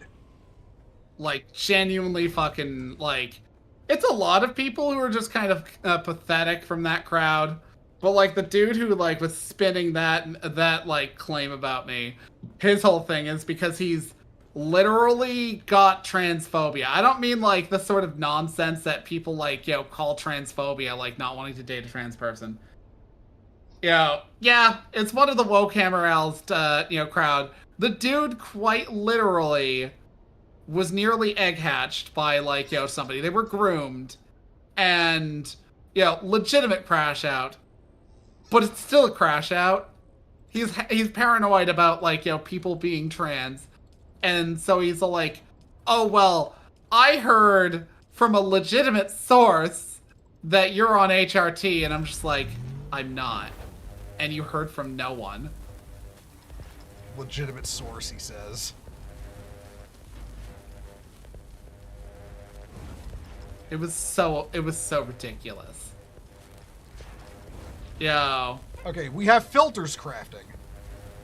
And I've got lots of grass, you know, in there already, but I'm out getting more. Yeah, I brought back a bunch from the deep desert as well. It's honestly some of the materials in this are weirdly easier to get. Oh, hold on. What are we missing for duraluminum? Oh no, I was gonna make plastanium. That's right. We can make 250 plastanium. Hit it. There goes a bunch of our water. Okay, we are now out of stravidium fibers as well. Wait, how much titanium do we have left? 969 titanium. So, I know what I'm looking for next time. I'm gonna go grab. I'll end up grabbing them. I'll end up doing stravidium on my next run. Okay, we got to put some bodies in the Juicero as well. Yeah. And you'll have to, like, put those filters into the things. Yep. But yeah, like, I will say, like, yeah, on the subject of, like, dumping ground terms, like, I mentioned, like, the left loving them. But damn, are they, like, you know, bitter about the situation surrounding, you know, Trump. Considering he, like, because, like, that was kind of the thing. Fucking, yeah. One sec, I'm being attacked, and this fucker is being annoying. The whole, like, thing with, like, you know, Antifa. The Antifa, ever since its inception, has, like, carried itself with a very self-indulgent... We're not actually an organ... Oh, later, Chonka. Have fun in Helldivers. Later, Chonka. Fucking, like, okay. They've always been very self-indulgent, like, we're just, like, yo, we're just... the people rebelling. We have no associations. We have no, you know, true organization. Antifa's not a real... Antifa doesn't really exist. Bullshit. Yeah, like they basically like created a dumping ground term to refer to themselves, and tried to be like, oh, we're not like at all like like associated by anybody. We're just the people wearing masks, and then like get like labeled as a terrorist organization and throw a fit over it. Despite the fact that, like, literally half the shit that they've tried to label as terrorist organizations or said should be a terrorist organization don't even fall into that. Like, I'm sorry, at this point, I'm not even convinced the Proud Boys were a real thing. Like, that was a thing I started hearing about after a bunch of dudes showed up with tiki torches at some sort of rally. And, oh my god, that incident. Oh, Jesus Christ. So that was the events of Charleston, South Carolina, and what happened in that case was basically there was a supposedly white supremacist demonstration there, and there was a big clash between people who were opposing them and the original demonstrators who were carrying tiki torches, basically. Now, the big blow up there was a supposed terror attack by a white supremacist driving a car who ran into a crowd of the counter protesters, and a woman died, right?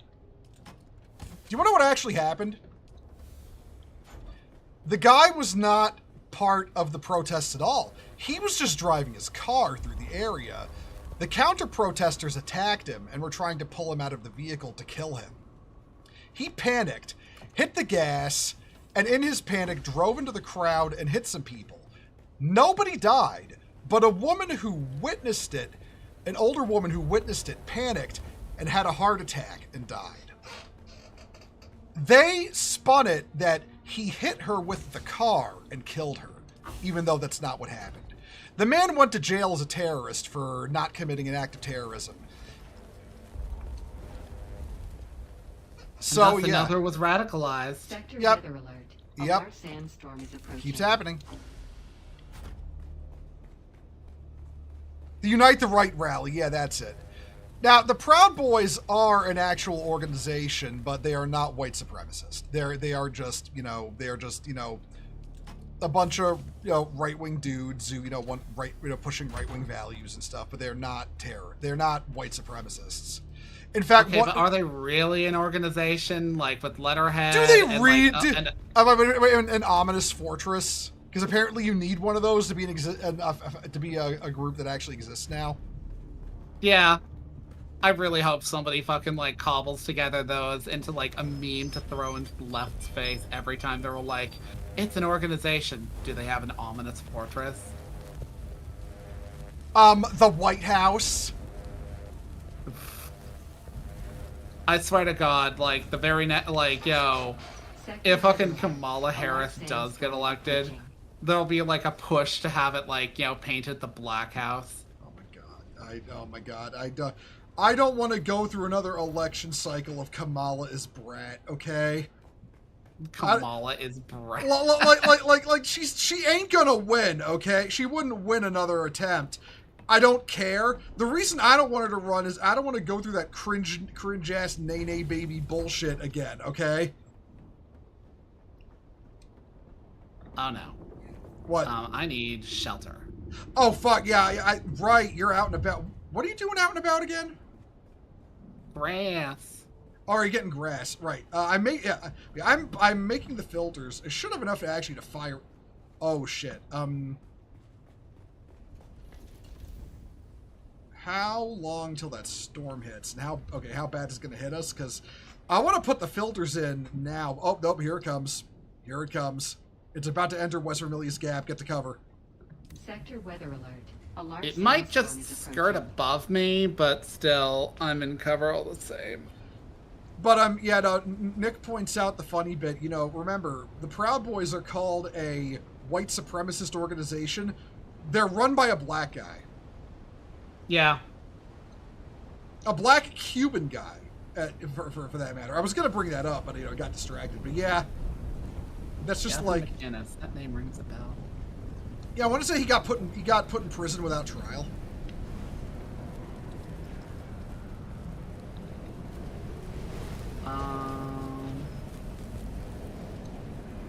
because I want to say he was one of the people arrested on January 6th.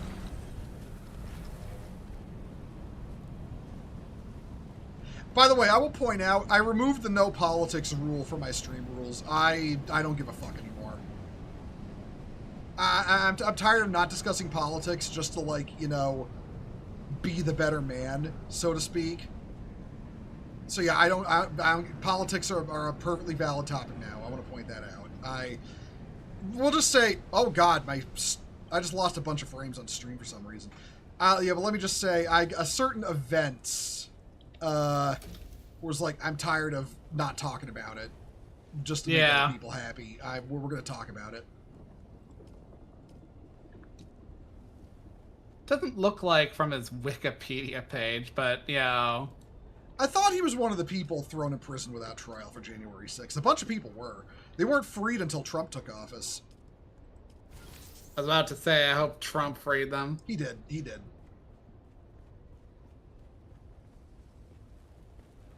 It was one of those things that Nick Fuentes was like, Trump has betrayed us because he didn't do it like day 1, but he did it like day 5 or something like that. But that was apparently too late for Nick Fuentes. He said Trump is a failure because Nick Fuentes is just, you know, a gay lefty masquerading as a gay lefty Mexican masquerading as a, you know, right-wing MAGA dude right up until Trump takes office.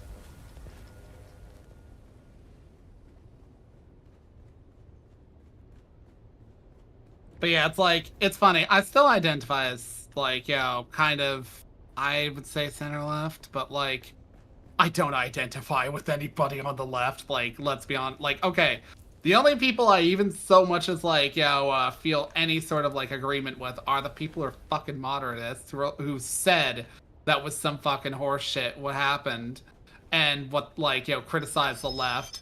You know, the ones who refuse to have an ounce of fucking, like, intellectual honesty, yeah, you know, fucking not even interested in knowing them as a person. They are not human beings to me. Where are the shit today? And yeah, and it's like I said, I am. Also, hey Iggy, but yeah, it's like oh, you got a job. Oh, good job, man. Nice. I'm glad you managed. This economy. I'm glad you managed to fight through the infinite tidal wave of you know, we're accepting job applications, but we'd never ever actually hire someone. Fucking yeah, we've been seeing that stuff with Seema, or Androgenico, who fucking she's been working through it. So many of the jobs she's been trying to apply for are like, you need to be fluent in Spanish and or Polish and or Portuguese. Oh, I've been talking to Nate too. He's going through it as well. Always looking for people to hire. Never fucking hiring them. It's unmet hiring potential, man. You know, always looking, always urgent, but never you know, is hiring. We're looking for new employees, but yeah, it's exactly. We're looking for new employees, but we'd never ever actually hire someone. The worst part is like, okay, I get that companies get used to having like a certain dude on the roll, so that like they're required to like by law to like list a job before just like, you know, hiring internally. Yeah, I've seen it before, and I get it.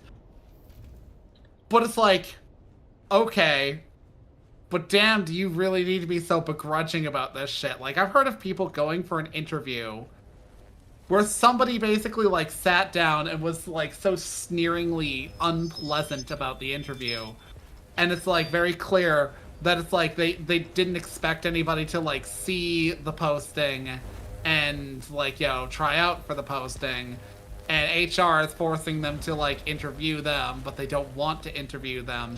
So they're just being rude to them. And it's like, okay, but this dude's just looking for a goddamn job. It's not his fault that your company is horseshit. It's not his fault that you're following some set of rules. We're accepting applications is not the same as we're hiring. Yeah, that's the thing. Basically, what companies are doing these days is they're setting themselves to hiring, but they're not actually hiring. they're using the people applying statistic for financial reports. That's basically what they're doing. Something you always got to remember when it comes to companies, these financial reports will always be always be fucking crooked.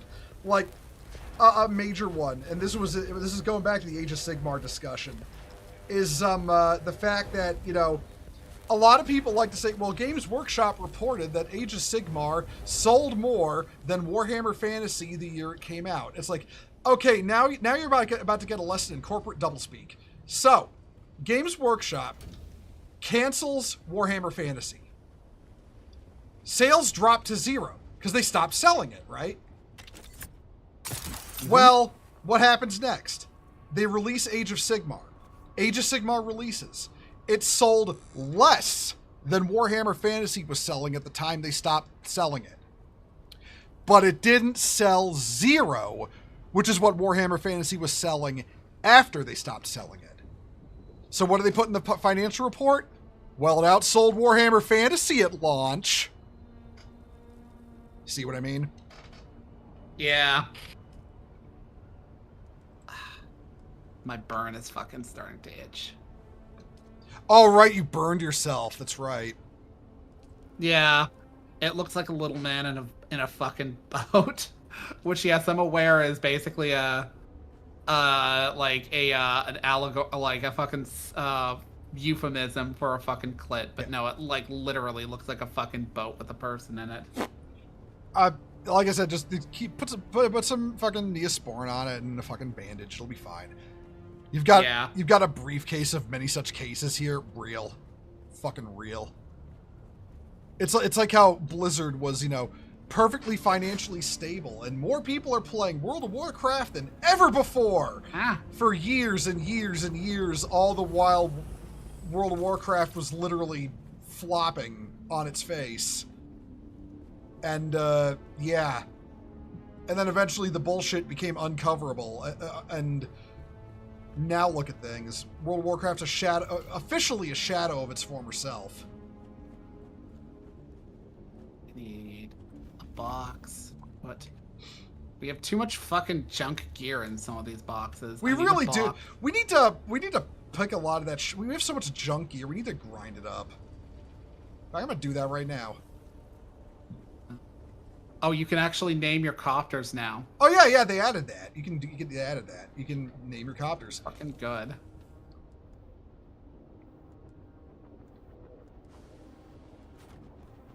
Okay, we've got more grass. How much grass we got? I don't fucking know. Let's check the survival thing. We got quite a bit. I brought a bunch back. Got 2,840. Yep.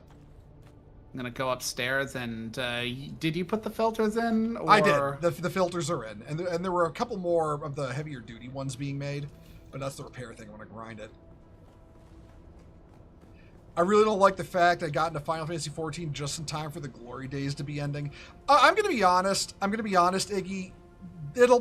Things will probably get better with the expansion after the next expansion after what do you call it? Dawn Trail. After Dawn Trail. I didn't hate Dawn Trail. It's just that it felt like in a lot of cases a retread of like prior messages, and also like one aspect, like the certain motivations of certain characters are kind of asinine. It's a filler episode. Yeah, it's a filler episode. That literally is basically it. I mean, some of the filler was enjoyable. I liked the Alexandria content. I find it really fascinating. An entire people who figured out how to like avoid death or dealing with death by basically like digitizing themselves or you know, using essentially recycled souls to keep living. You know, interesting, fascinating, very fantasy and very sci-fi. I like it. And by that point, where like certain characters in it really take off, a certain character is starting to finally be desaturated from the main story. But still, I do not think the VA for Wuklamette deserved the mistreatment she received. You know, if I'm going to be lefty on main for a moment, I don't think like the massive hate mobs that follow like displeasure are really justified in this modern era unless it's like actual real shit. If it's just somebody who's not a very good VA or like is struggling as a VA, that's kind of just unfair to them as a person. Plus, I'm not gonna be like pro ZD and be like, how dare you like employ an actor as an actor in something who didn't like look like that person. Yeah, she was probably hired because politics. But at the same time, acting is being able to play a character that doesn't necessarily match you. Well, the voice. Okay, I know Final Fantasy XIV's. I know the lady they hired to replace Koji Fox as the lead localizer got caught making calls to violence after Charlie Kirk died. You're saying Wilklamat's voice actress did too? Because in that case, at that point, in that case, fuck her. In that case, fuck her. That's a literal other issue. Like, okay, I'm literally talking about hate for doing a bad job at fucking voice acting. Oh yeah, no, that's uncalled. That is uncalled for. I mean, again, if she's being a right cunt in real life, then absolutely. But just for the voice acting job, no, you didn't know. Yeah, like, it genuinely falls into a category of whataboutism when you're like, but what about, like, the stuff they've been saying on Twitter recently? It's like, fuck if I knew about that and it doesn't change my opinion. Hate on her for that. That's her whole fucking chest on, like, a fucking statement she's making politically. One moment. Who's that flying outside? Gleb Bikua. Nice carrier. Come on.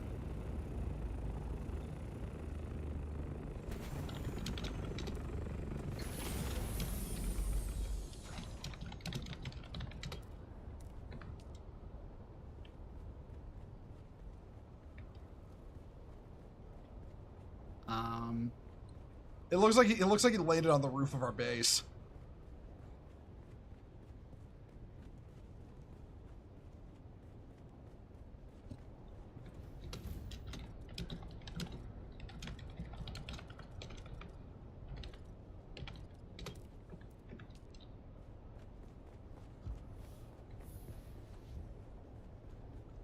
We can say she did an objectively bad job in Dawn Trail, considering they had to patch in a few retakes on lines.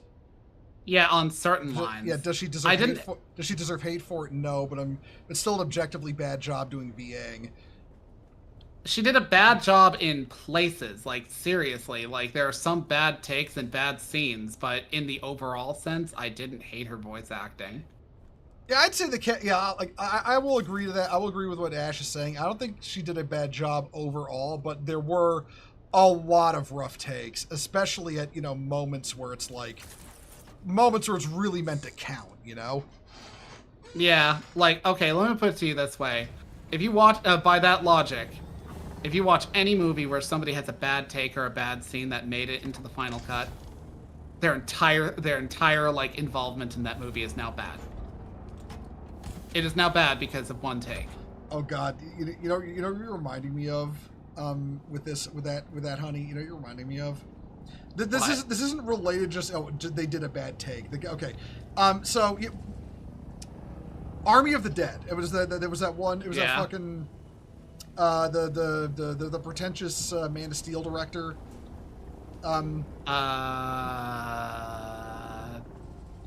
Fucking the recent one. Yeah, okay, so he did Army of the Dead, right? And one of they were basically done making the movie, and then one of the actors got Me Too'd.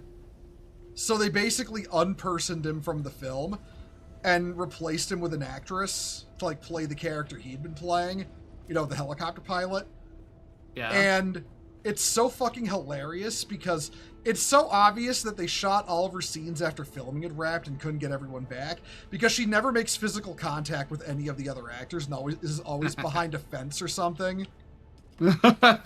It's like those composite image shots from Gladiator of the actor who passed, and like you can tell that they're basically like edited in using like like harvested dialogue. Oh, and, right. Yeah, okay. They only had to do that for his last scene, though. Where he lets Maximus free, you know. And then I think the way they used it was actually smart, though, in that case. Yeah. Like, but it's so overt. Yeah, it is overt. You can tell. But like they were smart about it, because like, you know, he walks up to, like, his entire last scene, and this was after he had died, was he walks up to Maximus's cell, lets him go, you know, says, you know, it seems you've earned your freedom. And Maximus says to him, Proximo, are you in danger of becoming a good man? And then Proximo just scoffs and walks away. Like, legitimately excellent character interaction, by the way. Are you in danger of becoming a good man? What a great line. I fucking love Gladiator so much. Oh, hang on. Oh, hey. Fuck. I finally got my salute like a few patch cycles ago. Yeah, because they finally dumped all the lost emotes into people's emote wheel collection. But yeah, like, that said, like, you know, getting back to the subject of like Dawn Trail, I didn't hate Wuklemat. I just felt, look, when you have a character who is a fucking himbo, male or female, because like in lieu of an actual like affectionate term for like a female dumbass who's also a musclehead, let's go with himbo, even though it's a male-coded term. In lieu of that, you know, like, we'll call her a himbo. But fucking, like, himbos are great, but for specific things. You do not go to a himbo for, like, expertise on a thing, especially when you've got, like, a crew partied by, like, scientists from Charlian with I would say specifically, like, political or scientific expertise. They're great at punching things, though. Yeah, and that's kind of the thing, is, like, you know, like, her writing, like, okay, ignoring the voice actor for a moment, her writing suffers because her motivation is so fucking thin. She proceeds to give you a rundown that basically amounts to, my eldest brother is the very worst person. Are you fucking kidding my ass? What? What happened? My suspensor belt, my brand new suspensor belt, is almost broken. Oh my god. Anyways, you literally just make it? Yeah, I just made it. That's Dune for you. Dune Awakening, also known as, why is my suspensor belt broken? What the shit? I just made this thing. Anyways, fucking like, okay, she prefaces this as like, I'm only taking part because I don't want my older brother to win. And you find her older brother, who is honestly kind of stupid. Like, literally anybody can tell you he's honestly kind of stupid, because the first thing, like, okay, she's all like, he'll probably lead us to war. And then, like, fucking Kryl gets, like, an echo read on him, and she's like, oh shit, there's a lot of, like, anger and hate inside of him. It's such an ugly thing. Like, they make such a big deal out of him. And he's all like, I will bring about peace, eternal peace, by showing people the ugliness of war. I will bring war upon, Eorzea and the world beyond. And we're all like... Oh my god, he's doing... And we're like... He's doing the Miliardo Peacecraft thing. I'd hate him so much if I met that character in game. Yeah. Oh, his motivation is literally just because he was insecure about his dad. Like, okay, so the background lore. So there are what are known as blessed siblings among the oh fuck, I forget their names. Let's call them the lizard people. Yeah. The lizard people have two tribes: the geckos and the geckos and the chameleons. Let's go with that. Okay. And they generally don't interbreed, but fucking like, on the rare occasion that they do, and it doesn't result in, like, a miscarriage, they lay eggs, so, like, the equivalent of a stillbirth. They yield what is known as a blessed sibling, a two-headed, lizard person. 2 heads, 2 minds, one empowered by a great amount of, like, ether. The other very physically strong. So they are powerhouses, and they are very tall. And fucking, like, the leader of Tuliolal, is one of these people. He proceeded to conquer, like, you know, like, not really conquer, but defeat his people's, like, ancestral enemies, who are the, like, the Hrothgar people. And then proceeded to be like, okay, now let's sit down and have food and have peace, because this sucks. And then he went on merry adventures with various, like, you know, people in a ragtag group and united Tulio Lao. But, like, Tulio Lao still had its, like, problems and its differences. And, I just died. Meow. I'm never using the Gatling gun ever again. Meow. I'm sorry. Oh, no, Fucking, oh, hold on. I can't respawn for 46 seconds because I died in a PvP zone. Found you. Okay, yeah, I'm gonna make myself a rocket launcher instead of the Gatling gun, because holy shit, I can't fire it without exposing myself, you know, and getting shredded. Even though you're supposed to stand there and expose yourself with it to fire it. Unfortunately, I don't care for any weapon in this game that requires you to stand still, because people will fucking come at you. Yeah. Like, but yeah, where was I? Fucking... So, like, yeah, so, like, this dude has been the leader for, like, decades, but he's, like, really fucking old at this point, and he's looking to, like, you know, have somebody replace him. He has only one biological son, and that's a miracle, and that is Zeralja. Zeralja has the looks of his, like, dad's, like, gecko side, but the blue scales of his, like, chameleon side, and he's considered particularly blessed. And he is very powerful in combat. He has, you know, fought battles, he's fought ambiguous wars, I guess, up north. They never really elucidate on this. Only that, like, this is like, you know, like, a thing. And he proceeds to be all like, I'm going to bring about peace through making everybody hate the idea of war. And when you bring up how, like, it sounds kind of like Garlemald and, you know, they fucking met a bad fucking fate, he proceeds to be all like, he does the very, like, Muslim Indian thing of acting like he's fucking special and just built different. Yeah, if you know what I mean. When he is, in fact, not built different. Yeah, 100% not built different. Yeah, he basically, like, says this while you're in the party, and is, like, completely convinced that you wouldn't just no-diff his fucking ass in a solo, you know, battle. Considering you fought, it's literally that, you know, what's that line you like to say, honey, whenever you're talking about cat, you know, when, you know, the local thieves try to jump you? What is it? I fought gods! Yeah. You know? Yeah. It's like, oh, and, like, just to add points to that, you do have a duel with, you know, the Dawn Servant. You know, that's, like, their title name.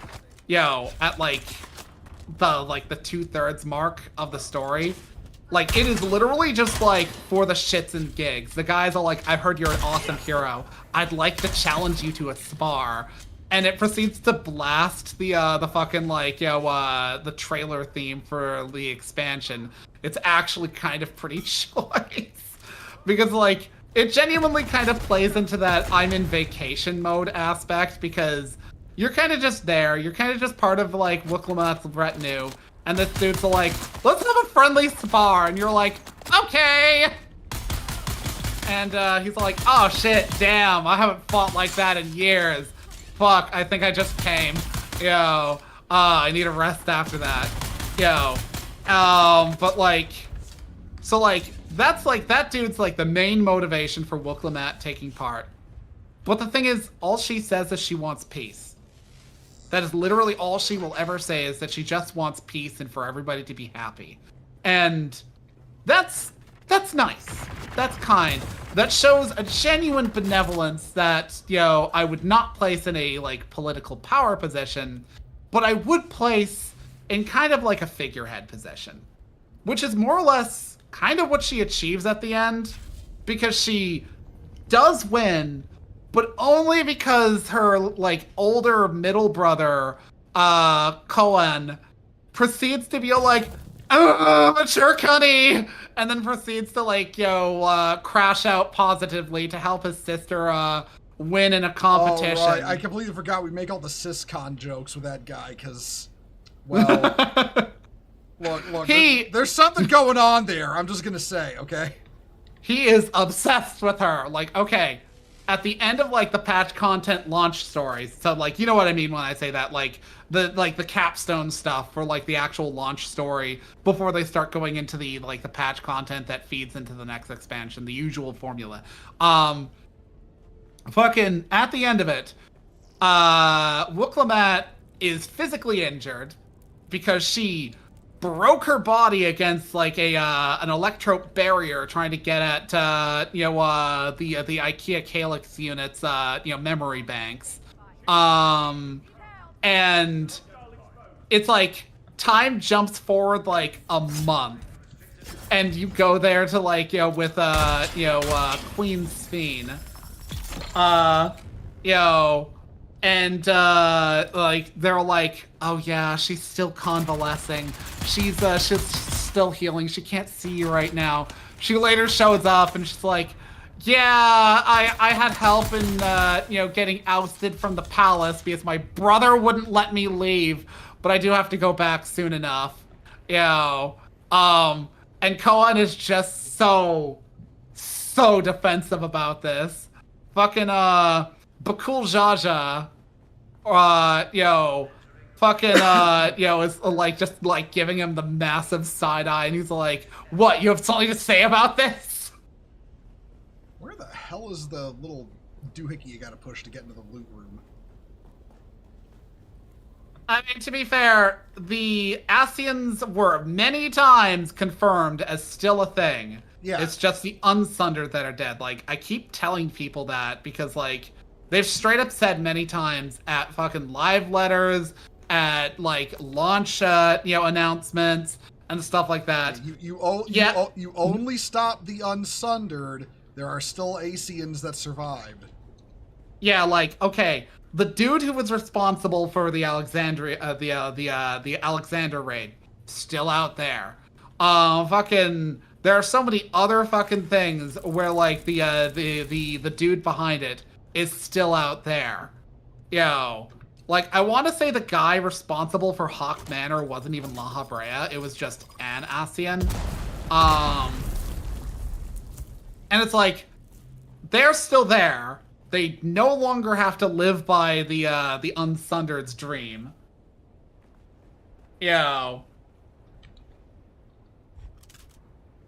I mean, yeah, we're done with the ASEAN storyline centered around them trying to do a rejoining. Now they're just trying to do whatever they're fucking trying to do. ASEAN things. Yeah. Or the Illuminati, as fucking Asmongold called them. Like, I'm not really bothered by that. I figured it was fucking inevitable. It's like, that is a dangling plot thread. Plus, we haven't really gone elsewhere. Like, kind of like a major thing about, like, Endwalker is it trimmed off a lot of fucking plot threads that were, like, at the time dangling. Like, we finally go to Garlemald, and we make a big deal about marching in there, and it's like, oh, there ain't gonna be no final battle with Garlemald. The final battle was had amongst themselves, and then they were, like, massively attacked by, like, corruptive influence, radio waves. Would it help if I had a good reason? I'm gonna be honest. I like the idea that they did that. I like the idea they didn't have some big final war with Garlemald. I like the fact that their collection of issues caused them to collapse rather than have there be a big blowout final battle. That said, I'm still salty for the fact that going to Garlemald was advertised for Stormblood and then it didn't happen. Yeah. I can understand why it wouldn't be like a big final battle. After all, they had at least 2, if not 3 civil wars in 1 year. Yeah. I'm sorry, like, that's me side-eyeing the shit out of, Square for exactly that whole, oh, this only occurs over a year span. It's like, no, it fucking didn't. Shut the fuck up. You do not get to say that. I'm sorry. Look, just because you haven't animated a model of fucking Alphinaud and Alice with the giraffe neck doesn't mean this only took place over 1 year. Listen, I'm just gonna put this out there. I think whoever designed Alphinaud and Alice just has to admit they have a type, and then leave it at that, rather than try to be like, oh, it's only been a year. It's like, no, you just don't want to update the character model because you're into femboys. Let's be honest here. Yeah. Femboys and tomboys will look suspiciously like their twin femboy brother. You know, I don't disagree on that, Iggy. I kind of really wanted the gods to remain, but then they were like, we kind of just want to, like, you know, die now. So, like, you know, like, okay, I've played fantasy settings that were essentially, in my opinion, atheistic. But if I may be, like, a little bit weird as an atheist on main for a moment, I like fantasy settings purely for the fact that they do have, like, the wild and crazy interventions of God being, like, on main, if you understand my meaning. Like, if you're going to tell me the setting is atheistic in some way, shape, or form, I still want there to be some sort of, like Pillars of Eternity is a really good example. I'm about to spoil the story, the main plot of that. What? But, like, the gods in that, they were created by humanity, much the same way that, like, the gods were in Final Fantasy XIV. Like, There we go. quite literally through thoughts and prayers and a whole lot of souls. Quite literally, like, okay, like, you get into this, like, whole plot involving a group known as the Leaden Key, and their whole thing is hiding the secrets about, like, an ancient civilization and the gods. And then you find out that the ancient civilization were, like, scientists who spent all their time plumbing reality to find literally God, and then found that if there ever was a God, it's long since gone. So they were like, that sucks, that blows. Reality has no meaning now. Let's create gods to give it meaning. You know, rather than just, like, you know, suicide ourselves. So they proceeded to have a huge, massive blood magic sacrifice, and turn, like, a bunch of, like, create a bunch of entities, and created a reincarnation cycle. Do I have all my shit on me? Yeah, I do. Okay. I'm gonna do something potentially stupid here. It is a use of... Endwalker, oh, sorry. It'll be a use of guild resources, but I'm willing to take that hit. Endwalker was a great expansion, but, like, I think one of the reasons why I rank it slightly below Shadowbringers is because Shadowbringers was very self-contained and didn't shy away from having, like, a few dangling threads here or there. Whereas Endwalker was like, we gotta tie off those threads, we gotta, like, make sure that they are properly dealt with. The gods... Oh yeah, the gods are actually just, like, you know, Ethereans who were part of Vinat's crew. And that's the explanation of what became of them. They became gods so humanity would have hope. And now they're gonna die. Thread snipped. Fucking Garlemald. Shit. Okay, we need... Okay.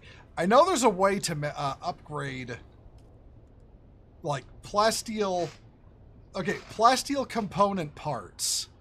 I know there's a way to make them from like different, like, plastic. We need plasteel component gun parts. We do not have a lot of them. I know there's one of these things can make them. I just don't know which one it is. It would be one of the advanced, and it would probably be the weapons. Weapons fabricator. Blade. It's not there. Eh. Is it the regular weapon fabricator, maybe? No.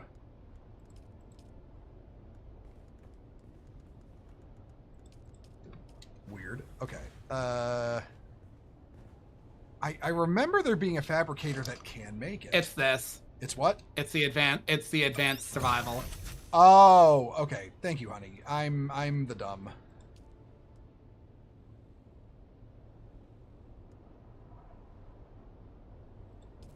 I feel like in the case of the 13th, they were trying to set it up to, because, like, there's that whole time is different across the rift thing, with the 13th, they probably acknowledged that literally hell would make for a terrible expansion unto itself. Especially because then they'd have to, like, at some point, deal with it as, like, a maturing thing. Because, like, they've got plans, as, like, they've said, for, like, the next 10 years. And that means that, like, there's going to be content that kind of gets revisited. And in the case of the 13th, if it is the Void, it can't do shit. Yo. But, like, look, Iggy, I get that you dislike Wook Lamat, but you're being kind of a bitch right now. Yeah, you are kind of like obsessing a little. I'm not gonna lie. Like, genuinely, I'm making a point here, and you're just like, but Wook Lamat, Christ. Fucking give it a rest. Fucking, anyways. Yeah, fucking, like, genuinely, they probably didn't want to do that. Because the way it would go is, it would be like if Blizzard was like, let's go to Northrend, and then like 10 expansions later, let's go to Northrend again, but now it's different.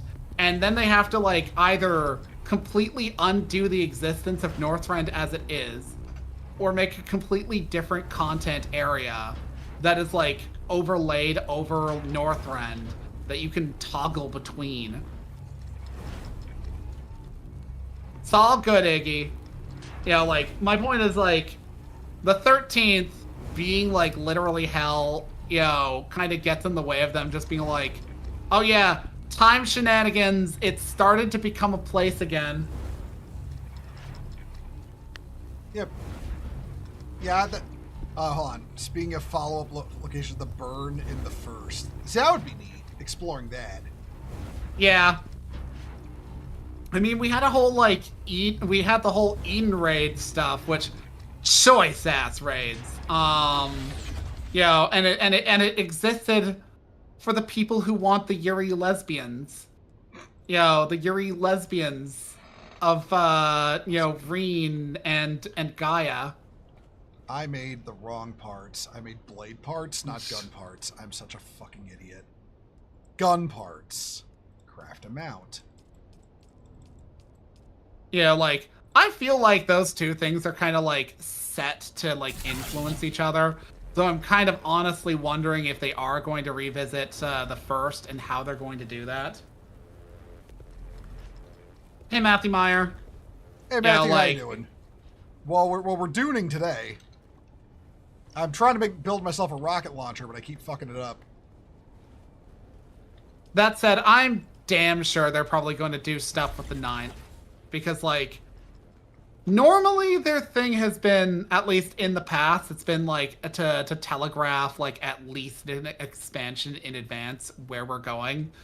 But if that were the case, it would literally be, oh, fuck, what's that place? Corvosi? Corvus something or other.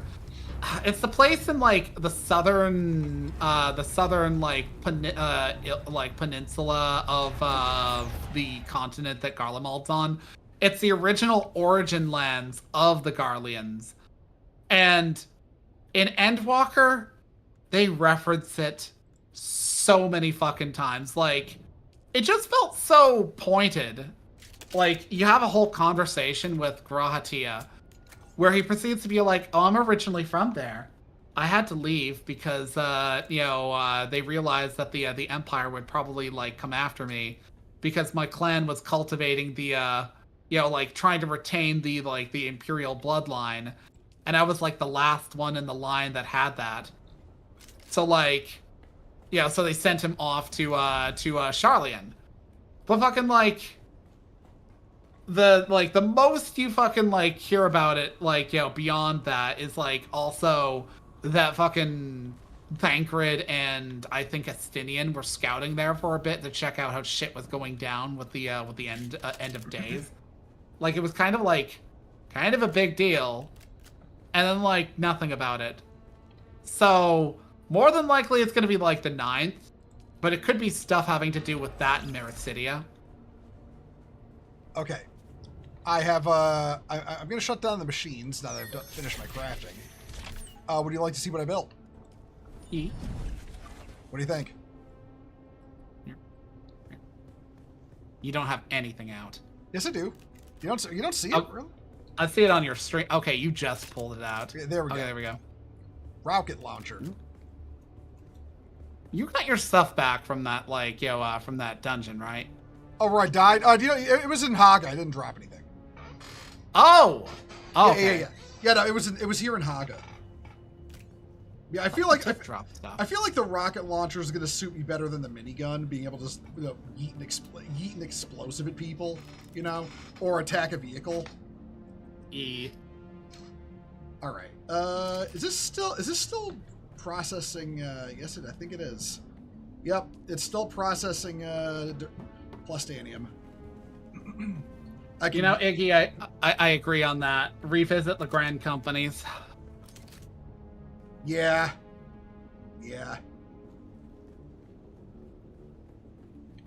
The squadrons need a rework because they were the duty support and the trusts before the duty support and the trusts were a thing, and now they're kind of irrelevant because you don't need the squadrons. You've got the duty support. Yeah, because I mean, okay, I'm gonna be honest. I wasn't a fan of either system just because I don't want to take the time to level them up. Because you don't have to. I thought you had to level up the. Okay, so level up there's the you can actually flip between two systems. Just doing the trust with the standard support of the characters, or you can have them as leveled up versions, and that allows you to unlock appearance variants and titles, but it's not required. Also,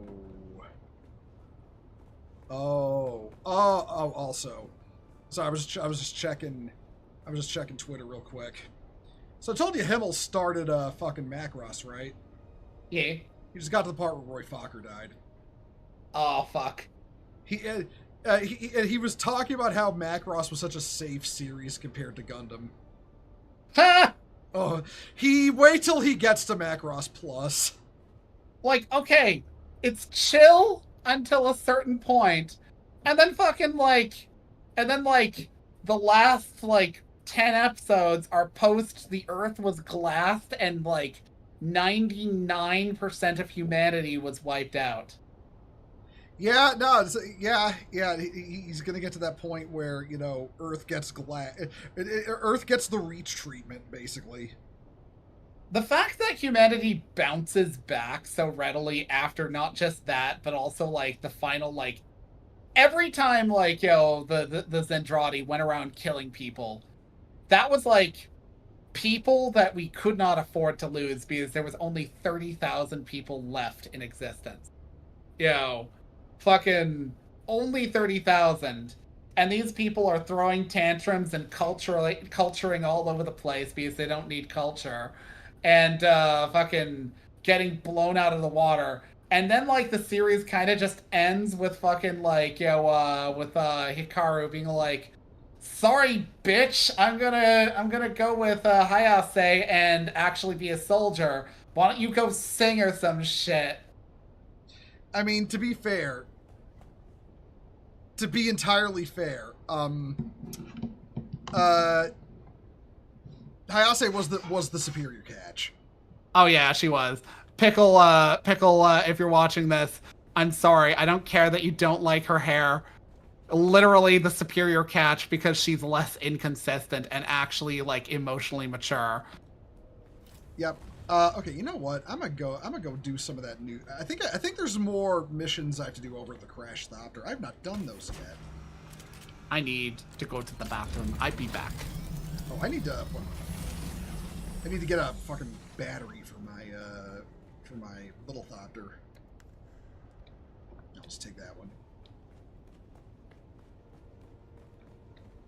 I'll say, Biggie, how you doing?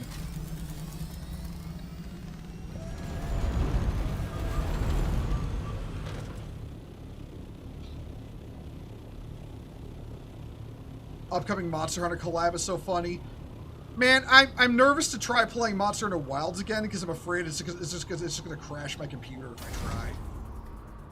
Like our one friend Joey from the Saturday streams loves Monster Hunter. Can't play Wilds anymore without it crashing his computer, and he's got a good computer. So yeah, he's got a computer like mine, and it keeps crashing.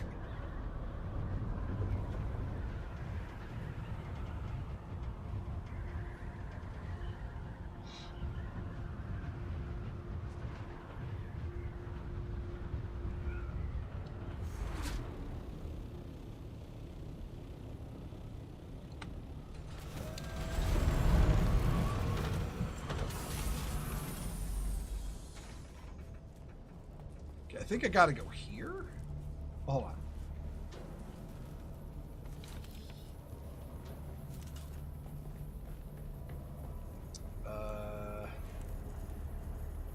Who goes there? I can hear you, stranger. Come ahead, but slowly. I've got you covered. Let me get a good look at you. Oh, can you not see? My glasses got smashed in the crash, but I see well enough to put a hole in your center of mass. Don't test me, stranger. It hasn't been a good day. We need you out there, stranger. Over half my crew is dead or missing, and I can't see a damn thing. But I suspect those who have survived have already been found. The rest is sadly a recovery effort. I've already logged all the fallen Dune men in close proximity to the crash site, but I'm told that a local criminal element has abducted the rest. It's strange to say it, but confirmation of a loved one's demise is somehow less hard to bear than not knowing what became of them at all. Every member of the Spice Miners Guild has an identification tag. I need you to hit the enemy camps and recover any guild tags you may find. I'll give you their last known locations before their signal stopped. Good hunting. All right. So I gotta go and basically we're hunting for dog tags. Okay. Journey.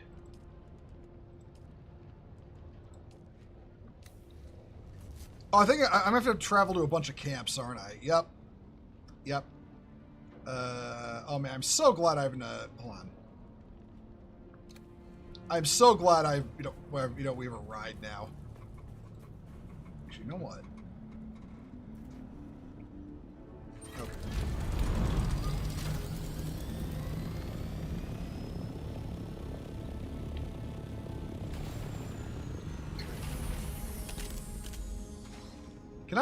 Can I lock onto people with this thing? I know I can lock onto vehicles. I'm escaping to the one place that hasn't been corrupted by capitalism. Space! Well, unfortunately for you, Iggy,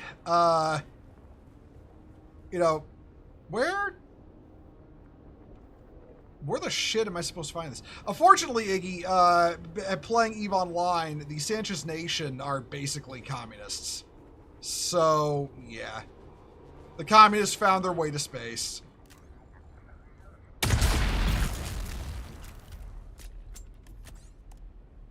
I like this thing. Alright, that's... Okay. That's the first camp.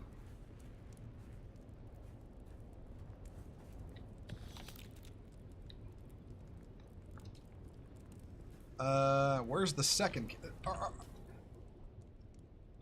Oh, all the camps are just around here. Okay. You don't see any commie flags on the moon either? Well, I mean, EVE Online is, like, well past, just having flags on the moon.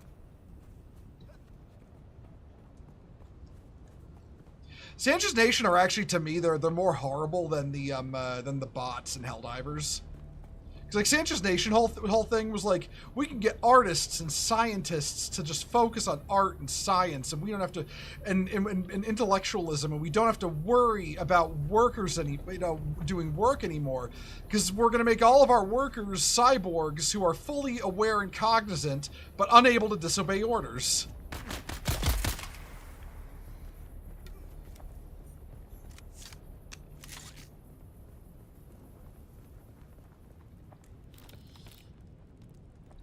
If Sanchez Nation was so horrible, all the factions in EVE Online who normally hate each other were like, yeah, no, these fuckers gotta go, and teamed up to wipe them out. Everybody teamed up to defeat space communism. Hey, Kashua, how you doing? Hail Marshal Hail Marshal Bo of House Atreides. How's the spicing and dicing? Well, we found a fuck ton of spice earlier. I'm doing like DLC. I'm doing DLC mission stuff right now. Might go back out and look for more spice though a little bit later if I keep playing for longer. Oh, I left my Thopter up there. God damn it. It sounds like automatons with extra steps. No, it sounds like it's automatons, but, you know, it's automatons, so we like, oh, but we can have, like, intellectualism and art and everything, and they can think for themselves, because the intelligestia, whatever the fuck the word is, are smart enough to take care of themselves, but not the workers. And if you think abusing the workers doesn't sound like communism, communism is built off abusing the workers. Remember, seize the means of production means you. You are the means of production they wish to seize. Intelligentsia. I just got back. I have no idea what's being talked about. Oh, Sanchez Nation in EVE Online. And how, like, their whole thing with, like, you know, mind controlling the working class so the intelligentsia can do their thing without, like, needing to worry about taking care of people. Basically, everybody who is not part of the intelligentsia is a servitor. Yeah. Reminds me of that post, oh fuck, what's his name? The red mage guy. He has a you know, classic red mage as his profile image. Oh yeah, I know who you're talking about. I know who you're talking about. Yeah. He posted something recently where he was like this image. It was either somebody saying this image lives rent free in my head, or him like commenting on that, where it was basically like a bunch of people talking about what they would do after like you know in a socialist or communist world, and like one chick's like, I would teach classes about farming on my farm, and somebody's like, your farm, you know, and like they're like, yeah, this is like the usual delusions of champagne socialists. You know what I would do after the communist uprising? Rebel. Star emojis. No, I'd hunt communists. So, rebel. The only thing they fear is you begins to play. Have you considered rebellion? So, is this where you tell me about Huey Lewis in the news? That's a joke some won't get, but fucking... I once described the entire plot of Final Fantasy XIV up until about middle or early Endwalker to our buddy and chief moderator Zeph, because he'd taken a break from Final Fantasy XIV, and the thing is, you know, he's got the ADHDs, and as you do with everybody who has like, you know, fairly like, you know, pronounced cases of that, their attention span, or rather their memory, isn't so great. Like, he enjoyed the story, but he'd forgotten things. And I get to the point where I'm describing Stormblood, and I'm describing Lisa's involvement, and also being like, also, Alice was there, which is unfortunately my way of saying, as much as I like Alice, half the time she doesn't really do a whole lot for the expansion. Her like arcs are fairly singular. Well, I mean, okay. Okay. Between her and her brother, she's the very male-coded protagonist versus Alphino. Like I literally could imagine her Okay, if you're playing a fucking like male warrior of light and you have like the idle stance of just like standing there with your arms crossed, I could imagine her at like a major gathering standing in the corner with you, doing the same thing, copying you, because she idolizes you, and just like mean mugging at the room. I could see her doing that. Spice Miners Guild. Yeah. Well, listen, there's a reason I say Alphino is best girl and Ali Say is best boy. Lazarus was mine. He was Yeah. carrying a sealed metal case. Which is, Priority car. honestly, like, ironically, I like Alphinaud, but I tend to like, ironically, of all characters, I've liked Minophilia, Y'shtola, and Alice, and Tataru most. And it's not because they're chicks. It's because out of the lot of them, out of the lot of the Scions, they share the most concern towards the player character. Like, you get your shit, like, almost mixed by, like, Elidibus when you have a turbo seizure entering into fucking Shadowbringers. And you wake up in the hospital, and you go and speak to Tataru, and she has a nervous breakdown and tells you to damn well, like, look after yourself. Fucking Alice is turbo concerned for you in both Shadowbringers and at the end of Endwalker because your tendency is to be self-sacrificial. Meanwhile, well, I mean, go ahead. Well, let's be real. Let's be real. What it really boils down to is the fact that the game kind of ships you with two characters, Alice and Graha, and then they leave it up to the players, which is like. Sector weather alert. A large sandstorm is. Graha's another one, but damn, does he come on a bit strong sometimes? Listen. I think it's cute. Okay. Yeah, I still like him for it. I fucking absolutely would Graha. But like, Alphinaud, he does care, but he can be a little bit detached, unless it's Estinian, at which point he has he has the vapors. By the way, I'll point out. I always thought it was. I always thought it was funny how when we were going through the story, because for context, because I've never played 14 on stream. I rolled a female character, so I'm coming up with like the story around her.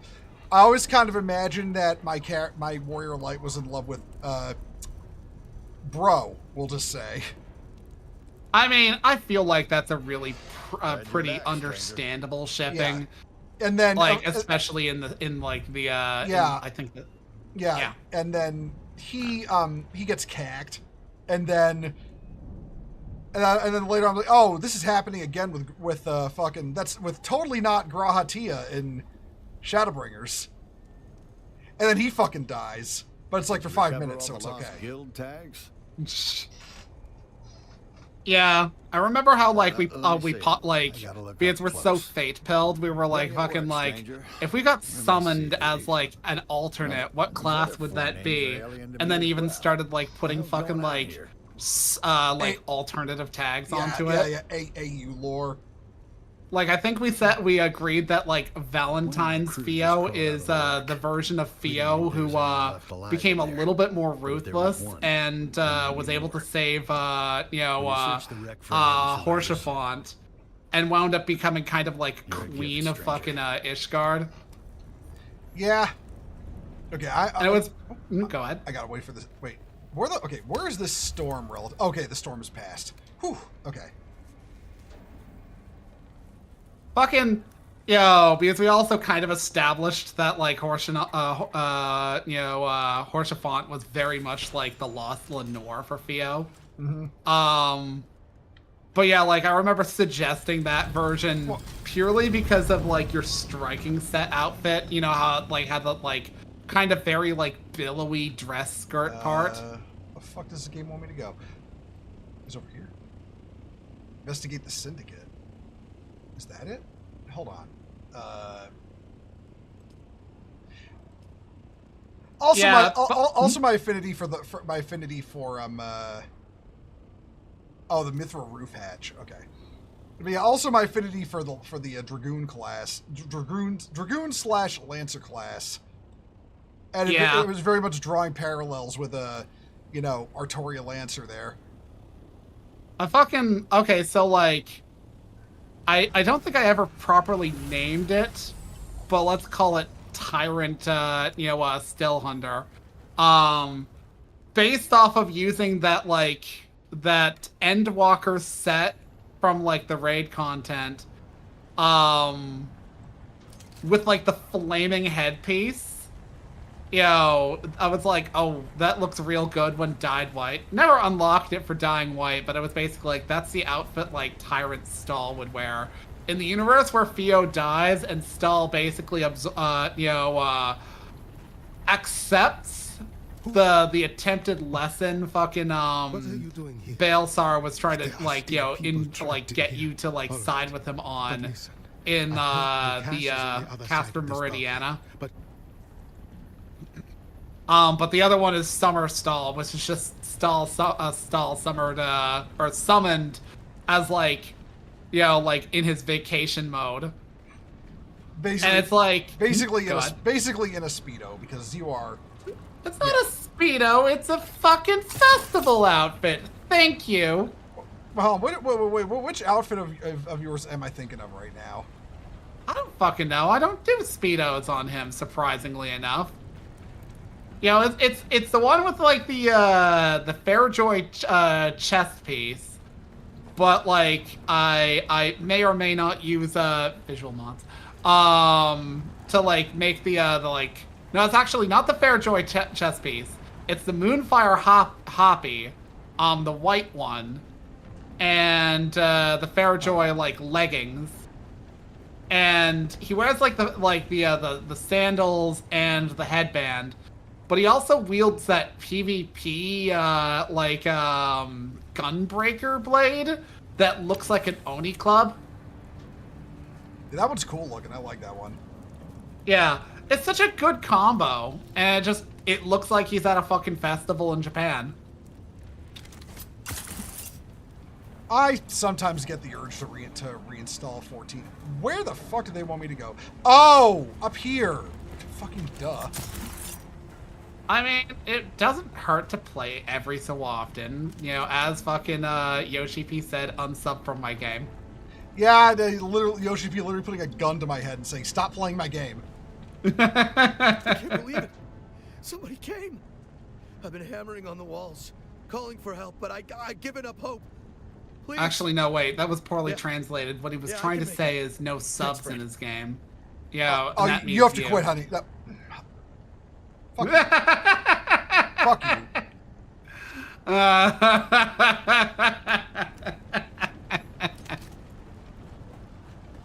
Sorry, I have just enough top energy to to take a. You have exactly zero top energy. What are you on about? No, I did that sexual thing, and it said that I had 50% top energy. I'm a versatile. Meanwhile, you had at least 0.9% bottom in you. So that. What are you on about? That shit was at 100%. 100% top. 0.9%. If you have the pentashield key, you're my new best friend. That's too much for somebody who flags as a top, honey. The standards are different for you. What do you mean this? Are you a feminist now or something? No, I'm just a man who doesn't care to be wrong. Love you, honey. I love you, Asherin, dearest. Oh god, okay. I was irradiating and on fire. So this is what Chernobyl felt like. Ah.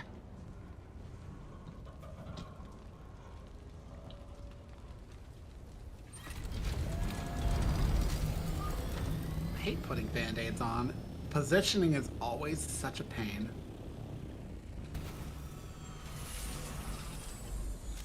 Do I have anything to say about Highlanders? The females look better than the males. This is strictly because of the fact that males don't have eyebrows.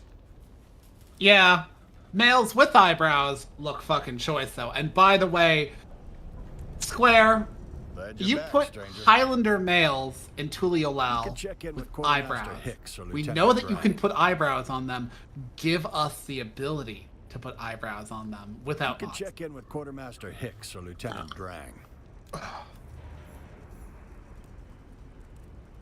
It's kind of frustrating because it's like I don't really want to have to do visual mods in certain cases, but like genuinely speaking, it's like, yeah, as a war paint, like, no, bitch, you can alter that. I don't care how spaghetti code this is. You can figure it out. Well, I mean, remember how long it took for them to have a stubble beard option for Midlander males? Remember that? I mean, okay, but that's purely because Midlanders don't have enough testosterone. It took them that long to grow I mean, okay, but just remember, we got a Midlander with stubble, you know, because we got the punished warrior of light from the fucking Shadowbringers trailer, and then everyone was like, we want stubble for our Highlanders. It's like, sorry, maybe we'll do it if we have the resources. And then I think it was Endwalker where they added it. Yeah.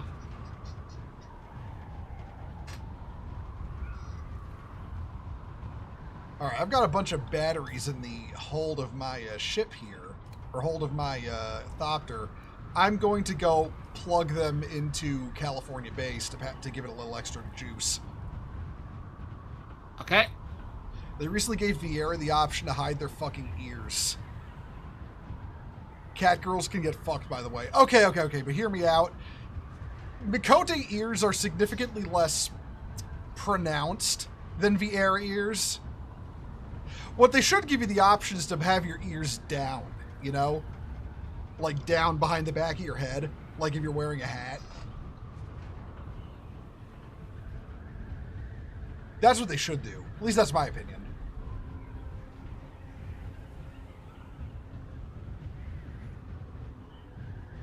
All right, and dive. Fuck! I dived too soon.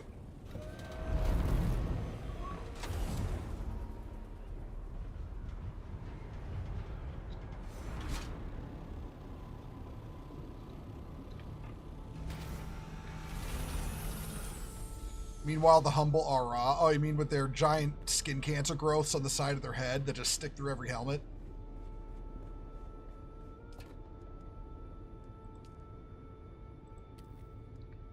Alright. And... okay, California base is up to 9 days of power. Alright, you know what? I'm actually going to end the stream there, guys. I will catch y'all tomorrow. I'll be playing EVE Online, probably for quite a bit, because I want to get some stuff done, grind money, all that stuff, and I'll be playing that while yapping, etc. So yeah. And being cute. I'm no such thing. I will catch y'all then. Yeah. Take care, everyone. Have a good day, and later. Later's all.